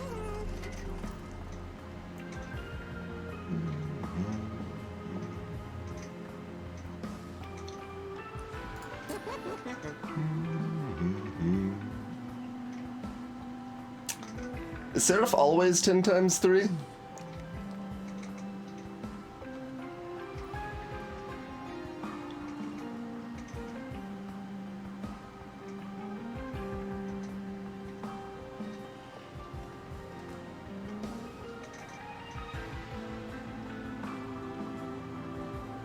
Because holdover drain might be a thing. Holdover Wicklash has some potential too.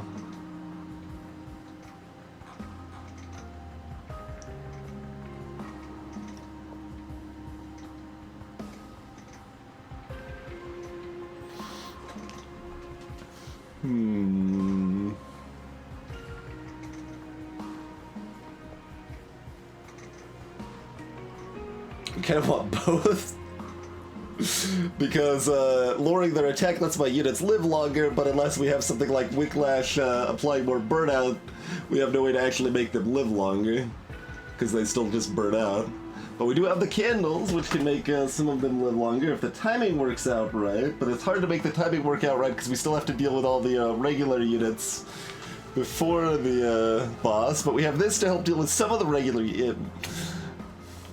Did you know that there's a lot of things at play here?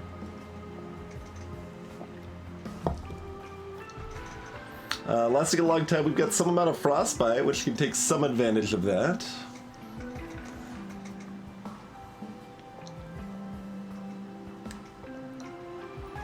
Without the Ember Drain crap, our spikes are easier to cast this this fight.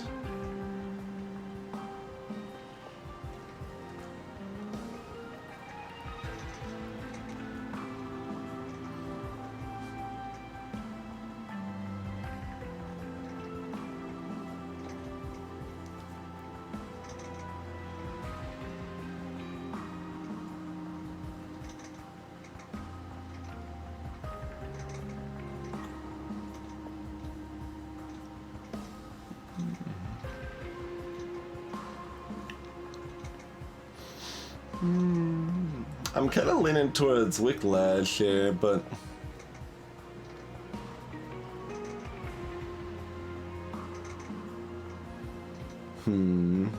Oh god, wait. Either case, it's not that exciting because... I mean, there's some ways around it, but yes, this is Spell Eater Seraph. So, lances are useful to distract from our more important spells sometimes, but also consume spells are not always consumed. Oh man, I feel like there's more randomness at play here than I would favor, but we'll try to make work what we can.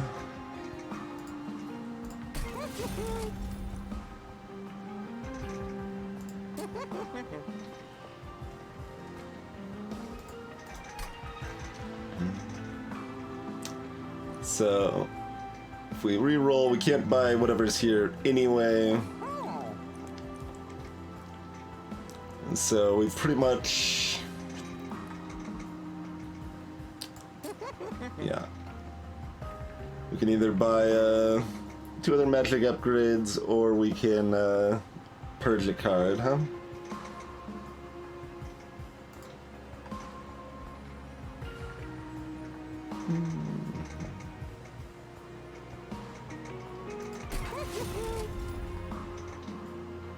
I don't know if that's actually good. It's weird. Alright, let's purge other stuff first here.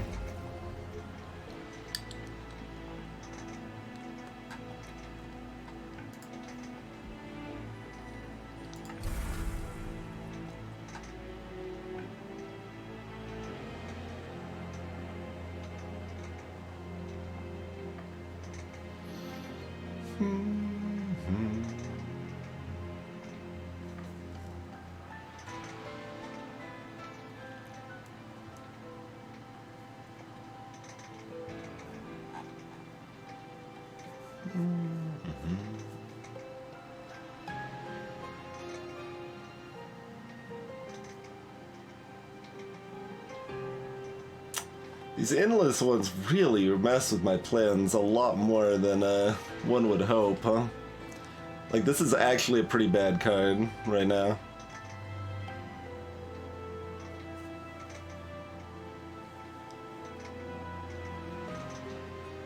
It might be correct to go ahead and remove this.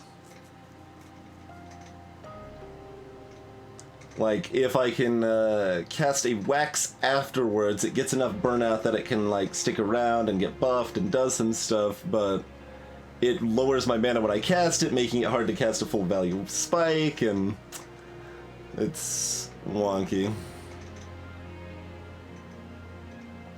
Like, most of the time it's just 40 damage. Which I don't think is cutting it. I realize that dregs are less, but they can body block for more after they revive, and they only cost 0 mana, which is important.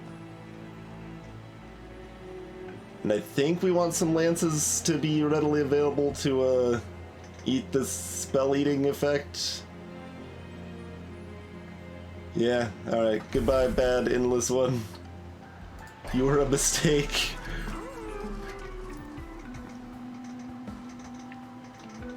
We would rather have a random effect than this effect, probably? What are the other effects? We've got just plus 10 damage or healing. And... what else? What can be in that 20 slot other than that? Because we got the guaranteed mana reduction on the left. When we reroll, we'll get that. Maybe we just remove again. So I could just do this and a remove.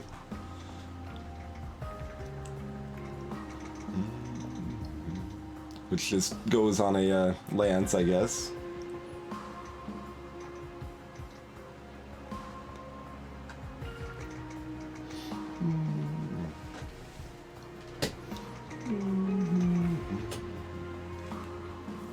I feel like there's one other standard spell upgrade that I'm not thinking of, but maybe that's only the special ones, because like there's Endless in the special, there's Permafrost in the special.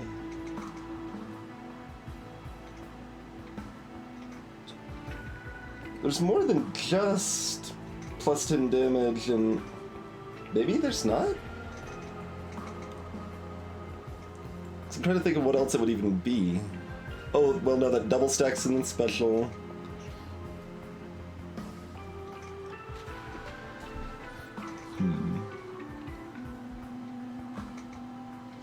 Alright, let's just, well, 1 mana cost.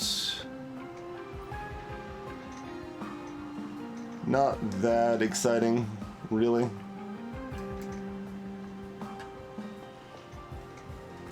Like, there's things it works on that are helpful, but...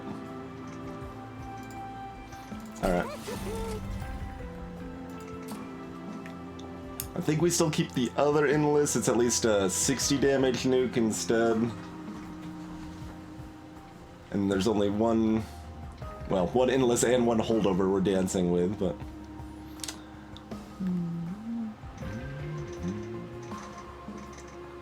So now we remove one of the lances, or do we remove another dreg? We still have 3 dregs.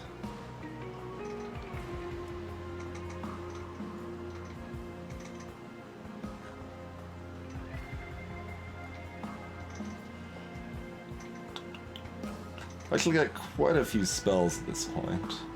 We got token for a chump spell. I mean, Siren Song is mostly fine to direct cast when we need it. Obviously, these are...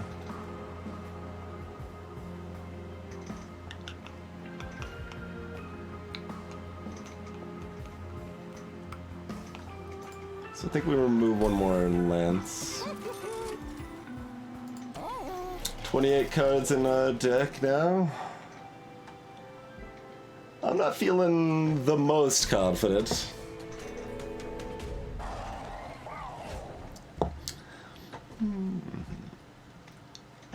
But, we definitely have a chance.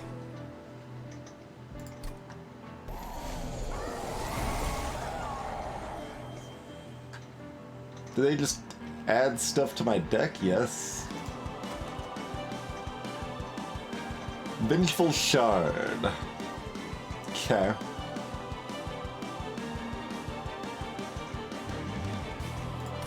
Rude. Oh, and we've got one in our hand, too. Good.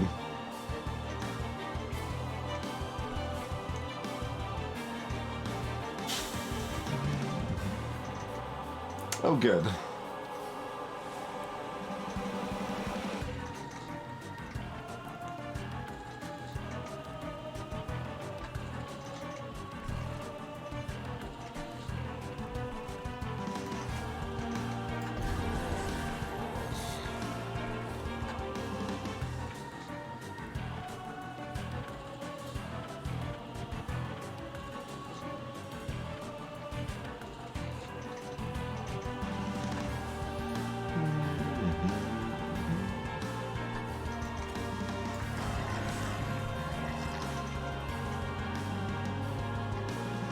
I'm gonna do this down here in case we draw a Titan's Tooth. I know if we do it one floor up, we'd get the 3 armor, but Titan's Tooth would be so strong here, so... I guess we could have just cast it, but...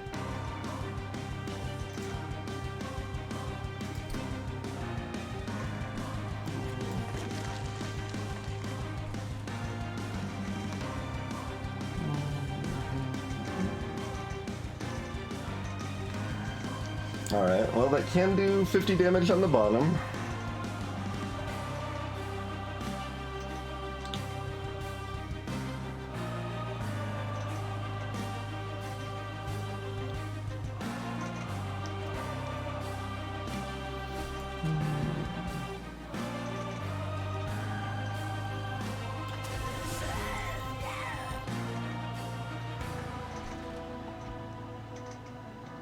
That's right, take 10 damage. I guess if we put her up there, it could have done 50 damage to Seraph, too.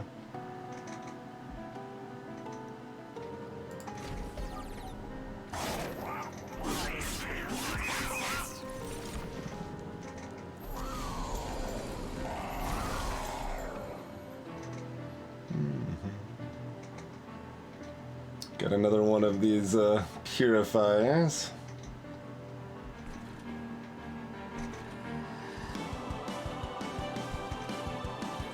Okay, we do have a Titans too.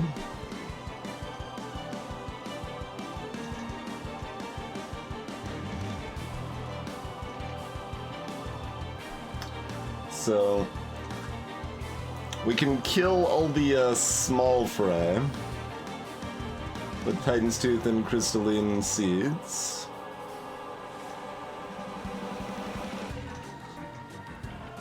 And if we put this bottom, this still dies, but it gets to do its 50 damage to this.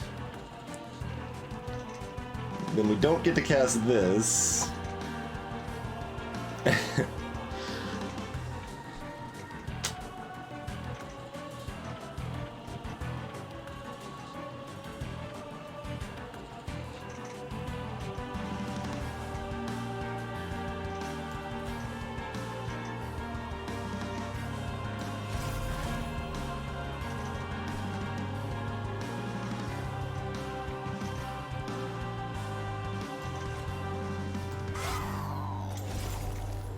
It's a little Frostbite on Seraph for some bonus there.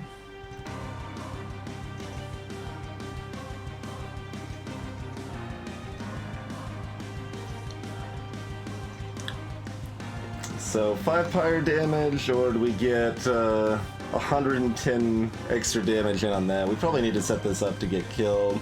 Like, we already aren't dealing with this. Okay.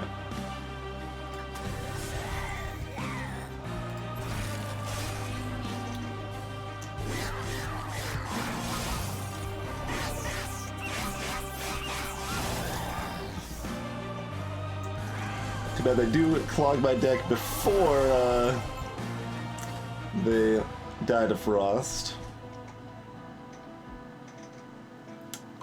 Hey, we actually landed the silences this time. Huzzah.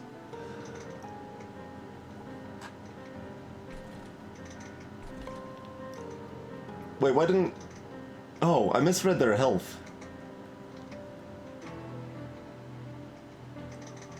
Why is... That has...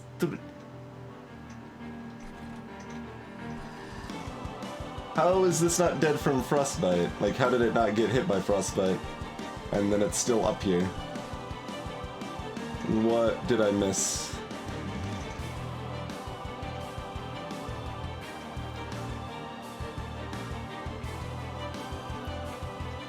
Oh, Seraph spawns it.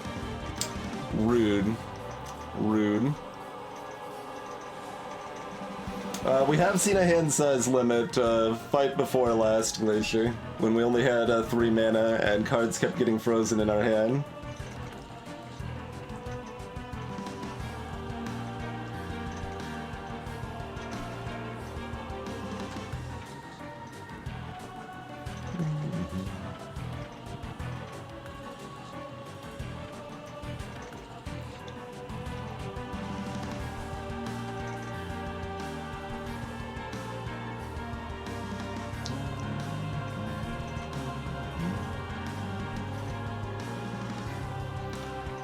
We did not draw our giraffes, even with all our removal, huh?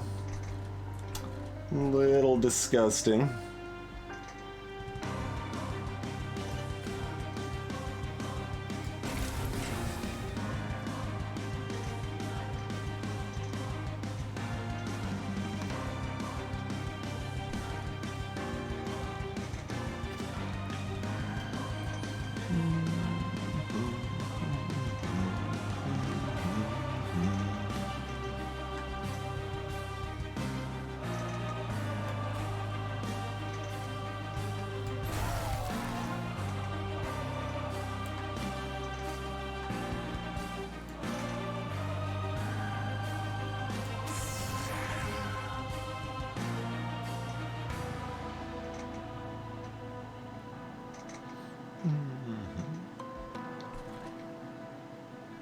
Put this here, just, well, we should chump block up here if anywhere, probably, huh?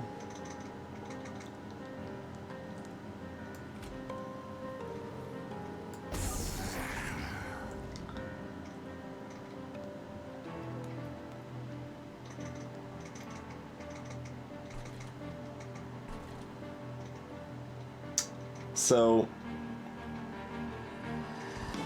keeping this alive is actually useful. Alright.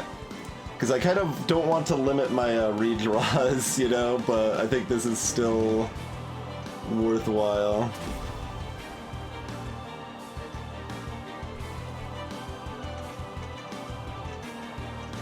It's not what I would call ideal. Hey, Magus!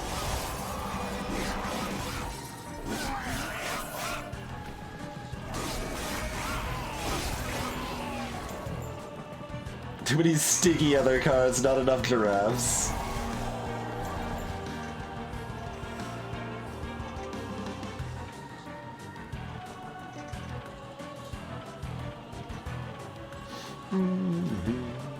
Salutations, Quadile.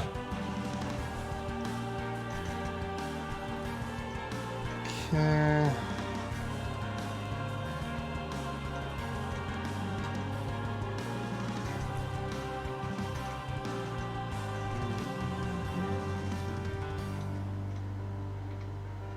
So if we could save this, we could only do that by casting this. We can actually do that though if we wanted. Yeah, everything else is 0.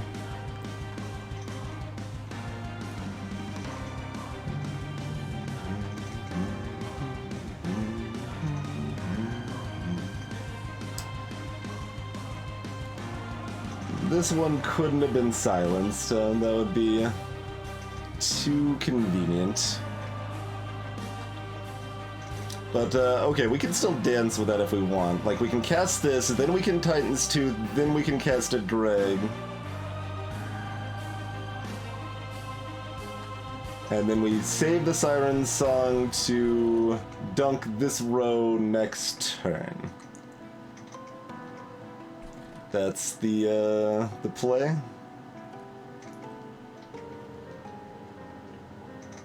I think that's the play.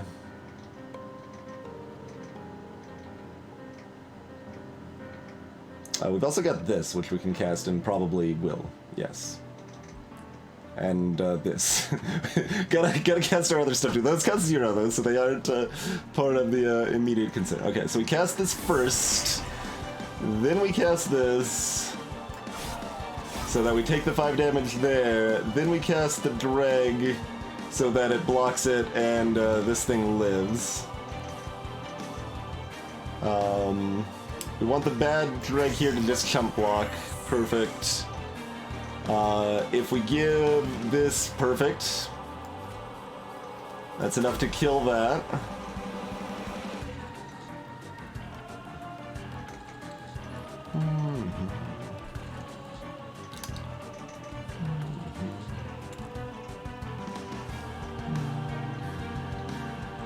So we could do 60 to this, which doesn't matter. That doesn't matter.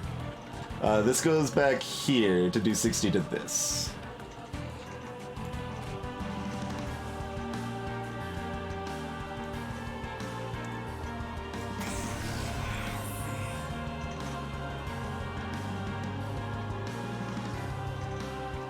Oh, right. It only does 40 to that because it hits before Frostbite does. Still good. Just mildly disappointing.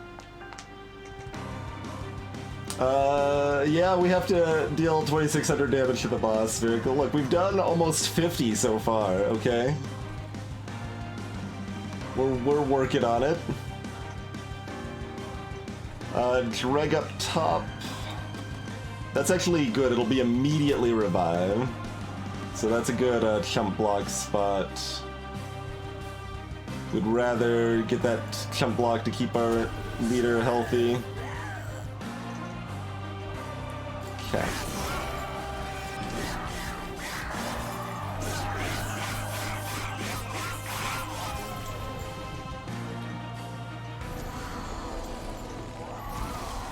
Summon another goober down here. Aight. Do another one of our vengeful shards.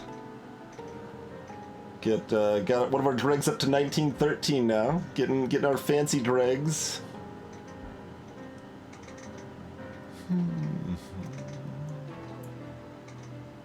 Which, I mean, is good. It survives 2 hits. This one maybe should have... this one should have gone up front because it's healthy. But we got this one. We've also got a Purifying Cleanse. We got some options. I think we want to spike the bottom row. And that's actually going to result in some damage to this, maybe? Or at least it's going to, like... No, these are really tanky, but it's going to wreck a lot of this.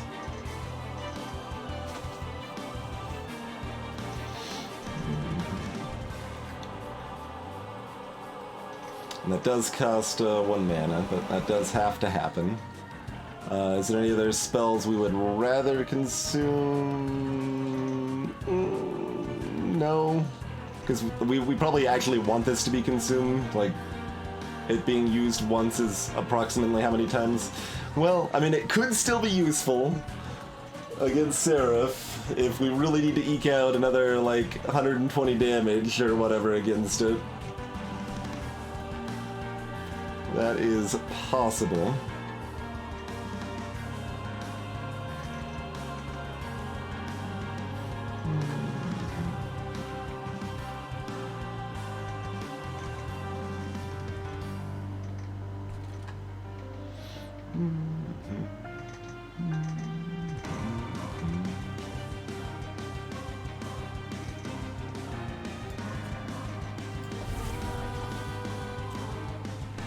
Okay, so we're gonna dunk those.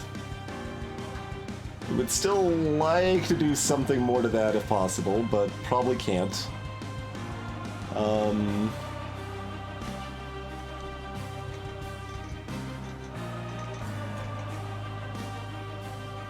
You get your chump block on. You get your not quite so chump block on.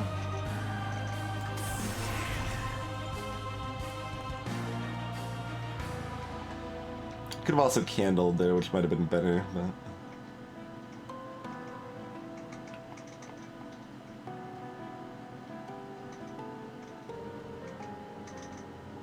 we could put the dreg as just another chump block if we want. But putting them up here, if anything, is somewhat useful.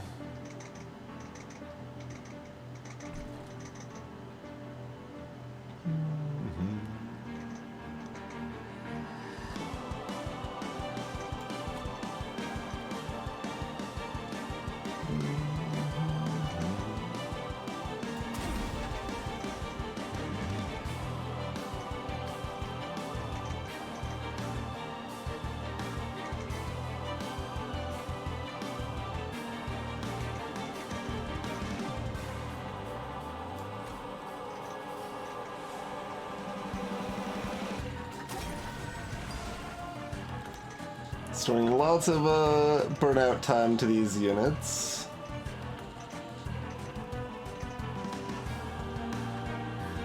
So, do we spike for 2? This is only 1 damage. I think we spike for 2.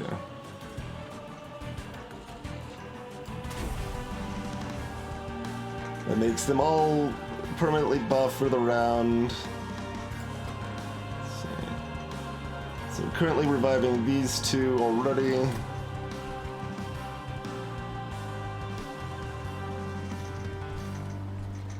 I'll have that for reviving next turn. Got 3 more giraffes in the deck.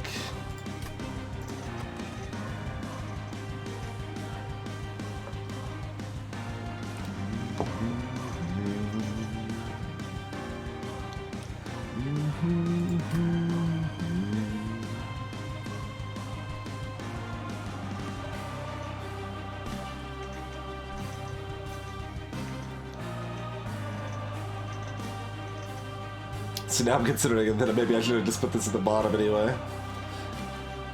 The buff it would have gotten would have been too drastic, but still would have been good to have on it if so. Okay, so we've got a 14. So we've got 54 against this. Plus 9. is 63 plus 8 is 71. So it's hitting the pyre once for 10 damage. That's... Oh, we know it's hitting it twice. We need to do... Okay, so we do need this up here. Unless we want to put this up here. I mean, I guess we could spike it too, probably, but... Or lance it, rather, but... Yeah, we probably want this...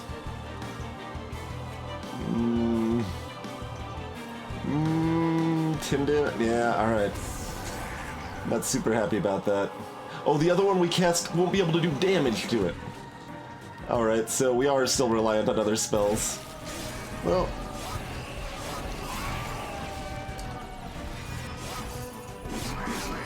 Yeah, that dazed on the top floor is always hard to remember.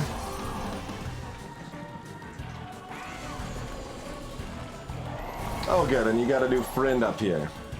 Got a new friend!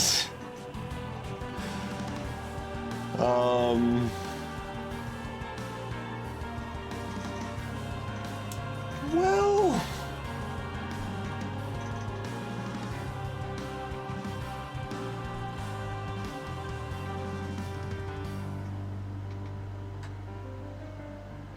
Shark has to go bottom, right?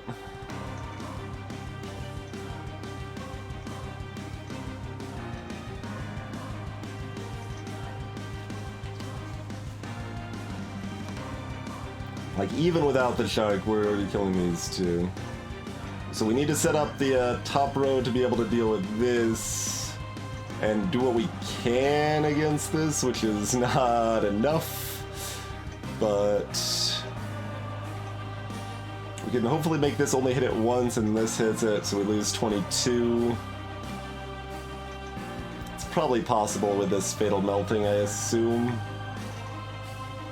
I was hoping to get a Titans 2. Wait, we already got rid of the other Titans 2? What happened to our second Titans 2? I guess we... discarded it? Question mark?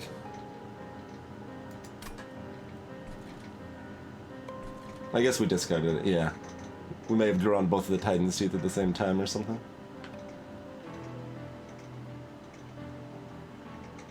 Or just drawn it early, in the before time, when I can't remember.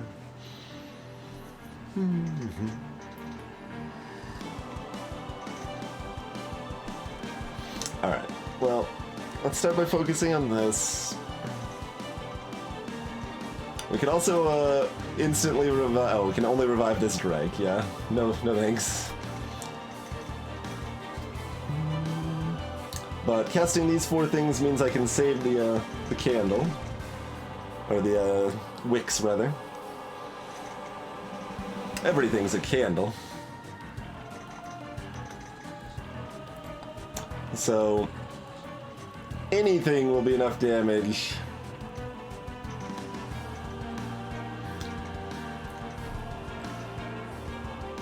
Because it's taking 62 right now. It just needs to be dealt 4 damage from, like, one of these 2 frozen lances in the remainder of my deck. That's fine. We can still cast, Fatal Melting on it.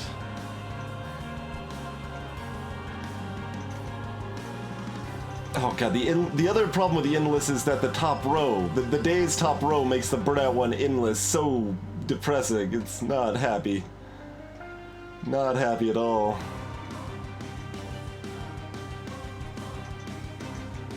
So, no, this other stuff has to be set up middle row, not top. We can't wait for them to get up here. We need to dunk on it while we can here.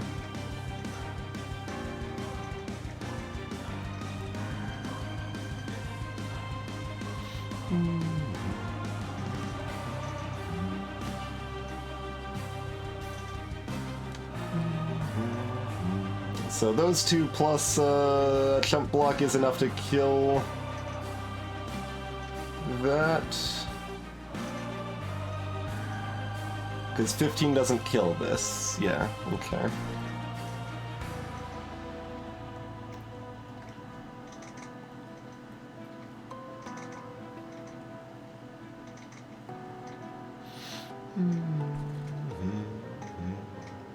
Okay, so we can deal with that, which means we can do this. That number looks a little happier.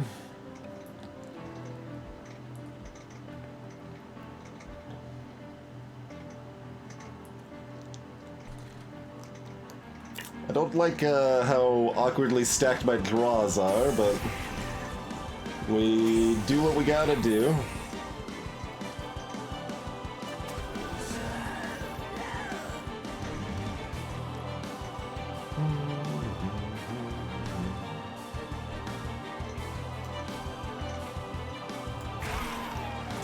Oh yeah, I forgot that does it to everything. I forget that with that spell every time. Nice. Okay, that actually prevents 22 damage, not just 10 damage.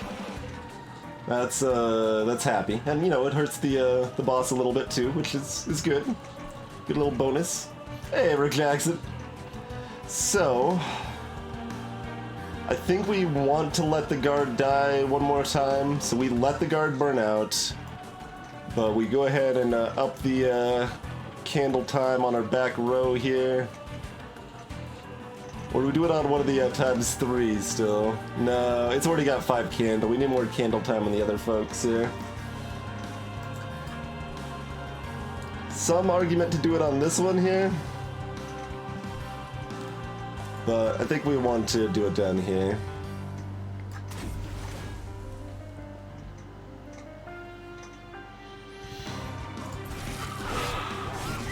We don't have good Sacred Weak targets right now, and we'd ideally like to save it for the boss anyway.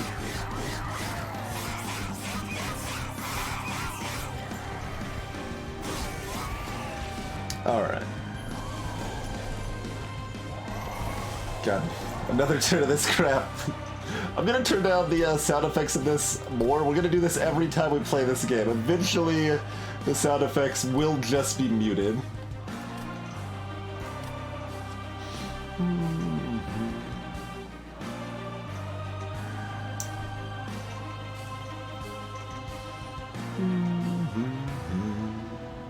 So we could Sacred Wick to get our Shark Tank back, but we can put a 20 health. Yeah, we could put that in front. That's good.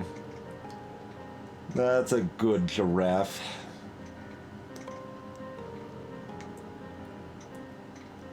That's silenced anyway. And you can jump block like a boss. You're up to a 30-18. You're actually like a real unit now, but you're still just a jump blocker in my heart.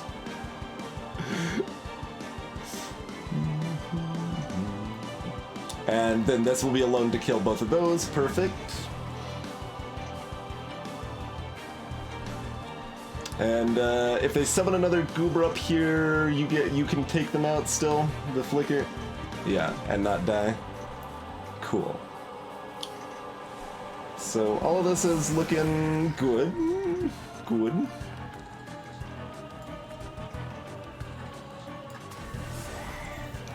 I don't like that the boss is multi-hit. We do get to sap it at least. And we will have a chance to resummon our shark friend in front. So that actually means we don't cast an... Oh yeah, there'd be no benefit. We could cast another one of these middle... Yeah, it's just the endless one. We could get another chunk of damage on this guy. Yeah, 60 damage on the boss sounds good to me.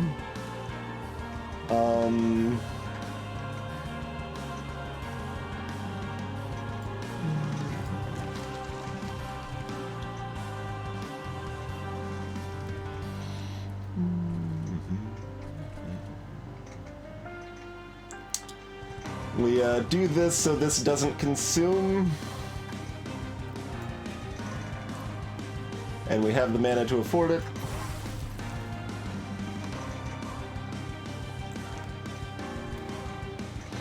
So we could cast the other spell here on our endless one if we wanted. It probably still makes most sense to keep stacking up the bottom row so that it's just the bottom row is gonna live and be ready to wreck on the boss, and then we've got another spike. We can give them all another burnout also. Greetings, Braider.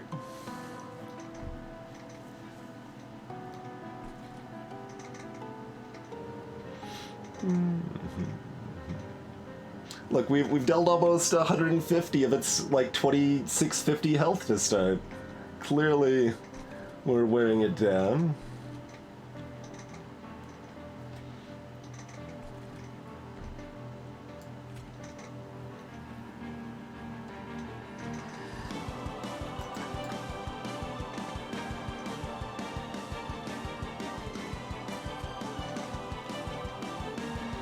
I think our shark is, plus the drain is beefy enough to give these people enough time to live that this is all correct to keep them alive.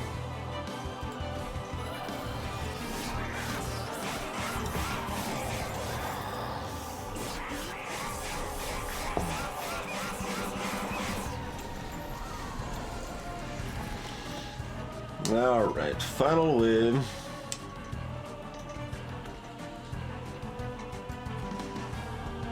Hello, shark friend.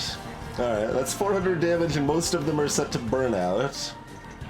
Well, because those two are at once, so that makes sense. Did we get any other heal? We did not. But the drain will do some good work here.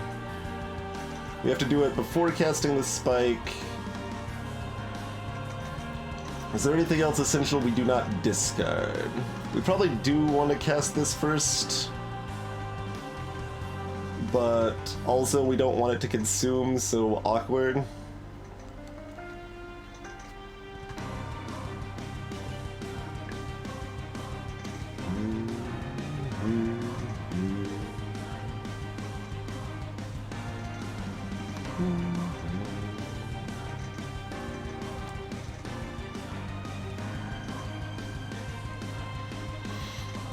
So we've got 3 cards we don't want it to discard. That's a little scary, but I think we need to do it.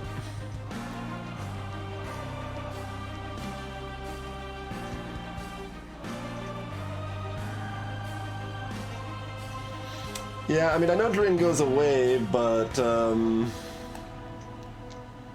lowering its attack is still going to give a relevant amount of survivability here, I think. I mean, do we do all of the math? The math on that is a lot, so I kind of don't want to. TBH.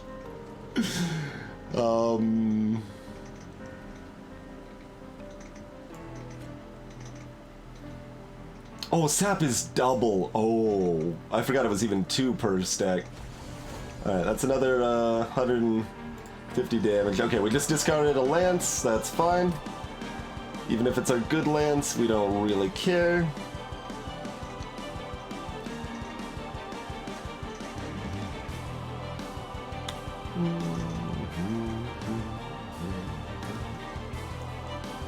Lance fighter.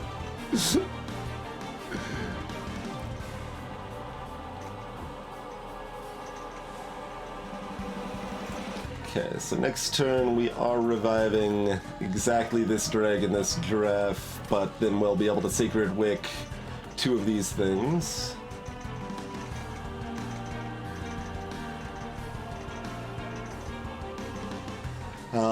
Does that mean we want to play the Endless to get it back? I mean, it's still only burnout 1, so mostly who cares? Because we're using the spike this turn, not next turn, I think.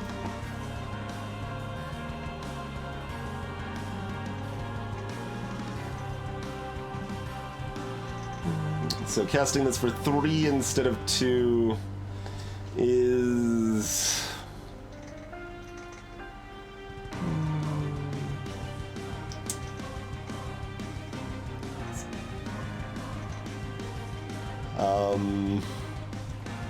at least 66 more damage. And no, it's even more than that, yeah. It's about 100 more damage.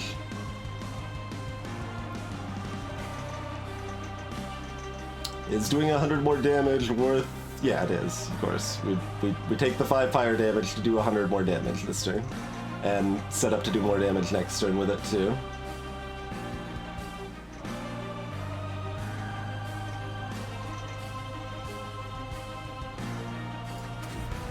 Yeah. That was a lot more than 100 more damage. Holy crap. I was only counting the raw damage. I wasn't even counting the burnout. That's still lower than I would like that number to be honest. But, you know, it's still a lot. And a lot is good.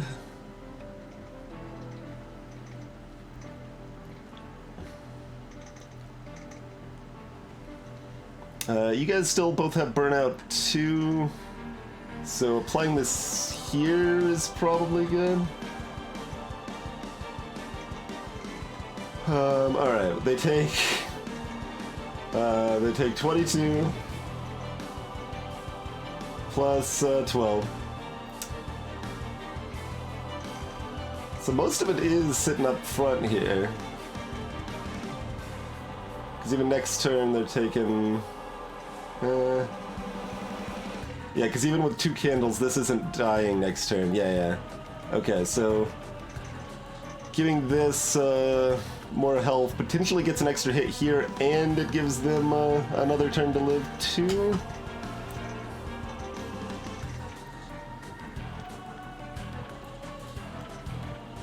So that seems like the best spot for this.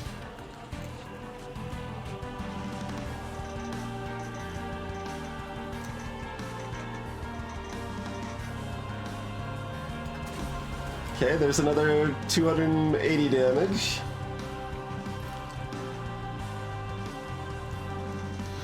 Alright, final question. Do we want to cast any of these dregs up here? So our deck is nothing. We aren't drawing anything that helps us. We have this draft, this drag.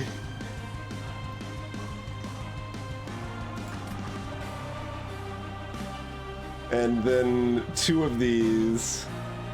So we want to cast both of these dregs.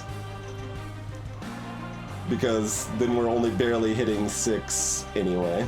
Okay.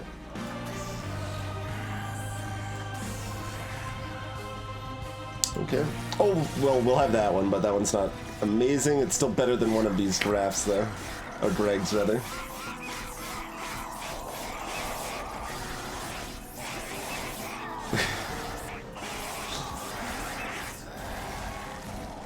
Yeah, we're still a lot more off than I would like. How many units have died now? That does 60 now only? This card's dumb.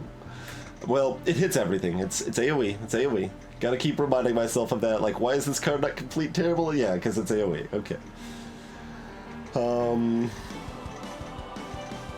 Okay, that's not gonna go over our hand limit, so we can go ahead and do this.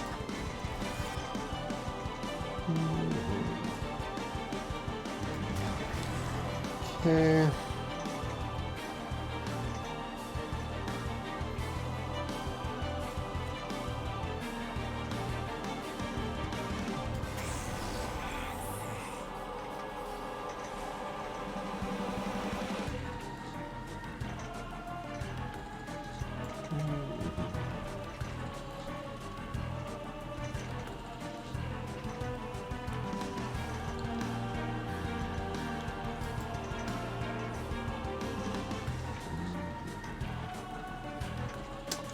Casting, well, we've also got the wick. Well, that will go on one of these. That's fine. Probably this one,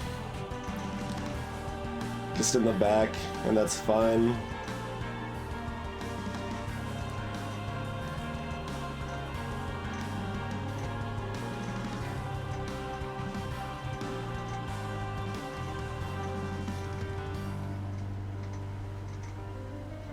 Could also go on this,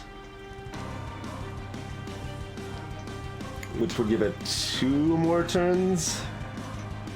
And if we put it on one of these, it might only give it 1 more turn.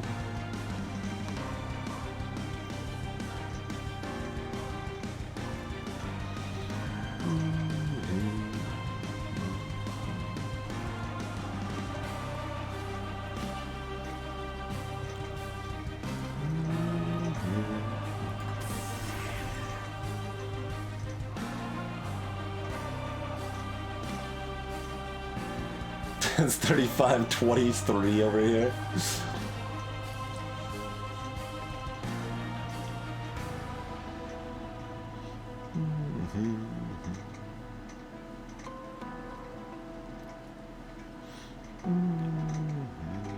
Let me just get rid of one of those before we forget. We'll decide on the other one here.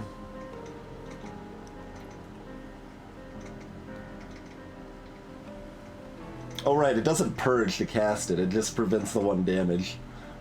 I was like, man, I don't remember them adding more of those to our deck. Yeah, they sure didn't.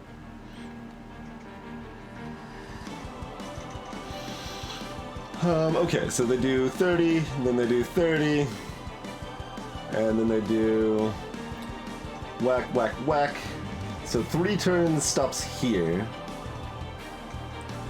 And then whack, whack, whack, 4 turns.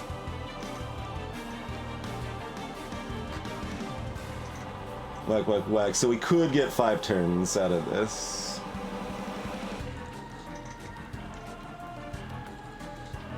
So that's still better than buffing this one.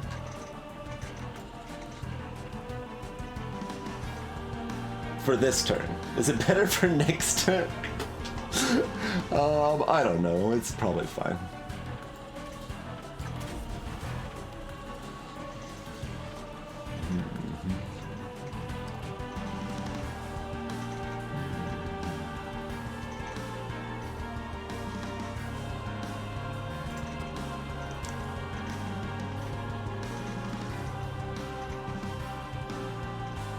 So all we can do is add some frost next turn, but that's fine.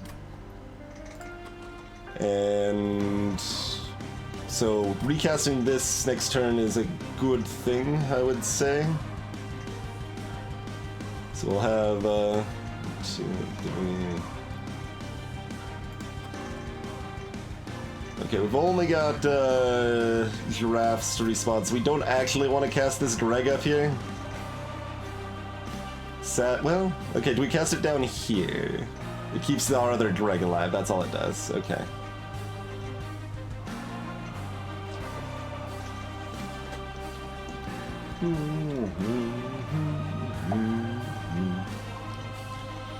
So that's fine. We just get the 60 damage in, right? That's only 1 fire damage, that's irrelevant.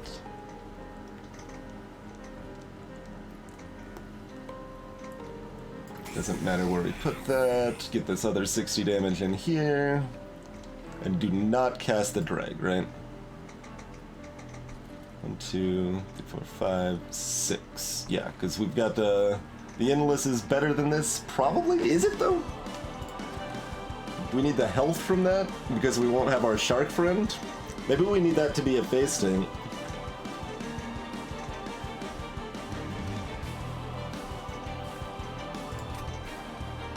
Only 23. Because currently we're casting 3 of these.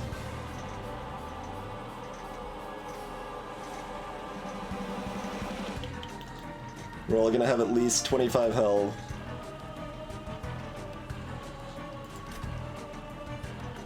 Plus our endless.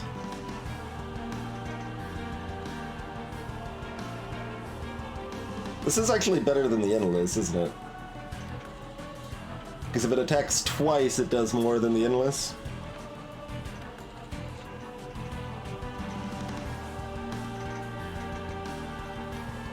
And it has more health to tank. Oh, you're right. Well, the dazed is actually fine. There'll only be dazed for the 1 turn, not the entire thing. But I did forget about the dazed. Which does suck. But is okay. Probably.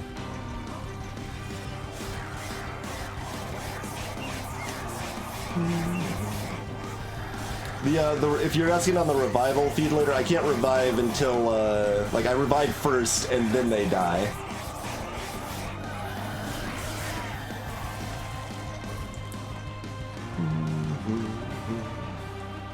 So the timing ain't favorable on that front. but he's okay.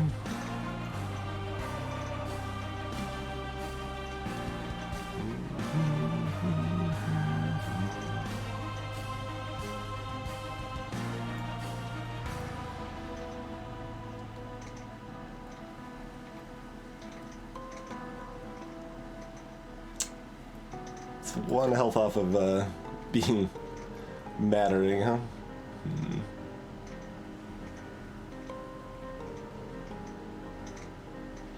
These do a lot of damage now, don't they? I guess these go behind our flicker. Yeah, we've got enough damage here, right? This is fine. I don't need to worry about this. Plenty of damage. More damage. And some more damage. And sure.